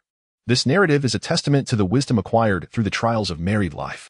Gently ruffling Jessica's hair, Alvin smiled and declared, "Regardless of your perception, I have always regarded you as my sister. You have been my kin, standing by my side during my most arduous times. This world can be cruel, stripping us of our biological family. Yet, it is also fair, for it has led us to discover one another thereafter." His heartfelt words brought tears to Jessica's eyes. She averted her gaze from Alvin and murmured softly, "I do not wish to be your sister." Alvin feigned ignorance, patting Jessica's shoulder as he prepared to turn and seek out JJ for a drink. Suddenly, Jessica seized him in an embrace and planted a firm kiss on his cheek. Alvin chuckled silently. A kiss from a beautiful girl wouldn't diminish him in any way, just as Nick was about to unleash his sharp tongue. Frank swiftly covered his mouth, sensing that his son was up to mischief and fearing for the safety of his other leg. Observing Jessica kissing their father, Ginny resolved to do the same. Alvin lifted Ginny and allowed her to plant a fervent kiss on his cheek, contentedly returning the gesture. He felt that, in that moment, his life was indeed complete. Chapter 29. Stark's admirer. Since Ginny's arrival, Alvin has taken on an additional daily task of teaching the child to read and count. Per Ginny, blissfully ensnared in the gentle web woven by Alvin. "Look, Ginny, this word is father. Look, Ginny, this word is daughter. Look, Ginny, these are the numbers. 1, 2, 9. Thank the heavens, Ginny is a clever and eager learner." Alvin's plump son from his previous life struggled with addition and subtraction within 10, often relying on his fingers, sometimes even his father's. For 3 consecutive days, Alvin's spirits soared, even postponing his quest for coins and donations to purchase a school bus. On this day, the Peace Hotel operated as usual during lunch. Frank's appointment letter had arrived, He was to assume his role as the director of discipline at the community school today. JJ rushed off to school to serve as both the bus driver and security guard. The establishment was left with only Alvin, Jessica, and the little Princess Ginny. Alvin grilled steak, Jessica served and handled payments, while Ginny oversaw the proceedings. By 12:30, all 50 steaks had been sold. Alvin, cradling Ginny, who was adorned in a miniature server's uniform, whispered to her about Jessica's shortcomings. I wager Jessica will miscount the money again today. That is the consequence of not mastering mathematics. My little Ginny must not follow suit. She must diligently learn her math. Ginny, tickled, nodded joyfully. Ginny is clever. She won't make mistakes. Jessica is the foolish one, as Nick says. Such honesty from the little girl. But do keep your voice down. Did you not see the murderous glare from Jessica? At that moment, as Alvin and Ginny shared laughter with Jessica, the restaurant's door swung open. A rather irritating voice exclaimed, Wow, what a gigantic dog. I've never seen one so large. Happy, how much does it cost? I want to buy it to guard my home. It would be more useful than you. Alvin turned to the entrance to see Director George and a flamboyantly dressed middle-aged man with curly hair stride in. Following them was a poised blonde beauty in her 30s, though she appeared somewhat unwell, as if troubled by some unseen burden, looking rather haggard. Accompanying them was a stout white man, likely a bodyguard. The ostentatious man, adorned with tinted sunglasses, brazenly surveyed the restaurant before finally joining Director George at the bar. Jessica deftly sidestepped the flamboyant man to serve a glass of lemonade to Director George and the blonde beauty seated at the bar. The burly bodyguard, donning dark sunglasses, stood with arms crossed in front of him, stationed behind the flamboyant man, clearly requiring no hospitality. The flamboyant man, unfazed by Jessica's apparent disregard, stroked his small mustache thoughtfully and remarked, Have I been too starved for attention lately? This girl treats me this way. Director George, evidently annoyed with the flamboyant man, turned to Alvin and said, Buddy, this is Miss Pepper Potts, a witness to the vampire incident. She is the assistant to Mr. Tony Stark, who was quite concerned about her and insisted on accompanying her here. Alvin certainly recognized Tony Stark, the iconic Iron Man from the Marvel Cinematic Universe. It left him pondering what sort of world this was, especially in a realm where vampires existed. Was it truly reminiscent of the films he had watched in his previous life? Alvin chuckled, remarking, It appears that Mr. Stark is quite taken with his lovely assistant. In all honesty, Alvin had always admired Stark's character from his past life, yet when confronted with the real deal before him, he felt an overwhelming urge to punch him squarely in the nose and unleash his dogs upon him. At that moment, Stark's gaze was fixated on Jessica, as he declared, The Stark Group invites you to work in the chairman's office as the assistant to the assistant, with an annual salary of $500,000. Not only was he harassing his waitress with his lecherous gaze, but he was also attempting to poach from Alvin's territory, which was intolerable. With a frosty demeanor, Alvin turned to Pepper and quipped, Hello, beautiful. I am Alvin, your boss. Does your employer typically use assistant positions and a $500,000 salary to woo women? Or is he more accustomed to pursuing assistants with such lavish salaries? The seemingly aloof Pepper chose not to engage with Alvin's somewhat impertinent inquiry and, with a hint of impatience, replied, Director George sent me to answer your questions. Please do not waste my time. Stark, clearly catching wind of Alvin's sarcasm, smirked and, in an infuriating tone, remarked, Pepper, consider this a chance to unwind. There's no such thing as vampires in this world. You are simply exhausted. He then turned to Alvin, suggesting, You might want to share your imagined scenarios with our, exorcist friend here. We could witness an amusing magic show. Just a little relaxation. Director George, in a state of despair, buried his face in his hands, regretting the decision to bring Stark along, harboring a premonition that things would spiral into chaos. Alvin, finding amusement in the situation, glanced at the awkward George and mused, How has this foul-mouthed individual managed to survive until now? Because I am a billionaire, a genius inventor. And the chairman of Stark Industries, Stark replied, glancing at his watch before turning to Jessica. Our time is limited. Have you made your decision, miss? Jessica was reluctant to engage with Stark, feeling no affinity for someone who seemed eager to flaunt his wealth.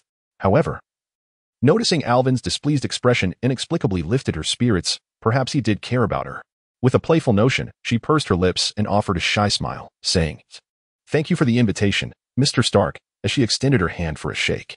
Stark, feeling triumphant, exchanged a glance with Alvin before taking Jessica's hand. Just as he was about to utter a witty remark, he realized that her grip was akin to a vice, tightening around his right hand. Sensing something amiss, Stark struggled to maintain his smile while desperately attempting to extricate himself from Jessica's grasp.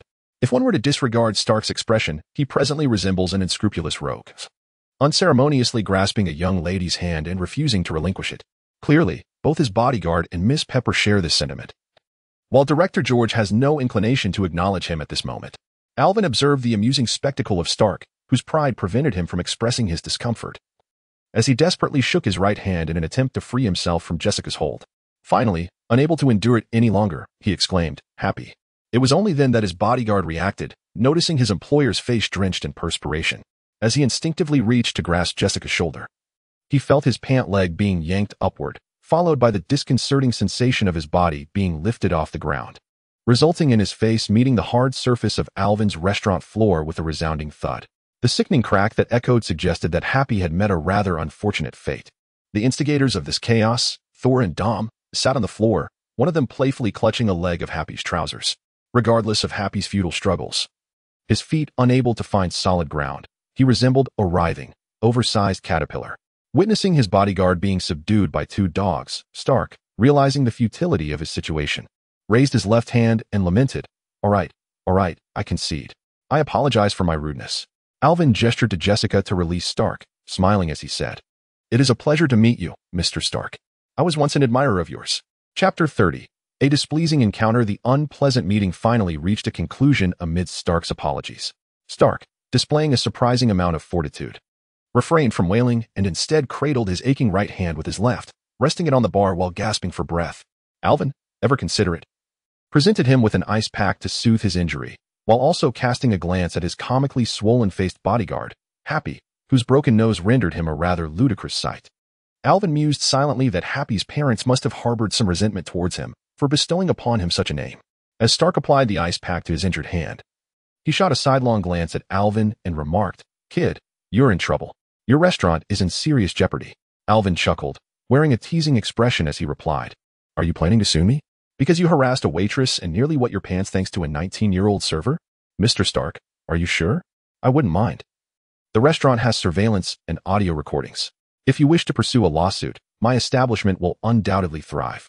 This was Stark's first encounter with such a significant setback, and he found it difficult to let go of his pride. With indignation, he declared, Kid, I don't bully women, but I will teach you a lesson. One-on-one. My bodyguard is a professional boxer, and I've trained with him a bit. Upon witnessing Happy's pitiful visage, I might just enroll in a judo class. Once my injuries heal, I shall come to teach you a lesson, one-on-one. Are you certain? Alvin replied with a smile. Stark glared defiantly at Alvin, asserting, I am certain. I will beat you to a pulp, you fraud. Director George hesitated, wiping his forehead, and glanced at Stark, a stubborn genius who, in certain aspects, behaved childishly. He shook his head, ultimately remaining silent. If you seek discomfort, that is your affair, Alvin remarked with a nod, adding, the Peace Hotel is always open to your visit. Pepper, standing nearby, tapped the bar like a concerned matron and glanced at Stark, who was glaring at Alvin like a petulant child, before addressing Alvin. I'm here to discuss business. Can we commence? Alvin shrugged, retrieving a sheet of paper and a pen, settling down across the bar from Pepper. Let us delve into the details of the vampire you encountered and see if it aligns with what I know. After a moment's contemplation, Pepper recounted. They bear little distinction from ordinary humans, save for their exceedingly pale skin. I encountered one in a nightclub. Their speed is astonishing. They can scale walls. One of my bodyguards was drained of blood and killed while attempting to save me. Oh, these creatures possess almost no body heat. Stark interjected with a sharp tone. A nightclub? No body heat. Pepper, how do you know? You've never mentioned this before. You need to provide me with a report on the lack of body heat. Despite his acerbic tone, he could not conceal the underlying envy in his words. Alvin raised an eyebrow at Pepper, the spirited and capable blonde beauty, who blushed and averted her gaze from him. She shot a glare at Stark and remarked, You don't even believe in such things. Tony, what am I supposed to tell you? The moment vampires are mentioned, you mock me, claiming I'm delusional.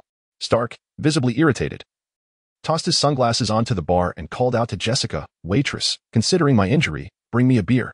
Let us hear what your fraudulent boss has to say. Alvin put away his paper and pen, smiling at Pepper as he said, I believe I have a grasp of what these things are. Thank you for your account. May I inquire, Ms. Potts, if you have contemplated a change in your career?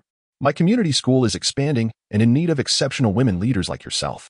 This role would undoubtedly provide more fulfillment than tending to a capricious adult child. Pepper chuckled softly, replying, Thank you. I will consider your proposal. After a pause, she added, If you decide to seek out those creatures, please exercise caution. Alvin shook hands with Pepper, raising his eyebrows at Stark in a show of defiance, holding the handshake for an additional 5 seconds. Just as Stark seemed about to explode, Alvin released her hand, smiling as he said, "Please seriously consider my proposition. You are always welcome to visit my school whenever you have the time." Amused, Pepper observed the two grown men sizing each other up and shook her head in silence. Meanwhile, Ginny, who had been perched on the bar with her chin resting on her hands, curiously watched Stark's ice-pack-wrapped right hand and remarked, "Cold, uncomfortable." The eccentric Stark surprisingly displayed good humor towards Ginny, making a silly face and saying, "Your waitress is too barbaric." He then exaggeratedly blew on his injured hand, indicating his pain. Ginny giggled at Stark's expression, saying, "You, Nick, fool, like Jessica angry, hit you." Stark, evidently unaccustomed to Ginny's manner of speaking, paused before retorting, "Hey, little lady, I'm not a fool. I'm a genius inventor." Ginny nodded affirmatively, repeating, "You, Nick, fool, like." Frustrated, Stark turned to Alvin and asked, "Who is this fool named Nick?" Alvin, pleased to see Stark at a loss, shrugged and replied, "Nick is a second-grade troublemaker, but you shouldn't call him a fool. His father has quite the temper." Stark waved his hand in exasperation, declaring, "This is truly the worst day of my year." With that, he turned and exited the restaurant first. Pepper nodded a farewell to Alvin before chasing after him, disregarding any further discussion about vampires. At the entrance, Alvin overheard Stark complaining about Happy. "You couldn't even take down two big dogs? Give me a judo or combat instructor, whatever it takes. I want to pummel that guy. Just seeing his face makes me want to flatten him." Seeing Director George breathe a sigh of relief as Stark and his entourage departed, he felt a wave of relief wash over him. He had been genuinely concerned about a potential conflict between Stark and Alvin. The outcome, it seemed, was rather favorable.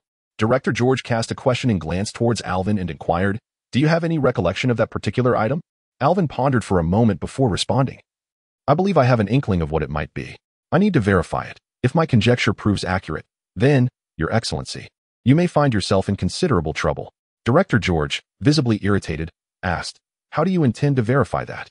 With an enigmatic smile, Alvin opened his palm, tightened his grip, and remarked, "Just catch a couple and we shall soon discover the truth." Chapter 31. The absence of a Nobel Prize in Mathematics. Director George gazed at Alvin with a perplexed expression and inquired, "Do you know where such a thing can be found?"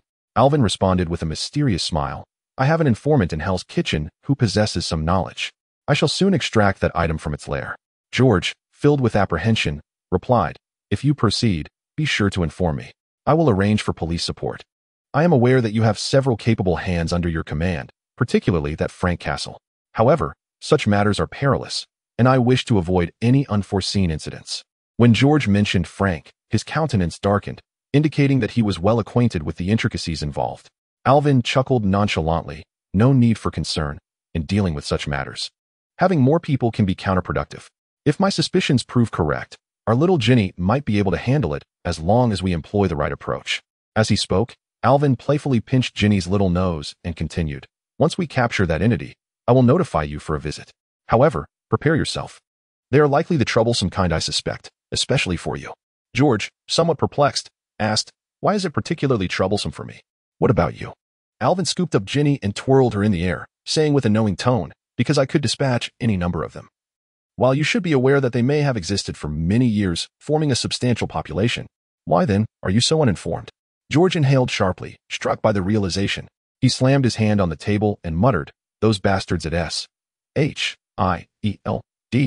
must know something yet are too cowardly to share it." He then cast a somewhat despondent glance at Alvin. "You might not be correct in your assumptions, you know?" Alvin shrugged and replied, "Indeed. That is why I must verify it personally. If such a thing exists, Hell's Kitchen shall become their grave." Being a man of resolute will, George, possibly swayed by Alvin's nonchalance, recognized that finding a method to confront the situation was not insurmountable. While acknowledging potential future complications, he chose to indulge himself with a refreshing beer in the meantime. Alvin handed the beer to George and, with a hint of trepidation, inquired, "George, my friend, have you given any further thought to the matter we discussed yesterday regarding your daughter?" As he sipped his beer, George cast a sidelong glance at Alvin and remarked in a somewhat mocking tone, "It dawned on me after returning home yesterday that there is no Nobel Prize for mathematics. My friend, you ought to investigate whether that professor you mentioned fabricated his credentials." Alvin sheepishly scratched his head, aware of the downside of limited education. A boastful statement could easily be debunked. Nevertheless, witnessing Jessica's bewildered expression upon hearing about the Nobel Prize provided him with a modicum of solace. That was a slip of the tongue. Regardless, I extend an invitation to you and your wife to visit our school for an inspection. What? Your daughter should come too? That is unnecessary. It is best for children to focus on their studies, and the choice of school should be left to the parents. Alvin encouraged Director George. Director George felt a stir of excitement. The conditions Alvin had previously mentioned were undeniably appealing to a father with a beautiful daughter.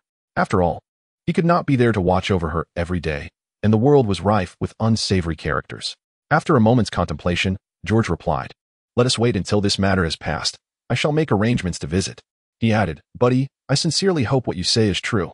Alvin, thumping his chest in assurance, declared, "Trust me, no parent could possibly refuse my school after a visit. It shall be the cradle of Ivy League excellence." "I hope so," George said, draining his beer before bidding farewell and departing the restaurant. Observing the director driving away under the influence, Alvin scoffed disdainfully, muttering, "What a lawbreaker. Next time I get caught, I'll report your name. If you won't help me, I'll expose you." Later that night, in the lobby of the Peace Hotel, Alvin and JJ were preparing some equipment. Alvin held a modified shotgun now converted into a net gun and inquired, "Is this thing sturdy?" JJ, eagerly stuffing rifle magazines into his pockets, chuckled in response, "Fear not, boss. Once it ensnares, even an elephant cannot escape." Noticing JJ's enthusiasm, Alvin pondered the potential challenges he might face. He stripped JJ of his weapons, handing him an old Remington shotgun and a vintage Springfield 1911 pistol. "If we fail to capture it, use this," he instructed, offering no further explanation as he secured a Glock 17 to his own waist. Each weapon had been modified by Alvin, adorned with runes that would inflict significant damage upon undead creatures, an effective remedy for the situation. What? Silver bullets? That's for the affluent. I certainly lack the funds for such luxuries, but I possess my own advantages, do I not? However, he decided that silver-plated knives were permissible, prompting a disgruntled JJ to obey his boss's orders and carry a silver-plated dinner knife, only a hand's length and finger's width in size. He recalled that it had been a gift from Old Kent, who had previously dealt in stolen goods. After retiring, he had bestowed upon Alvin some fine cutlery. With preparations complete, Alvin ascended the stairs to check on his sleeping daughter, bestowing a gentle kiss upon her forehead and tucking her in. He glanced at Nick, who, despite being one-legged, managed to kick off the blanket, an indication of future potential. Shaking his head with a smile at Jessica's closed door, Alvin made his way downstairs to meet JJ before heading out. Beside the old pickup truck, Frank leaned against the passenger door, fully armed, and impatiently remarked, "I've been waiting for you for ages. Why the delay? Did I summon you?" Alvin silently grumbled, yet felt a comforting sense of security. This was the essence of family. "I need not inquire about your affairs. You engage in conflict, and I shall arm myself to accompany you." Surveying Frank's gear, Alvin noted 2 FN SCAR rifles, 2 unconventional short submachine guns, 2 handguns, and a tactical vest brimming with magazines. With a playful tap on JJ's envious eyes, he turned to Frank and remarked, "My friend, this is not Iraq, and we are not heading into battle. We are merely pursuing small game. Must we make such a grand affair of it?" Frank glanced at the gear of Alvin and JJ, then at his own, feeling somewhat excessive.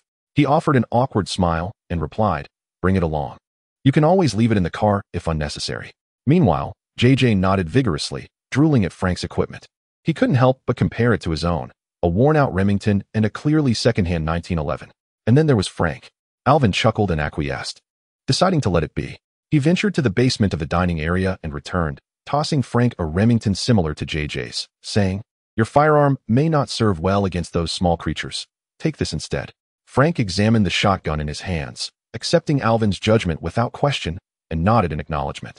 JJ took the wheel, while Alvin sat in the passenger seat to navigate. Frank settled into the back, removing his firearm, save for a Colt 1911 at his waist. He meticulously loaded the Remington shotgun, 1 shell at a time. Extending his hand out of the window, Alvin rhythmically tapped on the roof a few times and declared, "Let us depart." Chapter 32. I'm not fearsome, am I? On the edge of Hell's Kitchen, near the docks, JJ parked the car by the roadside. Not far away, a pack of enormous wolves, resembling phantoms, skirted around the dim streetlights, encircling a warehouse. Alvin noticed a figure clad in a form-fitting outfit of red and black atop a neighboring warehouse, waving in his direction. He couldn't help but scoff inwardly at the individual's fashion sense. Is it truly appropriate for an unmarried young man to don such tight attire? Ignoring this eager onlooker, Alvin contacted Crow, furrowing his brow. Inside was a gathering point for smuggled migrants. A considerable number of individuals lingered there, being scrutinized by several target creatures, selected like livestock, eagerly following them upstairs, given that they had managed to smuggle themselves into the Big Apple. What were they still doing here? The targets were in the upstairs office, and without counting, there were likely a dozen or so. After briefing JJ and Frank on the situation inside, he inquired about their course of action. Frank, grinning wickedly, asked, "Do you intend to capture them all alive? Or is one alive specimen sufficient?" His expression resembled that of a seasoned butcher, inquiring whether you prefer tenderloin or ribs. Alvin contemplated briefly and replied, "Let us capture two. Just to be safe." Frank nodded, saying, "Then JJ and I'll head upstairs and bring a couple down. You should secure the warehouse door to prevent anyone inside from slipping away in the chaos." Frank's nonchalant demeanor made it seem as if he were merely going to catch chickens. Alvin shook his head. "I'll accompany you upstairs. Let Thor and the others stay outside." Initially, he had expected just a couple of small fry, but it turned out to be a meeting of shrimp. He was rather eager to engage with these creatures. With that, he waved his cleaver like a gang member impatient to get to the action. Frank, uncertain of Alvin's combat prowess, glanced at JJ, who looked like a starry-eyed fanboy, adoringly gazing at Alvin, coveting the cleaver in his hand. It seemed there would be no issues then. Frank pulled a U-lock from the car, stealthily approached the warehouse entrance, and secured the main door from the outside. The three of them ascended the iron staircase on the warehouse exterior to the second floor. Alvin closed his eyes to communicate with Crow and discovered a punk rock-looking individual leaning against the wall, smoking marijuana behind the door. With bloodshot eyes and fangs peeking from his lips, if he were not a vampire, Alvin mused that perhaps his vision was unnecessary.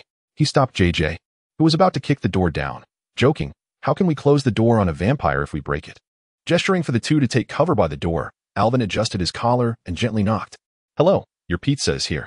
The iron door creaked open a crack, revealing the punk singer peering out with pursed lips and crimson eyes. Alvin noted with satisfaction that there was no security chain, and his smile widened. JJ, quick to react, dashed to the door and, with a powerful shoulder shove, burst the iron door open. A tremendous force propelled the unfortunate vampire through the iron door, slamming him against the wall. The punk singer, with only his mohawk visible, was trapped between the wall and the door. The sound of the door opening was muffled, thanks to the cushioning effect. Observing the bloodied and voiceless victim, Frank gained a newfound appreciation for JJ's strength, likening him to a human piledriver. The three entered and closed the door behind them. Alvin grabbed the punk singer by his hair, signaling to the others to watch. The curved blade glided gently across the singer's throat, and an orange-red glow began to emanate from the wound, rapidly expanding. Within moments, the punk singer was reduced to ashes, reminiscent of paper effigies burned during the Qing festival, leaving behind a disarray of environmentally unfriendly remnants. JJ and Frank were momentarily taken aback, and JJ glanced at Alvin's curved knife, casting a resentful look at his own small dining knife. Frank inspected the ground, noting only a trace of black ash, and quietly inquired, "Are they all like this? They seem so fragile." Alvin, peering around the corner of the corridor, replied in a serious whisper, "Do not let this creature bite you. Ordinary weapons cannot kill them. Use the weapons I provided."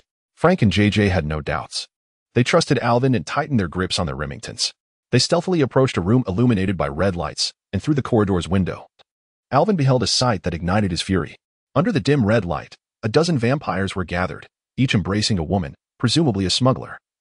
In a blatant display of depravity, in a corner, two vampires, having presumably finished their meal, were feasting.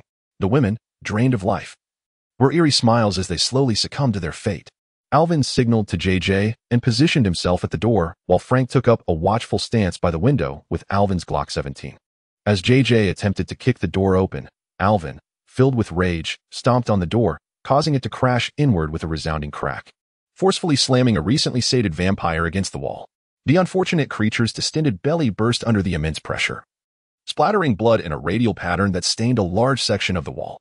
Yet, it still clung to life, struggling beneath the weight of the door. The women in the room screamed in terror, retreating to the corners.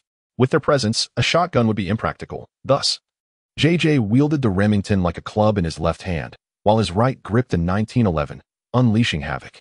Frank shattered the window, employing the Glock 17 for precise shots. The runic-imbued firearm proved devastating against the vampires. There was no need for careful aiming. Merely striking a vampire would reduce it to ash. A few quick-thinking vampires, unwilling to confront the wrathful JJ, charged naked towards Alvin. Armed with his curved knife, Alvin invoked the Spirit of Thorns and met them head-on, eschewing any formal techniques. Upon sighting them, he simply struck with his blade. In the face of perilous assaults, I merely evade, while I endure the less threatening ones. A force of 20 and an agility of 20 are no trifles.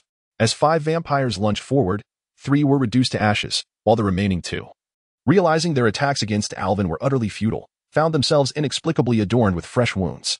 In terror, they emitted shrill cries, attempting to rally their companions against this formidable foe. Alvin, undeterred by their futile resistance, pursued them with his blade in hand, grasping the hair of one vampire seeking refuge among the women.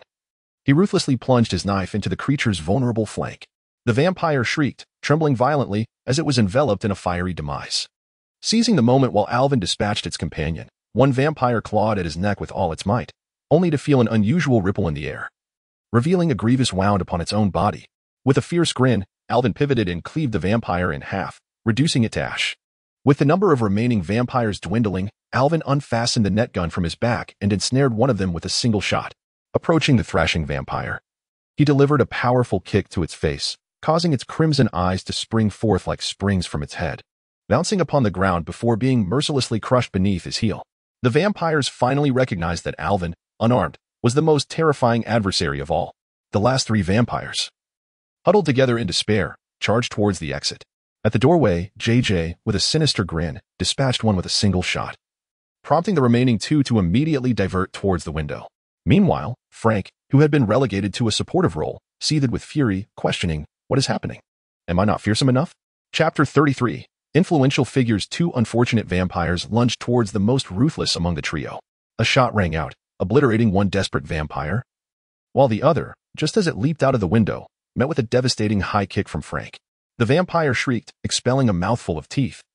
As its head snapped back violently, Frank seized its hair, thrusting its face downwards and slamming it forcefully against the ground.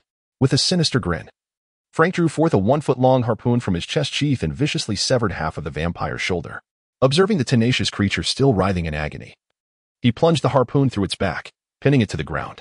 The skirmish concluded swiftly. As Frank rose, he noticed Alvin and JJ regarding him with peculiar expressions. JJ whispered to Alvin, questioning how someone of Frank's age could execute such a high kick, gesturing to the height of his own chin. Alvin nodded in agreement.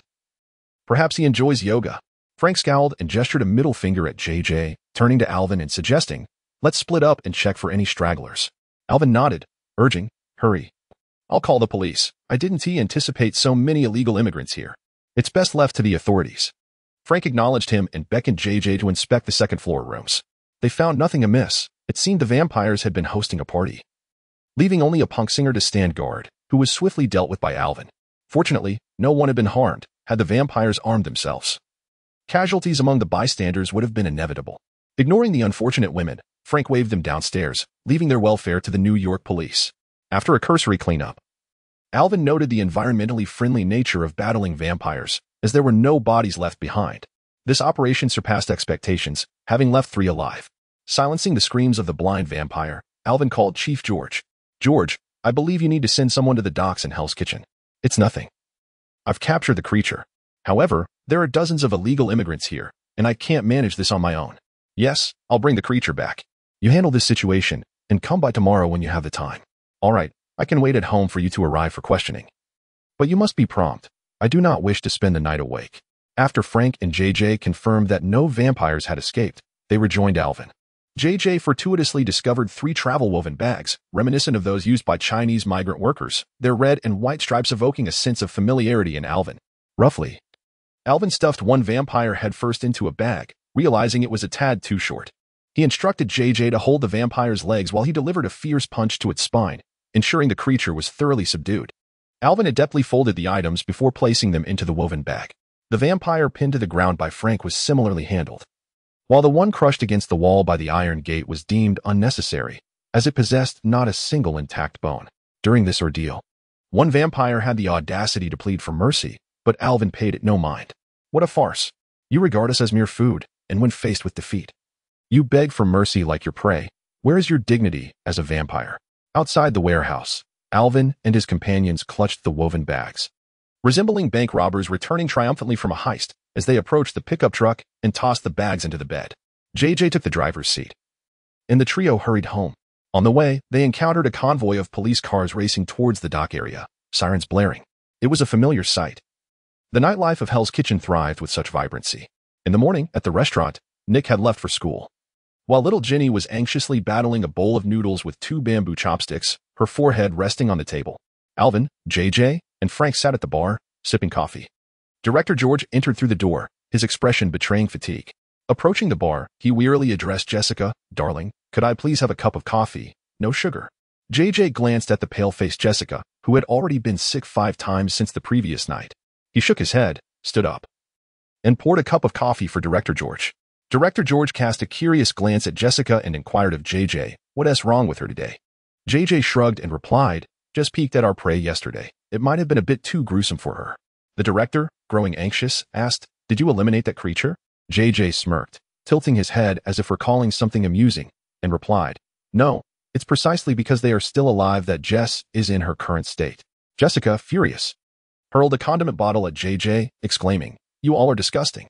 Why would you bring such revolting things home? You even let their insides spill all over the floor. With that, she covered her mouth and rushed to the restroom once more. Director George, perplexed, asked, what thing? Spilled everywhere? JJ chuckled. When we returned last night, one of those creatures' intestines ended up at the entrance of Frank's basement. Just stepped on it, haha. Director George's countenance grew serious as he said, you mentioned it was still alive? Noticing the director's grim expression, JJ replied earnestly, indeed, it is very much alive and kicking. You may see for yourself shortly. Director George sighed in relief, then turned to Alvin, saying, buddy, the situation is quite dire. Yesterday, the FBI forcefully took over the case in the dock area. Just a moment ago, 2 congressmen called me, insisting that I abandon the pursuit of the vampires and hand the case over to S.H.I.E.L.D. We might be in trouble. With a smile, Alvin refilled Director George's coffee and remarked, the trouble lies with you. Do you remember what I told you? It is a race that has thrived on Earth for millennia, perceiving humanity merely as sustenance. Yet, why is it that the average person remains oblivious to such beings? Alvin, fixating intently on George's eyes, remarked, because they have assimilated among us. Director George, in a fit of anger, struck the bar, exclaiming, these wretched scoundrels. I am determined to unearth every last one of them.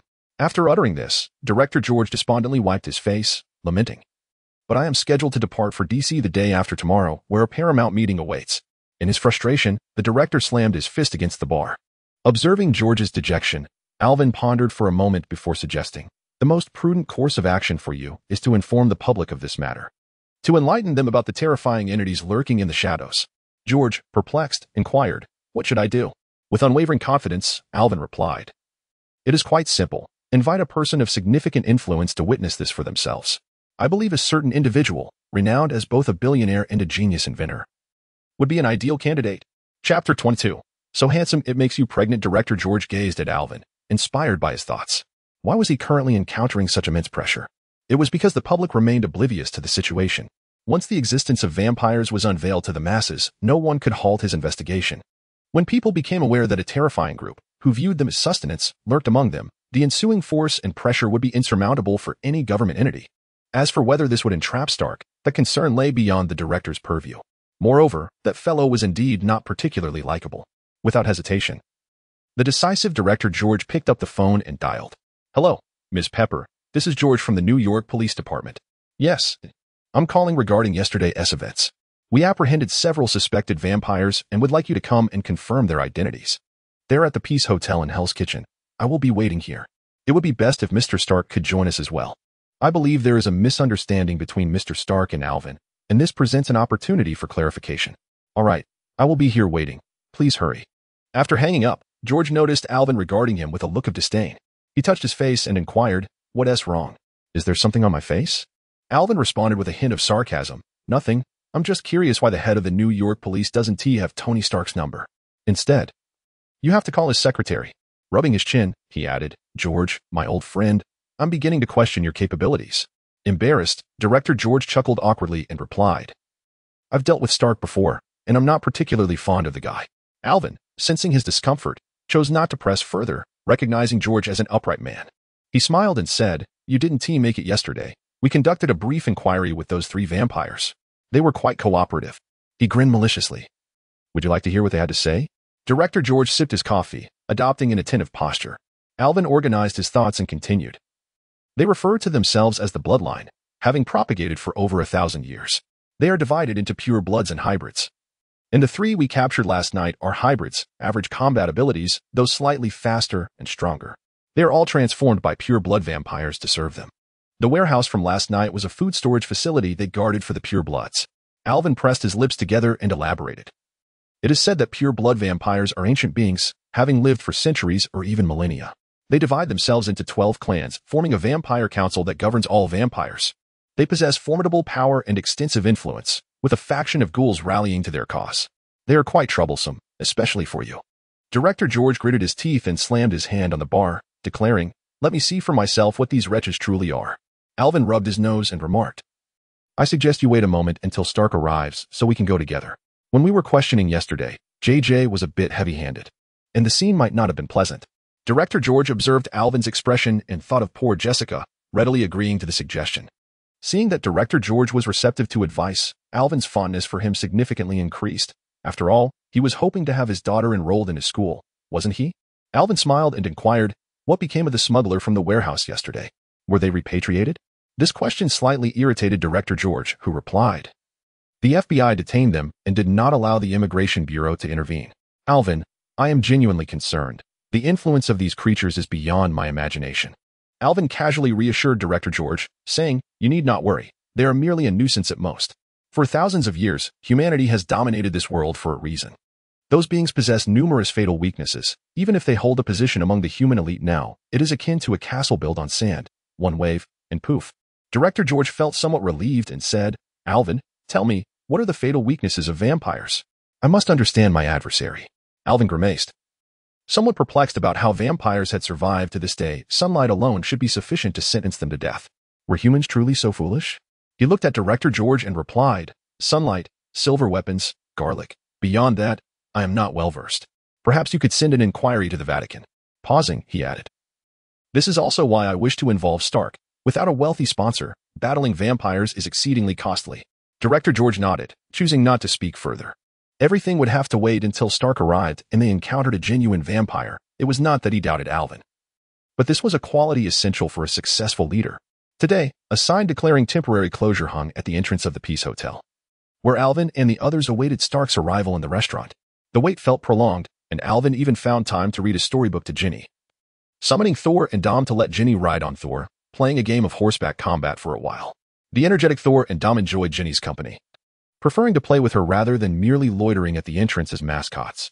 Little Ginny stood almost as tall as Thor while she clung to his neck, giggling and burying her face in his thick fur, oblivious to her mischievous father's tickling.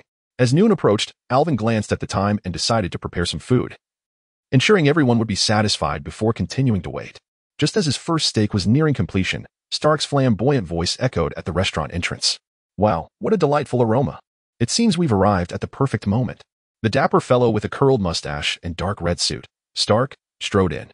Following closely behind were Pepper and the bodyguard Happy, whose nose was adorned with a bandage.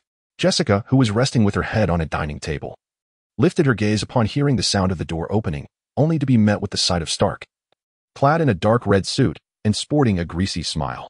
After a moment of stunned silence, she covered her mouth and dashed into the restroom once more. Alvin felt a pang of sympathy for her. The poor girl had already emptied her stomach of bile. What more could she possibly expel? Stark approached the bar with a swagger, stroking his little mustache, pondering aloud what could possibly be troubling her.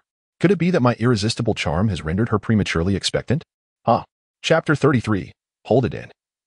Don't spit it out.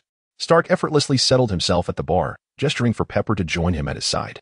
With his bandaged right hand resting on the counter, he remarked in a most insufferably cheeky tone, "So, Mr. Alvin, did you summon me to offer an apology? Or are you seeking a recommendation for your restaurant from someone in high society?" As he pretended to survey the establishment, he disdainfully curled his lip, candidly declaring, "To be honest, this place leaves much to be desired." Frank observed Stark with admiration. He was quite fond of him, as Stark's reckless demeanor reminded him of his own troublesome son. Alvin, unfazed by Stark's deliberate mispronunciation of his name, maintained a respectful demeanor, recognizing the importance of honoring future weapon sponsors and scapegoats. With a smile, Alvin addressed Stark, saying, "Today, I primarily wish to clarify the misunderstanding from yesterday. If you haven't dined yet, you might want to sample my steak. Perhaps it will appeal to your palate." Stark, wearing an expression that screamed, "I knew it all along," pointed a finger at Alvin with the air of a loan shark, declaring, "Kid, it's too late for apologies now. I just spent $500,000 hiring a Japanese judo master. I will be coming for you soon, not because your waiter injured me, but to ensure you understand that when you meet Tony Stark, you must show respect."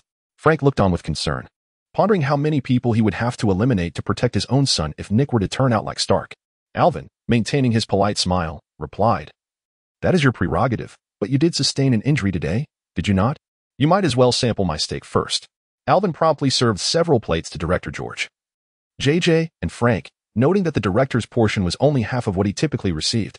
Ginny, having indulged in a hearty breakfast, wasn't tea hungry at the moment. While Jessica seemed likely to defer her meal until the evening, Stark took the opportunity to mock Director George, commenting that a man should not consume such a meager portion, as it undermined his image as a police officer. Choosing to ignore Stark's caustic remarks, Alvin smiled and inquired if Pepper would like a steak as well. She politely declined, citing her diet. Look, even the beauty of the heavens seems to favor a girl who cares for her appearance. Selecting the largest steak, Alvin ensured it was seared in animal fat on the grill, sealing in the juices and achieving a perfect medium rare. He then adorned the pasta with a rich tomato sauce and topped it with a perfectly runny fried egg, simply exquisite. As this sizzling steak was presented at the bar, even Stark, with his discerning taste, inhaled deeply, savoring the rich aroma before conceding, "Buddy, this steak is cooked to perfection. If you're not a fraud, I might just give you an additional 50 points." Despite enduring Stark's barbs for so long, Alvin maintained the demeanor of a humble farmer, hoping his earnest hospitality would redeem him for past missteps. Pleased with Alvin's performance, Stark seized his knife and fork, eagerly diving into the steak. Silence enveloped the room, save for Pepper, who regarded Alvin with a skeptical gaze. Alvin, ever the gentleman, returned her look with a charming smile and a slight tilt of his head, silently inquiring what was amiss. Pepper, puzzled, shook her head in response, suggesting all was well. Yet, deep down, she harbored doubts about Alvin's amiability, sensing that Stark might be in for a misfortune.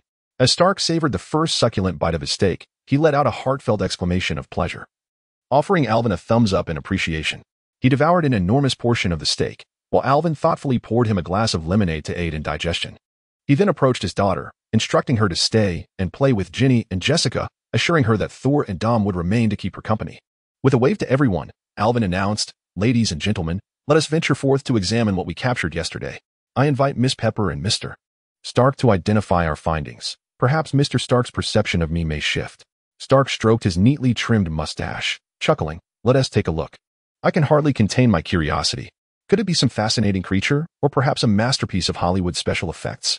In the basement of Frank's house next door, the recently tidied space was still somewhat pristine. The lighting was dim, and the floor and walls bore suspicious red stains, emanating an unpleasant odor. The atmosphere was reminiscent of a crime scene where foul deeds had transpired. Pepper, slightly repulsed, covered her nose but remained silent. Stark, ever the provocateur, waved his hand in front of his nose and quipped to Alvin, "Is this place a converted cesspool? It reeks. I can hardly believe you reside in such a place. Once this is all over, feel free to send me a letter. I'll gladly send you a check to renovate your abode." Alvin looked at Stark earnestly, cautioning, "Mr. Stark, I must warn you that what lies within may be rather unsettling. It is not for the faint of heart. Prepare yourself. Come now. Spare me the theatrics and show me what you claim is a vampire," Stark replied impatiently. Alvin shrugged in acquiescence and gestured for Frank to open the door, leading the group into the basement. Inside, under the dim light, 3 black plastic sheets concealed unmistakably living humanoid forms. The silence was palpable, creating a chilling atmosphere. Pepper had now positioned herself behind Stark, peering over his shoulder to glimpse the mysterious figures. Stark, with bravado, playfully patted Pepper's waist, jesting, "The ambience is quite fitting for a horror film." Meanwhile, the impatient JJ and Frank stepped forward, seizing the plastic sheets and pulling them aside. The 3 wretched vampires, severely injured and having endured brutal torment the previous night, were exposed to the harsh light. Among the most unfortunate was a vampire who had met his demise at the hands of an iron door yesterday. His exploded abdomen had left a gruesome display of intestines and entrails strewn across the ground. Last night, one of these ghastly remains had been trampled by Jessica, and now lay neatly arranged beside its severed head. Another vampire, who had been the subject of interrogation by Alvin, had both of his eyes violently removed. At this moment, the muscles of his right arm were entirely scraped away, meticulously placed beside his head in disarray. The final one, a vampire who had lost an arm to Frank's blade, exhibited a surprising vigor. Upon the unwrapping of the plastic sheeting, he writhed violently in an attempt to free himself from the large nails that pinned him to the ground, baring his sharp fangs towards Alvin and his companions while emitting a hideous shriek. The horrifying scene struck the minds of the 3 newcomers with a profound impact. Director George, having once been a police officer, managed to maintain a commendable composure. Miss Pepper, upon witnessing the 3 grotesque, animated corpses, let out a scream and promptly fainted. With a touch of concern, Alvin addressed the trembling Stark, saying, "Mr. Stark, I must caution you against vomiting here. The temper of the house's owner is notoriously foul. Chapter 34. Always welcome in the restaurant. Stark, who had vomited thrice, finally regained his composure, seated before the bar, fervently gulping down a large glass of lemonade. His gaze towards Alvin had transformed entirely. The man now appeared enigmatic. No longer was he the charlatan who intimidated patrons with his pack of large dogs, masquerading as an exorcist to swindle the unsuspecting. Fortunate Miss Pepper had fainted and remained unconscious, currently resting in Jessica's room. The unfortunate bodyguard, Happy, had been so frightened in the basement that he fell face first to the ground. Observing his pitiful, bruised nose, Alvin kindly summoned an ambulance for him. Stark signed a check and handed it to Frank, who wore an expression akin to that of a hired assassin. Alvin fiddled with his digital camera, reviewing the photos, exceedingly clear. He tapped the bar in front of Stark, amiably stating, "Mr. Stark, I believe we have resolved our misunderstanding, have we not?" Stark, his face ashen, glared at the digital camera in Alvin's hand. The images within represented a colossal blemish on his life.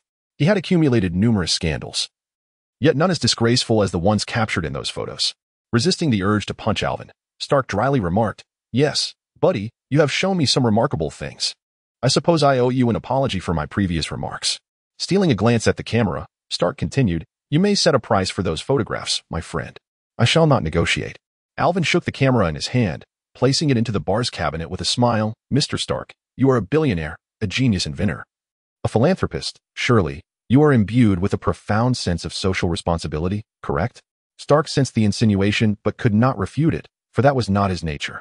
"You are right. That person should indeed be me," he replied. Alvin smiled, adopting the demeanor of a seasoned negotiator, gently coaxing. "Then I trust that such a socially responsible individual as yourself, Mr. Stark, would be willing to showcase to the media everything you witnessed today and alert the public to the terrifying vampires lurking among them." As he gestured towards the camera's position, he added, "After all, should I take it upon myself to present this to the media, it may devolve into tabloid sensationalism." Stark glared at the grinning Alvin, filled with regret for ever stepping foot in that accursed hotel. With a huff of indignation, he declared, "Very well. This is a good thing. I shall convene a press conference upon my return to unveil what I observed today to the journalists." Stark shot Alvin a sharp look and continued, however, "You must relinquish that damned digital camera to me. I require evidence to persuade those reporters." Alvin and Stark exchanged a knowing glance, nodding in agreement. Without hesitation, Alvin retrieved the digital camera from the bar and handed it to Stark, who took it in a daze. Upon opening the camera, I was greeted by a series of vivid images depicting his retching in the basement. The beauty of those scenes was overwhelming, and after viewing just two, I found myself unwilling to continue. Raising the camera with my left hand, I gestured to Alvin and inquired, "Why?" Alvin replied with a smile, "Because I believe you should possess at least a modicum of social responsibility." This time, he was not being sarcastic. "In the face of such matters, we ought to stand united. The approach may differ, but our stance should align." Glancing at the camera in Stark's hand, Alvin added, "In truth, that was merely a jest." Stark, taken aback by Alvin's praise, was uncharacteristically humble, and after a moment of contemplation, he responded, "You are correct. We should indeed be on the same side. When confronting these vampires, I can not only summon the media, but also contribute a sum to the New York Police Department to combat them." Alvin chuckled heartily, pleased that Stark had come to a realization. He had been pondering how to enlist Stark in the crusade against vampires. Shaking his head, Alvin remarked, "In reality, when dealing with vampires, money is the least useful resource. If Mr. Stark is inclined, it would be more beneficial to develop targeted weapons. I can provide some references." With that, he requested a silver dining knife for self-defense from JJ and handed it to Stark. Stark took the knife and examined it closely, finding nothing particularly remarkable. Observing Alvin's smile, which seemed to promise elucidation, Stark scowled and scrutinized the knife once more. Tentatively, he asked, "Is it silver?" Alvin, with a thumbs up of approval, exclaimed, "Indeed. Mr. Stark, you are a genius. It is silver." Upon realizing it was merely a matter of material, Stark lost interest and tossed the knife onto the bar, saying, "If it's simply a matter of materials, you could easily produce it yourselves without wasting my time. How troublesome can it be?" His words bore a hint of arrogance. Yet Alvin maintained his smile as he replied, "It is not troublesome, but it is quite costly. Look around us. Does anyone here appear to have a bank balance exceeding 100,000? Moreover, the best weapon against vampires is sunlight. If you could invent something akin to a sun lamp to illuminate all dark corners of the world, vampires would become extinct." Stark looked down upon the few impoverished souls in the restaurant, finally finding a sense of superiority. With a smug gesture, He stroked his little mustache and confidently declared, "In that case, no problem. I can allocate a production line specifically for manufacturing, silver-plated weapons and ammunition. I will provide them free of charge to the New York Police Department." Curious, JJ chimed in, "Why silver-plated weapons and ammunition?" Stark held up the dining knife, stating, "Isn't this silver-plated?" Stunned, JJ retreated to the side, murmuring to himself, "I should have known. How could old Kemp part with pure silver utensils?" Unperturbed by JJ's embarrassment, Alvin stood formally, shook Stark's hand, and expressed, "I sincerely appreciate your generosity." After a careful appraisal of Alvin, who stood a head shorter than himself and bore the potential to become Iron Man, Stark remarked, "I truly believe you are a remarkable individual. I hope we have the opportunity to become friends." In response to Alvin's compliment, Stark felt a twinge of embarrassment. His emotions stirred in an unexpected way, and he earnestly replied, "It is a pleasure to meet you, Alvin. You are quite exceptional." As he surveyed Alvin's not overly robust arms, Stark added, "Once I have honed my judo skills, I shall return to discover the other facets of your uniqueness." Despite having reached an understanding with Alvin, the socially awkward Stark could not entirely dismiss the notion of delivering a punch to him. Perhaps this is the nature of superheroes. They must rise from the places where they have stumbled. Alvin gazed at the defiant Stark with a smile and cheerfully responded, "You are always welcome." Chapter 35. I may be wicked, but my resolve is firm. That evening, 3 vampires were dispatched to the Stark Group's clandestine laboratory. After regurgitating, Stark's mind was exceptionally clear, and he had conceived several promising ideas for weapons aimed at vampires. He required some test subjects to validate the efficacy of his inventions. Director George was immensely satisfied with the outcome. It unfolded far more smoothly than he had envisioned. Elated, he returned to prepare for the assembly of a specialized team to combat vampires, though he first had to attend a rather ambiguous meeting in Washington. In the days that followed, Alvin did not rest. He was not a savior, unable to single-handedly storm the vampire's lair and eradicate them all. However, Alvin was a man of action. While he could not cleanse all of New York of its vampires, he could ensure that Hell's Kitchen remained untainted. He endeavored to protect his family, children, and the students at his school from the threats posed by these creatures. With tangible references at hand, the Ghost Wolf could easily detect the scent of vampires. During the day, he scoured the streets with the Ghost Wolf, methodically flushing out those vampires hiding in the shadows to bask in the sunlight, a task that presented no challenge for him. As Alvin, accompanied by his trio of ghost wolves named Atheno, Roma, and Sparta, ventured onto the first street beyond his neighborhood, Hell's Kitchen erupted like oil in a pot of boiling water, beginning to bubble and froth. The local gangs sprang into action, alerting one another and adopting a state of heightened vigilance. Everyone in Hell's Kitchen was aware that although Alvin was the boss of 3 blocks, he harbored a deep disdain for gangs. Should Alvin seek to expand his territory, it could lead to significant bloodshed among the gangs, reminiscent of the now infamous 25th Street, where the fate of its original gang members remains a mystery to this day. Alvin stood at the corner of 27th Street, observing a block ahead where a dozen vehicles obstructed the thoroughfare. Approximately 20 individuals, appearing more like laborers than gangsters, brandished firearms while peering cautiously from behind the cars. A phone call came through, and Alvin chuckled at the sight of these timid gangsters. Such cowardice was a rarity. He answered the call. "This is Alvin. Who am I speaking with?" "Indeed, I am currently at the corner of 27th Street. Do you have a problem?" Jean Ping. Yes, we had an agreement." "But what of it? Just because we had an agreement, should I stand here waiting for you, you insufferable wretch?" Had I known you were calling in your capacity as a board member, I would have refrained from such rudeness. I shall await your arrival. You might want to gather all the notable figures from Hell's Kitchen. I can perform a little magic for you." All right. I am not part of any gang. Nor do I have an interest in your so-called territory, Mr. Board Member. I assure you, today's matters have nothing to do with territory." After hanging up, a short, stout Irishman with a bulbous nose and a balding head hurried over. Alvin was acquainted with the local boss of the street, a man named Clark Gaba. 1/3 of the counterfeit shoes circulating in New York were sold through his hands. Although his appearance tarnished such a commendable name, he was not a bad person. At least Alvin had never heard of him committing any particularly heinous acts. Clark jogged up to Alvin, wiping the beads of sweat from his forehead, and cautiously invited him into an Irish pub. The establishment was not yet open for business, and Clark dismissed the equally startled pub owner, personally serving Alvin a cup of coffee. Alvin smiled at Clark, who stood beside him like a server, and said, "You need not be anxious, Mr. Gaba. I am not here to cause trouble today. Please, take a seat. We have time to discuss matters, and perhaps we might engage in a profitable venture." Clark was momentarily taken aback. He was, after all, a businessman, albeit one whose trade in counterfeit goods was illegal in America. Thus, he had settled on 27th Street with a group that could more accurately be described as factory security rather than gangsters. In truth, Clark did not harbor any animosity towards Alvin. At times, he wished that a formidable wolf roamed his street, as it would save him a considerable sum on hiring muscle. Driven by his instincts as a businessman, Clark inquired, "I wonder what profitable venture you have in mind, Alvin?" Alvin rubbed his nose, feeling a bit bashful, and replied, "Clark, you are aware of the community school, are you not?" Upon seeing Clark nod, he continued, "Our children lack appropriate uniforms, which severely undermines the image of our school. Given your involvement in the clothing and footwear business, you must understand that this presents a lucrative opportunity. What is there to misunderstand? This is an excellent deal. A school with nearly 2,000 students requires uniforms for both winter and summer seasons, with 2 pieces each, replaced annually. It is well known that Alvin is a fair man. This is not merely a business transaction. It is akin to giving away money." Clark, excited, wiped the sweat from his brow without inquiring about the prices Alvin would offer. He resolved to proceed with the deal, even at a loss, but insisted that the uniforms bear the GABA label. "If the teachers require them, I can also provide suits." It is said that Alvin never lets anyone suffer losses in business. Those delivering supplies to his restaurant always receive cash. "Tomorrow, Alvin, I shall bring samples to your shop. I have every style available that exists on the market.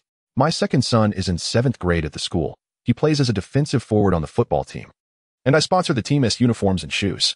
Rest assured, I will provide you with only the finest materials." Alvin nodded with a smile, harboring some mature thoughts about the uniform's design, acknowledging that the students might not be particularly fond of them. Without further conversation, he patiently awaited Jean's arrival. Knowing that in their presence, he would need to eliminate 2 vampires to allay the suspicions of these provincial gangsters and confidently roam their territory with his large dog. The door of the bar was abruptly pushed open, and a boisterous crowd surged inside. Leading the group was a towering figure. A black man standing 2 meters tall and weighing over 150 kilograms. The last time such a formidable assembly of gang leaders had gathered was during the previous election for the community school principal. Jean, donned in an opulent golden suit complemented by a vibrant green shirt, shimmered under the sunlight streaming through the entrance, as if freshly waxed. Surprisingly, this New York underground kingpin bore an unexpectedly amiable appearance. Large eyes, a prominent nose, and thick lips, clad in different attire, he might easily be mistaken for a simple, good-natured farmer rather than a gang lord. Jean wielded a cane adorned with a large gemstone at its tip, exuding an air of authority as he gestured for those behind him to disperse and take their seats, with heavy footsteps that echoed across the bar's floor. The colossal Jean disregarded the protests of the unfortunate chair beneath him and sat down with a thud.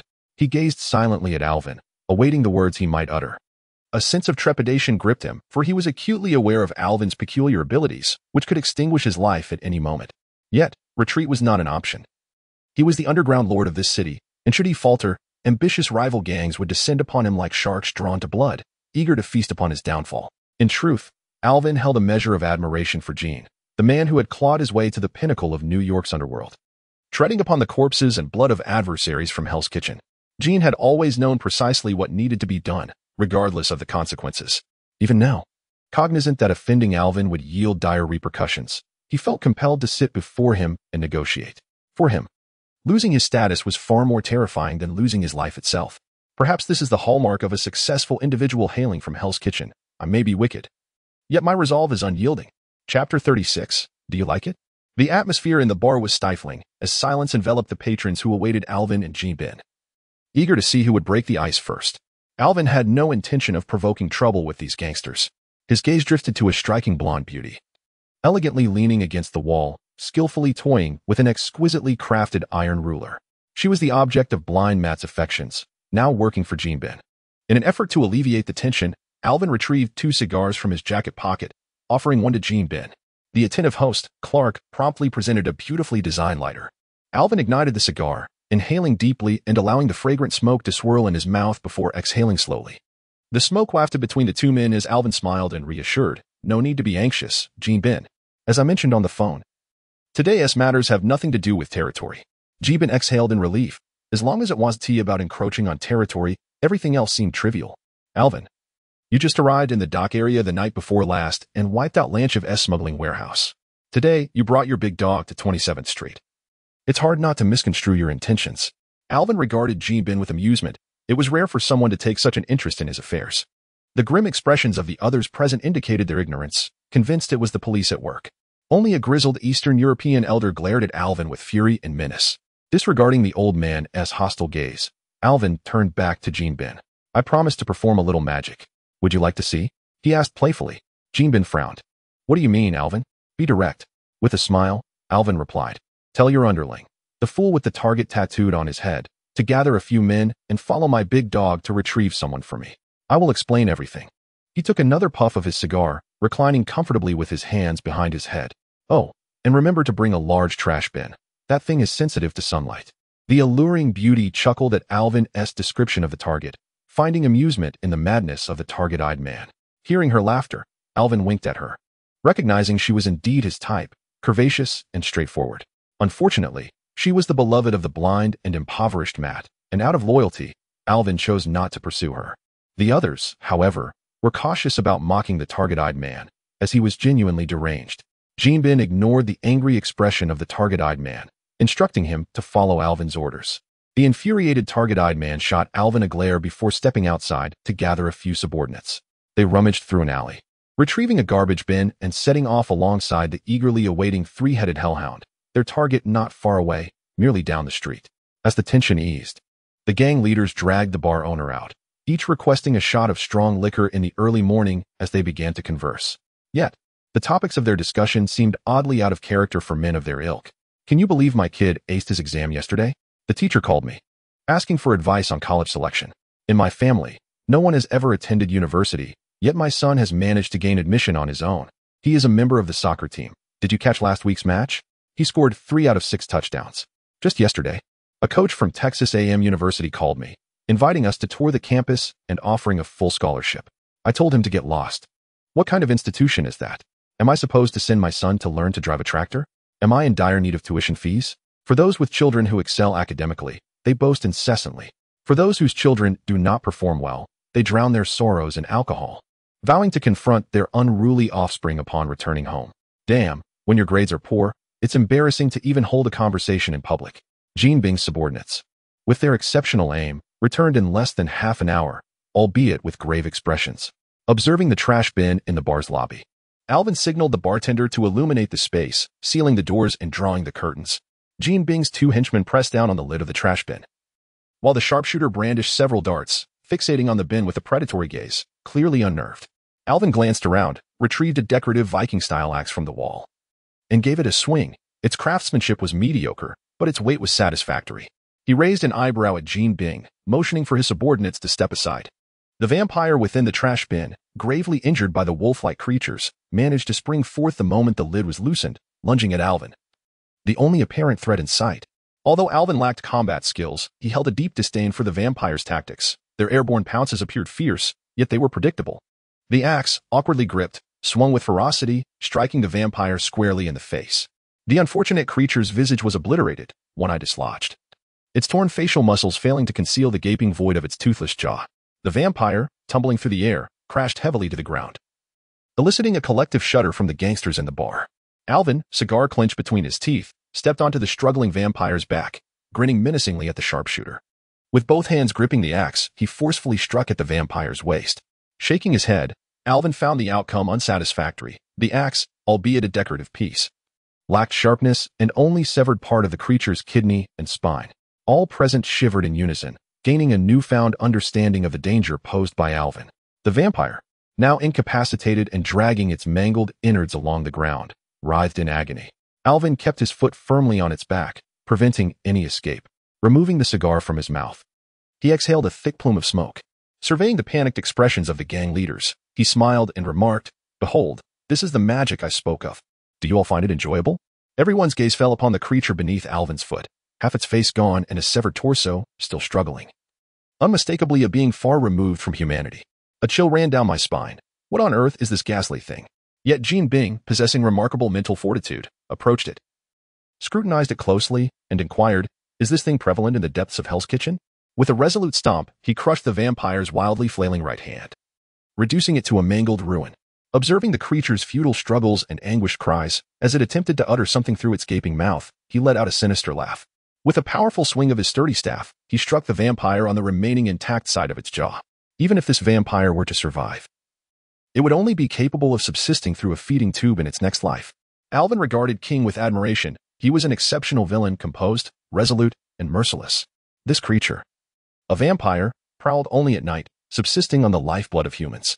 Such beings are numerous, and while I cannot manage them elsewhere, those in Hell's Kitchen must be eradicated entirely.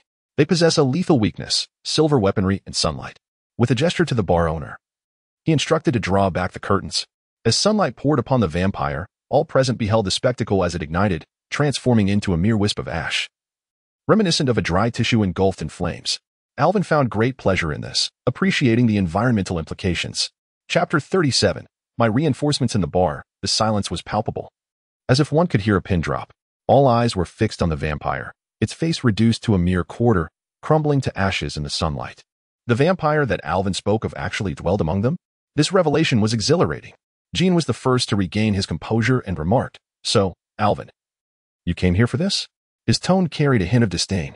Alvin nodded, his expression grave as he addressed Jean. "Do not underestimate them. Without sunlight, they are quite formidable.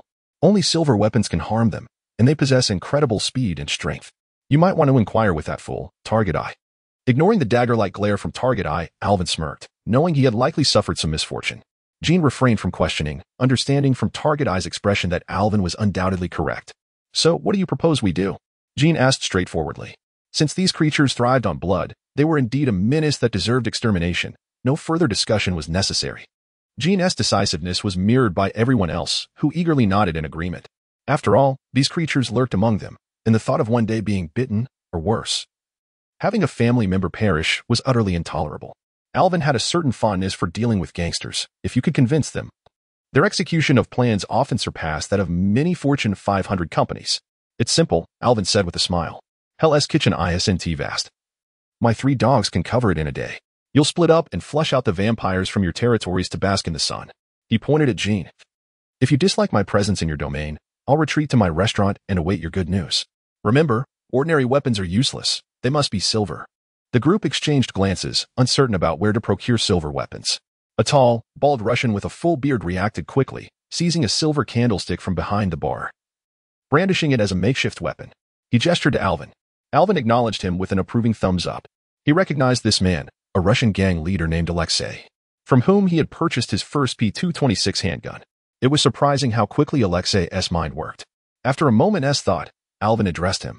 "Buddy, I recall you have a bullet reloading kit at home. Melt down some silverware to make bullets. You could fetch a good price for them in the coming days. Everyone here isn't short on cash." Alexei laughed heartily, embracing Alvin in gratitude for the suggestion. He promptly called his men to gather all the silverware from his home to melt it down for bullet heads. A lucrative venture was on the horizon. With the immediate concerns addressed, the atmosphere relaxed, and they began to strategize on where to commence their search, considering that the ghostly wolves numbered only 3. Everyone desires to eliminate the vampires lurking in their territory first. Alvin paid them no heed. Ultimately, it was Jean Bing, the formidable figure, who would arrange these matters. Although he no longer resided in Hell's Kitchen, he still had to contribute both financially and physically to this endeavor. As Alvin pondered whether to depart early and prepare lunch for Ginny, the bar's entrance was suddenly flung open with a resounding bang. All eyes turned to witness the audacity of the individual daring to cause trouble at this hour. The bodyguards accompanying the various bosses instinctively reached for their weapons, ready to draw. Bursting through the wooden door was a massive black wolf, atop which sat an adorable 5 or 6-year-old girl clad in a server's uniform, her tousled hair framing her innocent face. She boldly strode into the bar, undeterred by the scrutinizing gazes of the assembled bosses. Perched on the wolf's back, she wrinkled her nose, bared her teeth, and emitted a juvenile growl, her small fists clenched like a protective young wolf, poised for battle. Alvin exclaimed in surprise and quickly approached, scooping the little girl into his arms. "Ginny, what are you doing here? Where's Jessica?" Ginny, nestled in Alvin's embrace, remained focused on the bar's bosses, defiantly waving her hands as if to threaten them. Without turning her head, she replied, "Daddy, fighting. Ginny helps Daddy. Thor helps Daddy." Alvin felt a pang of pride. Indeed, she was his daughter, already eager to assist in a brawl and even bringing Thor along as backup. She was destined for greatness. He planted a hearty kiss on Ginny's cheek and said, "Ginny, you were such a good girl. How did you know I was here?" With an air of authority, Ginny brandished her tiny fists and declared, "Old Kent said, Daddy, negotiations. Ginny helps Daddy fight." This delighted Alvin. His little girl, despite her limited speech, understood the importance of aiding her father in a confrontation. He comforted Ginny, holding her close to his chest, and proudly surveyed the surrounding gang leaders. "Behold, this is my daughter, my final reinforcement." The crowd paused momentarily before erupting into hearty laughter. Though it was a misunderstanding, the scene was undeniably amusing. After benefiting from Alvin, Alexei removed a silver cross adorned with rubies from around his neck and presented it to Ginny, encouraging her to accept the gift. Ginny hesitated, puzzled as to why they were suddenly exchanging gifts when she had come to fight. Meanwhile, Alvin, lost in joy and momentarily forgetting his own identity, nodded at Alexei, urging Ginny to accept. Obliviously, she took the silver cross and hung it around her neck, realizing it would hinder her ability to fight. With a playful flourish, Alexei bowed and said, "Welcome, my princess." Alvin chuckled and shook hands with Alexei, stating, "Trust me, my friend, Ginny deserves to be called a princess." His gaze turned cold as he surveyed everyone present, asserting, "I mean it." The gang leaders present had no reason to harbor animosity towards Alvin over a mere title. Everyone politely applauded Ginny. This young girl truly possessed a certain spirit. Had it been their own children, they would have undoubtedly been terrified by now. The tall and robust Kim's eyes were brimming with envy. He slowly approached Alvin, gazing at Ginny with the expression of a sincere and earnest elder. With his thick lips stretched into the most genuine smile, he said, "It is a pleasure to meet you, Princess of Hell's Kitchen." Chapter 38. Do you have a relative named Washington? The efficiency of the gang leaders was remarkable. As Alvin departed from the bar, the first batch of silver-coated ammunition had already arrived. Although it was not substantial, the vampires of Hell's Kitchen were not numerous either. Besides, Alexei was still busy crafting more. The arrival of Ginny rendered Alvin somewhat dazed with joy. As he embraced her on their way out, he suddenly remembered to turn and address Kane. Lanchev's docks conceal vampires. He is assisting these fiends in gathering illegal immigrants to serve as their sustenance. He cast a glance at Lanchev, who was trembling with fear, and declared, "Eliminate them. They are traitors to humanity." Kane shot Alvin an impatient glare, as if to suggest that discussing violence in front of Ginny was inappropriate. With an amiable smile directed at Ginny, he waved a hand, signaling that Alvin could take his leave, and then turned to Lanchev with a chilling gaze. The subsequent scene was unsuitable for little Ginny, so Alvin carried her out of the bar. The sun outside was pleasant, and Alvin decided to take a stroll with Ginny. She had been with him for 5 or 6 days, yet he had not truly taken her out for a walk. Ginny grasped one of Alvin's fingers, happily following her father as they walked. So, the loyal canine trailed behind, resting his large head on Ginny's shoulder, his fluffy fur occasionally tickling her and eliciting peals of laughter. Alvin felt a profound happiness, a joy that blossomed after a previous life of sorrow. He had family, friends, and when the need arose, they would unhesitatingly stand by his side. He paid no mind to Officer Misty, who stood by a police car across the street, evidently having come to investigate the situation after hearing the news, nor to Jessica, who had rushed over, concerned for Ginny. At that moment, Alvin wished only to relish the precious time spent with his daughter. He mused about Jessica, who was clutching a hunting rifle, dismissing her presence. No one would trouble her, as the locals were well acquainted with her. Time seemed to slip away as they strolled, even encountering the strikingly beautiful Dahlia, who playfully engaged him. In an exceptionally good mood today, Alvin felt even cheerier. Spotting a convenience store ahead, he cheerfully asked, "Ginny, would you like some chocolate? Daddy will buy you some." Ginny looked up at him with a puzzled expression and replied, "Chocolate? Ginny doesn't know. Ginny wants Daddy." Alvin's heart swelled with emotion, feeling somewhat inadequate as a father. Yet, he reassured himself that there was plenty of time ahead. Today, he would purchase a variety of snacks to discover what his daughter liked. It was unfathomable for a man of his stature in Hell's Kitchen to have a daughter who had never tasted chocolate. The shopkeeper, a friendly African-American man in his 50s, always revealed a charming set of 8 perfect teeth when he smiled, which made him quite likable. Alvin found him strangely familiar. He placed Ginny in a small shopping cart and began sampling snacks, taking extra of what was delicious and returning the less appealing items. He chuckled to himself, acknowledging his lack of decorum. Oh well, one mustn't corrupt the child, he thought, as he grabbed a basket to discard the unappetizing items, planning to settle the bill later. In the little cart, Ginny giggled joyfully, blissfully gazing at herself submerged in an abundance of snacks. It was only when Ginny began to feel a bit overwhelmed by the treats that Alvin realized he had purchased enough to fill 3 carts, with a supermarket attendant assisting him by pushing the other 2. The young man was someone Alvin recognized, a neighbor from his street, the nephew of old Kent, named Kenny. Kenny's father had been tragically shot on the street, and his mother, during her pregnancy, had succumbed to substance abuse, leaving Kenny with some cognitive challenges. He was rather slow to learn, needing numerous repetitions to grasp a single concept. Old Kent had raised him, and it was unclear how he ended up working as a service attendant here. Kenny, upon seeing Alvin, flashed a silly grin and greeted, "Hey, Alvin." Alvin chuckled and playfully punched Kenny in the chest, teasing, What brings you here to work? I had a chat with old Kin about getting you a job as a doorman at the kindergarten. Kenny scratched his head and grinned. The boss needed help. So I thought I'd give it a shot. The boss likes me, heh. Alvin presumed the boss he mentioned was the familiar-looking African-American he had seen earlier. Typically, those who hired Kenny were not ill-natured. Alvin was unsure of what district he was in. His aimless wandering had left him a bit disoriented. However, it mattered little, as he would soon find his bearings. He could simply greet the locals on the street, ensuring they would not cause any trouble here. They would likely grant him that courtesy. At the checkout, the boss approached to assist, even gifting Ginny a large lollipop, which delighted her. As Alvin observed this increasingly familiar figure, he could not help but inquire, "Hey, have you ever worked as a bodyguard?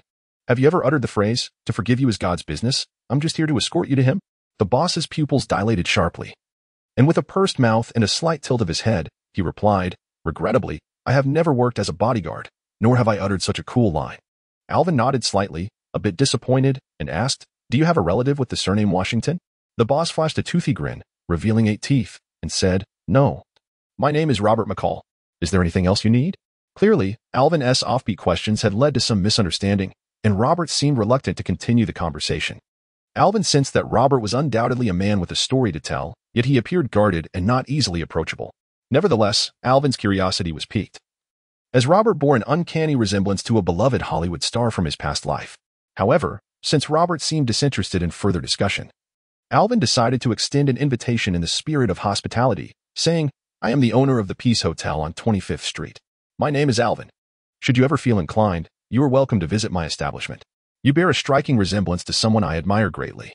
Upon hearing this, Robert momentarily lowered his guard, glancing at the snack-holding, smiling Ginny, and thought perhaps he had been overly paranoid. They were clearly a loving father and daughter. Indeed, Alvin and Ginny together could easily make one overlook their differences in skin color and recognize them as a genuine father-daughter duo. Boss Robert said with a smile, "No problem. I am in search of a restaurant for dinner. I shall go and have a seat there. Perhaps it will become my dining hall." After a moment's contemplation, he added, "I am certainly not the person you know, but that line I just uttered was quite cool. 'To forgive is divine,' but I am responsible for escorting you to him." Wow. I must jot that down. Alvin chuckled and shook hands with Robert, feeling an undeniable camaraderie, and remarked, "Do you feel the same? Then I believe we shall become friends, for we likely share similar philosophies in our approach to matters." Robert nodded with a smile and, in a somewhat profound tone, said, "Sometimes we must make erroneous choices to arrive at the right destination. I hope this place is that destination." Chapter 39, Vengeful Spirits and Blood Whiskey. Time passed swiftly, and in the blink of an eye, 3 days had elapsed. The vampires in Hell's Kitchen were mercilessly eradicated by the frenzied gangsters. Ultimately, the act of hunting vampires evolved into a rather intriguing pastime for the mob. Resilient and capable of flight, their fierce resistance thrilled the enforcers under the command of the gang leaders, providing an exhilarating experience. The three-headed wolf of Athens, Rome, and Sparta assisted them in unearthing every vampire hideout in Hell's Kitchen, with the exception of a few initial locations. Gangsters brandished silver weapons scavenged from various sources, dragging the vampires from their abodes or basements and watching them turn to ashes in the sunlight.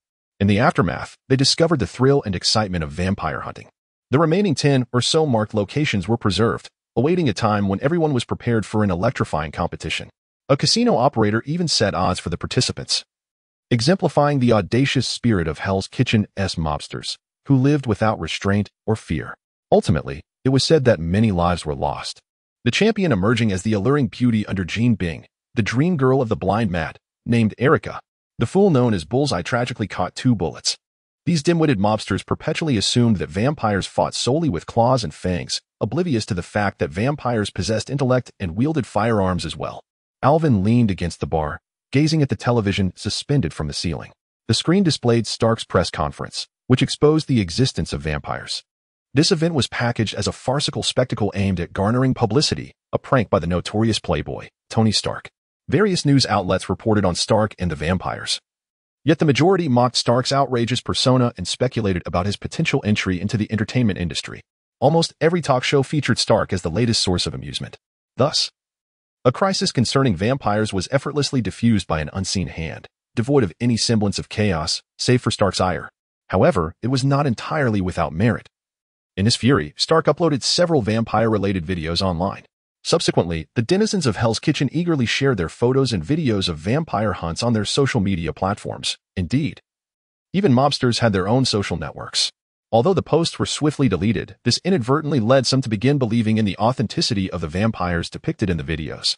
The existence of vampires was accepted by a segment of the populace willing to believe, resulting in the formation of a discussion group and an organized forum to exchange strategies for dealing with vampires. At this juncture, the individuals from Hell's Kitchen finally found a purpose, hailed as boss and hero by others, as they disclosed the vampire's weaknesses online. Regrettably, this was Hell's Kitchen, a place of exclusion. The people and events here seemed perpetually separated from the tangible world by an invisible barrier. There existed an innate distrust of the individuals and happenings within Hell's Kitchen. If the hunt for vampires were to unfold in Manhattan, the scenario might be entirely different. Having just finished dinner, the atmosphere was rather dismal. The adults silently cursed the wretched television network. Our young friend Nick had been grumbling since the meal began, exclaiming, honestly, "Alvin, I abhor the taste of garlic. It leaves my mouth with an unpleasant odor every day, and I haven't spoken to any girls in 3 days. Please, could you modify the menu?" Ginny, however, was quite pleased, as assisting her father in peeling garlic was a delightful activity, and the garlic-infused seafood he prepared was truly delectable. Alvin disregarded Nick's complaints and quipped, "Nick, without garlic, you wouldn't dare speak to the girls. Your teachers can attest to that." Clearing his throat, he mimicked a teacher's voice. "Principal, I believe Nick might have some psychological issues. He becomes anxious when conversing with girls. At times, I even worry he might faint." Alvin laughed heartily, shielding himself from Nick's furious retorts. Suddenly, the phone rang. "This is Alvin. Who is this?" "Oh, Mr. Stark. I watched your stand-up on television. It was quite humorous. You have the makings of a promising comedian. Hey, you ought to be courteous to your fans." "I'm not joking. You truly are funny." "All right, I apologize, but what you did was really dreadful. You completely botched it. No need to come talk to me. This morning, the last vampire in Hell's Kitchen was eliminated. I'm a local. My concern is here. Let others worry about the rest. Your choice to take some time off is wise, but isn't Afghanistan a bit too remote? I think Miami would suit your style better." Haha. "Seriously, buddy, I'm not blaming you. You did what you could. Leave the rest to those responsible. Remember, if there are any issues, just give me a call. I still believe Afghanistan isn't a good choice." With that, Alvin hung up the phone for a bald, one-eyed figure, indifferent to the threats from Thor and Dom, boldly entered through the door, followed by the slightly awkward Agent Phil Coulson of S.H.I.E.L.D. Alvin smiled wryly at Coulson and remarked, "I thought we had reached an understanding, Agent Coulson. You should know that agreements are meant to be honored." The oddly grotesque one-eyed figure halted Coulson, greeting Frank first. "Hey there. I heard you've been doing well lately." Frank's expression was complex. He opened his mouth several times before ultimately downing a glass of whiskey in one go and placing the glass heavily on the table without acknowledging the greeting. The one-eyed figure showed no signs of embarrassment from Frank's demeanor. Casually, he seated himself at the bar, rapping his knuckles on the countertop. "I just stopped by for a drink. What's the matter? Am I not welcome?" Completely disregarded, Agent Coulson found himself awkwardly restrained by JJ, unable to approach. Meanwhile, Alvin gestured to Jessica, instructing her to take Nick and Ginny back to their room to play for a while. Alvin then strolled to the bar. Fully aware of the identity of the individual before him, the director of S.H.I.E.L.D, a foremost military expert and an extraordinary leader, Nick Fury. He harbored a faint inkling regarding Fury's intentions. With a smile, Alvin placed 2 empty glasses before Fury and remarked, "Today, we offer but 2 varieties of libations, Wraith Ale and Blood Whiskey. Which would you prefer? Perhaps you might wish to sample both." Chapter 40, Is Dracula a Duck? Director Fury, hearing Alvin's slightly provocative remarks, flashed a smile that revealed an incongruous wide mouth and pearly white teeth. He remarked, "A blend of vengeful spirits and fresh blood should be quite the choice." Alvin pursed his lips and tilted his head, obligingly pouring him a glass of beer and a glass of whiskey, stating, "So let us finish these quickly and leave this place. To be honest, my friend, it is quite challenging for me to develop any fondness for you." Fury chuckled heartily, inquiring, "Why is that? Is it because I lack a voluptuous dairy?" Finding his own quip amusing, he burst into laughter. Alvin regarded Director Fury with a somewhat indifferent expression, his smile lacking warmth, and responded, "I am a hospitable person. But you are certainly not on my list of esteemed guests." Intrigued, Fury asked, "Why? Is it due to Stark's comical antics on television these past few days? Or do you harbor some form of prejudice?" He exaggeratedly widened his solitary eye, resembling an inquisitive child, curiously gazing at Alvin, pouring himself a glass of chilled whiskey. Alvin coldly fixed his gaze upon Fury and said, "Frank informed me about a close comrade of his, a man of considerable influence, the director of S.H.I.E.L.D, D. Nick Fury. After avenging his grievances against the mob, he resolved his troubles at the cost of not stirring up any issues with certain government officials. With that, Alvin downed his whiskey, observing Fury's perplexed expression. Frank trusted this individual so profoundly that he named his own son Nick. Yet, when Frank's wife was killed in an explosion and his son lost a leg, where was this influential figure? Alvin slammed his fist against the bar, exclaiming. When Frank was deceived and dispatched on a mission, where was this man? When Nick lay incapacitated in a hospital bed, where was this man? The playful smile on Fury's face vanished, replaced by a hardened glare directed at Alvin, as he retorted angrily, "Let me tell you where that man was. When the explosion occurred, he was in Europe chasing a band of terrorists. While Nick lay in the hospital, he was in the Middle East resolving a chemical weapons crisis. When Frank sought vengeance, he was merely cleaning up the aftermath." Fury glared at Alvin, defending Nick, stating that this man had altered the records of his adoptive parents, allowing his finest agents to make a fool of themselves, a blunder that remains a source of ridicule to this day. Fury slammed his hand on the table and shouted at Alvin, "Tell me, where was that man?" Alvin, with a mocking gaze, coldly replied, "That man holds a position of power, too busy to even make a phone call, knowing full well that his comrade's wife has passed and his son is injured. He couldn't even take a moment to check in? Knowing the cruelty of the task at hand for Frank, could this high-ranking individual not utter a word in his defense?" Fury did not waver, his voice rising in indignation. "We are all public servants. Serving our country is his duty. I too dedicate all my time to safeguarding the entire planet." Alvin shrugged, a sardonic smile gracing his lips. "This is precisely the chasm between us. Hence, you are not my friend. I kindly ask you not to intrude during my family gatherings in the future." Now, casting a glance at Fury and the flustered Coulson, he pointed towards the door, commanding them to leave. Fury, realizing their fundamentally divergent viewpoints, donned a mask of professionalism and stated, "I do not wish to persuade you, Alvin. I am merely here to remind you that vampires pose a significant threat. While you still have the chance, it would be wise to extricate yourself." Alvin regarded Fury with a bemused expression. "I find it perplexing that the director of S.H.I.E.L.D. would come to me with such concerns. I was under the impression that, at least regarding the vampire issue, we should be allies. Isn't it S.H.I.E.L.D's responsibility to combat such entities?" Director Fury glanced at Frank, who was drowning his sorrows in drink, and sighed with a hint of resignation. "It is challenging to convey the complexities involved. You may eliminate every vampire you encounter and then face the potential repercussions. You possess that capability. However, exposing them to the public is not an option. S.H.I.E.L.D. has a dedicated division for tracking and neutralizing criminal vampires to mitigate their harm to humanity." Alvin, uninterested in the intricate politics, held a straightforward belief. Wolves and sheep will never be friends. They are eternal foes. The relationship between humans and vampires mirrors this truth. He struggled to comprehend why, in a past society, so many were enamored with vampires, deeming them cool, and why, in this life, there exists such a multitude of the undead. Yet, Alvin's strength alone was limited. Stark, too, had fled to Afghanistan to experiment with his new missile designs under external pressures. After a moment's contemplation, Alvin declared, "It is your duty to deal with them. I shall only ensure their demise when they encroach upon my vicinity." With that, he seized a Remington from the bar and fired a shot towards the entrance, proclaiming, "This is my territory." A striking figure was propelled from the air by the gunshot. With deep brown, curly short hair and a face sculpted with chiseled features, he sported a pair of alluring mustaches. His lean yet robust physique was clad in a suit evidently crafted by a master tailor. Alvin's shot did not inflict harm, as a wave of black energy flickered before him, deflecting the bullet effortlessly. The gentleman, unfazed by his abrupt arrival, twirled his cane with grace, embodying the poise of a refined British gentleman, nodding in acknowledgement to all present.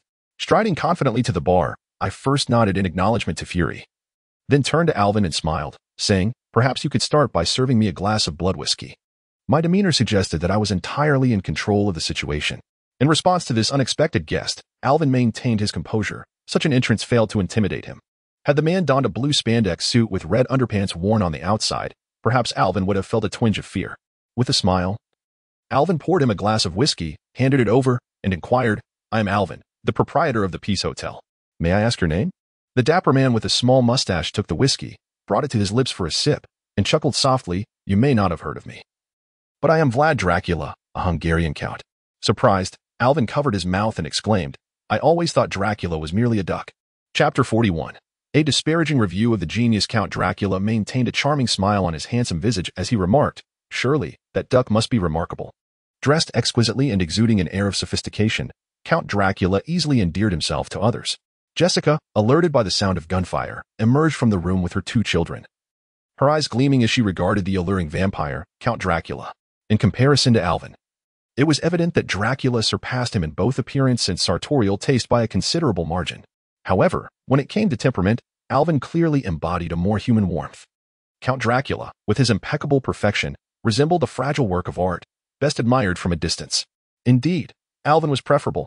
Alvin cast a profound, astonished glance at Fury, then smiled and raised his glass to clink with Count Dracula's, inquiring, "Might I ask your purpose for being here, Count Dracula?"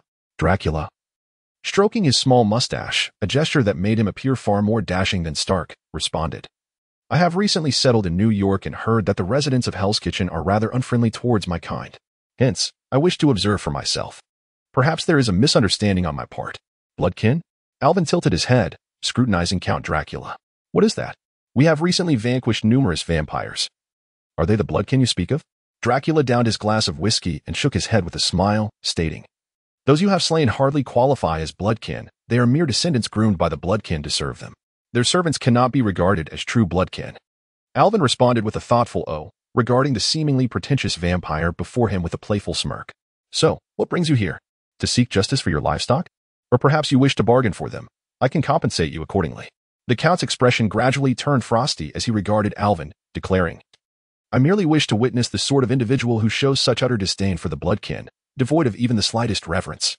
He cast a sidelong glance at Director Fury, clearly including him in his remarks. Fury, undaunted, glared at Count Dracula with his one eye, retorting, "Count, why not return to your coffin? The issues concerning the bloodkin should be resolved through your council. Your hybrid minions have been quite unruly of late." Count Dracula beamed brilliantly at Fury, responding nonchalantly, "And what does it matter?" With that, he swiftly reached for Alvin's neck, attempting to subdue him. Alvin scoffed coldly and kicked the switch beneath the bar. With a sharp crack, brilliant light illuminated every corner of the establishment. Count Dracula shrieked, retreating in haste. Trying to exit the dining area, Alvin ruthlessly raised his modified shotgun, firing a devastating shot that struck Count Dracula's handsome face. Loaded with the rune-imbued shotgun, a barrage of over 100 pellets was unleashed, and while it failed to slay the formidable Count Dracula, it transformed his visage into a woeful mimicry of the lunar surface. One single force, imbued by Edgar, proved somewhat taxing for the ancient being, prompting the decision to equip JJ and Frank with 3 of Edgar's weapons on the morrow. Impatiently, JJ seized an iron rod from an unknown source, swinging it in a perfect arc reminiscent of a golf stroke. The immense kinetic energy even caused the iron rod to bend. Seizing the moment when Dracula was momentarily distracted by the gunfire, JJ struck between the Count's legs with a resounding crack. The already tormented Dracula, illuminated by the sunlight, emitted a soundless gasp akin to a chicken caught by the throat, promptly clutching his groin and collapsing to the ground, disregarding the smoke rising from his sun-scorched form as he let out an ear-piercing shriek.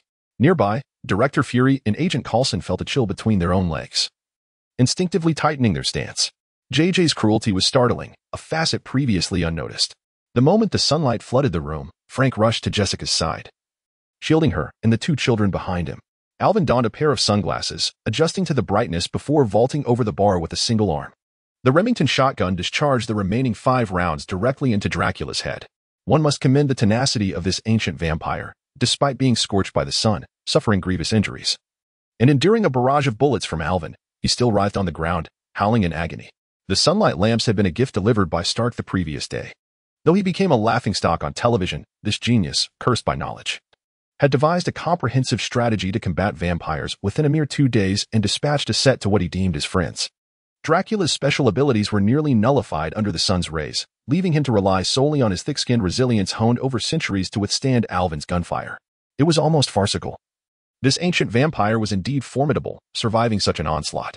Taking the iron rod from JJ, Alvin gestured for him to fetch a length of rope, then began to wield the iron rod like a merciless loan shark, delivering a relentless 5-minute beating to the Count, who had long overdue debts. A cautionary note for children: do not indulge in high-interest loans. During this brutal assault, the iron rod repeatedly bent and contorted, only for Alvin to straighten it and continue the punishment. Standing by as mere spectators, Director Fury and Agent Coulson were gripped by a mixture of fear and disbelief. The Count, a registered superhuman in S.H.I.E.L.D.'s files, was being so thoroughly subjugated by Alvin, akin to a street thug's assault. Was this truly happening? Thor and Dom, who had previously been unable to assist, now surged forward, one sinking its teeth into Dracula's leg, pulling with fervor. Frank, witnessing Dracula reenact the tragic fate of the Black Bear Lord from the previous week, felt a pang of sympathy. Grabbing a Remington from behind the bar, he aimed several shots at the Count's head, lamenting, "If you refuse to die, what more can I do?" JJ secured a length of paracord, resembling a seasoned kidnapper, and bound Count Dracula into a bundle. The Count, his head battered and resembling a bloody gourd, found himself utterly powerless to resist, left at the mercy of JJ's whims. Alvin gazed at the Count sprawled on the ground, illuminated by the harsh rays of the sun lamps, his body emitting wisps of smoke and his skin slightly cracked. A weight settled in his heart. Even the geniuses in Marvel proved unreliable. He dialed Stark, delivering a scathing review of his vampire deterrent system. Stark, roused from slumber, erupted in furious exclamations of disbelief, insisting it was impossible. He ordered Alvin to wait, declaring he would rush over to witness a vampire that could not be scorched by sunlight. Turning off several sun lamps in the store, he left only a few directed at Count Dracula. Such lamps, when overused, could lead to skin cancer and consumed excessive electricity. Hence, they were generously left for the Count's enjoyment. Chapter 42. My name is Gene Bing. Mr. Stark is an arrogant individual. Upon hearing of issues with his designed vampire prevention system, he immediately rushed over in his car, embodying the modern essence of an exemplary entrepreneur. Director Fury and Agent Coulson, remaining in the restaurant, felt a bit restless. They never anticipated that Alvin would so swiftly incapacitate a prominent member of the bloodline. At this moment, he was engaged with JJ, wielding a silver dinner knife, stabbing in and out of Count Dracula's abdomen. Observing Count Dracula's grotesque visage, akin to the surface of the moon, one might reckon that if he were to be released, he would not dare to face the world again without undergoing extensive reconstructive surgery. The energetic Nick, bouncing on one leg, cast glances at Count Dracula, occasionally yearning to borrow his father's Remington to take a shot at the vampire. Ah, if only he could score a hit, this semester would be a tale of triumph to boast about. Frank, watching his son with a furrowed brow, felt as though he were gazing upon a future Tony Stark, lamenting that he had no billion-dollar fortune to bestow upon him. As he matured, many would seek to harm him. What would become of him then? Jessica and Ginny were faring better. After Dracula's disfigurement, Jessica had not spared him a single glance, preoccupied with tidying up the debris from earlier to discard it in the trash tomorrow. Little Ginny, devoid of other thoughts, perched on a high bar stool, cupping her chin in her hands, gazing at Alvin with admiration, occasionally shaking her tiny fist in encouragement for him. Alvin tossed the small knife to JJ, then turned to Count Dracula, smiling as he inquired, "May I boldly ask what your intentions are?" With a tattered, hideous face and smoke billowing from his form, Count Dracula glared defiantly at Alvin, baring his fangs, and declared, "You shall pay a price for your actions today, a price that will haunt you for a lifetime." Alvin's pupils contracted slightly, yet he maintained his smile, retorting, "You must live for me to regret it. Do you not think? Do you believe you will survive the night?" Count Dracula, sneering, replied, "You dare not kill me. To do so would mean humanity declaring war on the bloodline, resulting in bloodshed, much blood. Damn you, tell me your name, and before I tear you apart, I shall craft a tombstone for you, inscribed with your last confessions." It seemed that the proud Count Dracula had entirely forgotten Alvin's earlier introduction. Alvin beamed brightly, gazing into Count Dracula's eyes, and earnestly proclaimed, "I am the master of Hell's Kitchen. My name is Gene Bing. I hope you remember it well." Director Fury and Agent Coulson felt a chill run through them, realizing it would be wise to keep their distance from Alvin. Being too close to him could very well shorten one's lifespan. Count Dracula, with a sinister grin, responded, "I have remembered you, Gene Bing." Thereafter, he fell silent, the effects of the sunlight weapon rendering him mute. The blow to his pride was 100-fold more grievous than any physical pain he endured. As the atmosphere grew quiet, Director Fury approached slowly, his expression grave as he spoke. "I fear you truly cannot kill him. He is a significant figure within the bloodline. We cannot risk the onset of war for the sake of eliminating this individual." Alvin cast a sidelong glance at Director Fury, retorting, "He seeks to trouble me. Yet you forbid me from ending his life. Am I to await his recovery only to face his vengeance?" He gestured pointedly at Fury's chest. "You have instilled doubt in me regarding your human stance." Director Fury, gazing intently at Alvin, replied sternly, "The bloodline has existed for nearly a millennium. What do you believe has prevented their extinction?" Alvin tilted his head in contemplation before responding, "Perhaps it is the foolishness of individuals like you that has allowed this blood-sucking race to endure. Or could it be that you fear them?" Fury took a deep breath. Suppressing his rising fury, he had endured more scorn in the past decade than he had today alone. "I cannot elucidate my reasoning to you, Alvin. S.H.I.E.L.D. fears no one or nothing. Our concern lies with the consequences. As long as I am here, he cannot die. Perhaps I can assure you that he will not trouble you in the future." Observing Fury's growing anxiety, Alvin scoffed, "You assure me? Your assurances are worthless in my eyes. Perhaps you should hasten to exit my establishment. For Frank's sake, I might allow you to leave before I dispose of him. Dispose of whom? An anxious voice interrupted as Stark, disheveled, burst through the door. His gaze immediately fell upon the disfigured Count Dracula, causing Stark to recoil slightly in shock at his unusual appearance. Wow, buddy, could you refrain from such cruelty? Why is it that every time I arrive, I am greeted with such terrifying scenes? Director Fury cast a glance at Stark before turning back to Alvin. I understand you, Alvin. You are not an irresponsible man. Consider this. If war breaks out, how many innocent civilians will perish due to your impulsiveness? You have sheltered 3 communities, allowing the residents to live with dignity. Yet, should war ensue, they would be the first to face the flames. This is a war of races. Alvin, have you truly thought this through? Alvin, weary of Fury's tone, replied impatiently, what would you have me do then? Release him and await his retribution? If I must face vengeance, what difference does it make to me whether it is war? This matter was never mine to begin with. It is your so-called vampire management that has allowed these wretched creatures to wreak havoc in New York. Fury, now sweating with urgency, raised his voice. I said, I assure you he will not trouble you again. I can persuade the Council of Elders to place Count Dracula in slumber for a century. I possess that capability. Alvin smirked with skepticism, saying, I do not trust you, Nick Fury. I feel as though you were treating me like a fool. I do not believe humanity is powerless against these creatures with evident weaknesses. Do not attempt to sway me with the threat of war. It is unnecessary. Moreover, my patience has reached its limit. Director Fury concealed all expressions from his face, casting a cold glance over everyone present, and solemnly stated, I shall reveal the truth to you, but it must remain solely between us. Let us step outside for a conversation. The two exited the dining area and spoke for approximately 20 minutes at the entrance before re-entering. Alvin, with a grim countenance, ushered the 2 children and Jessica to the 2nd floor. In a low voice, he instructed JJ, sever his limbs, drain his blood, and place the remains in a suitcase for our Director Fury to take back. Having said this, he turned and fixed an icy stare upon Nick Fury, delivering his warning in a voice as frigid as ice, cautioned them not to venture into Hell's Kitchen, nor to linger in my vicinity. Additionally, do not attempt to deceive me, Director Nick Fury. Chapter 43, 500 miles away from home, gazing at the brutally dismembered and boxed Count Dracula, who was still clinging to life, Mr. Tony Stark found himself honorably retching once more. Alvin's cruel treatment of the vampire sent an unsettling chill down Stark's spine, though he found himself in reluctant agreement. For when the day arrives that cattle and sheep possess intelligence surpassing that of humans wielding firearms, humanity shall find itself with no escape. The relationship between humans and vampires bears no fundamental difference. Stark poured himself a generous glass of whiskey and, observing Alvin lost in thought, jested, I never anticipated matters would conclude in such a manner. I am aware that S.H.I.E.L.D.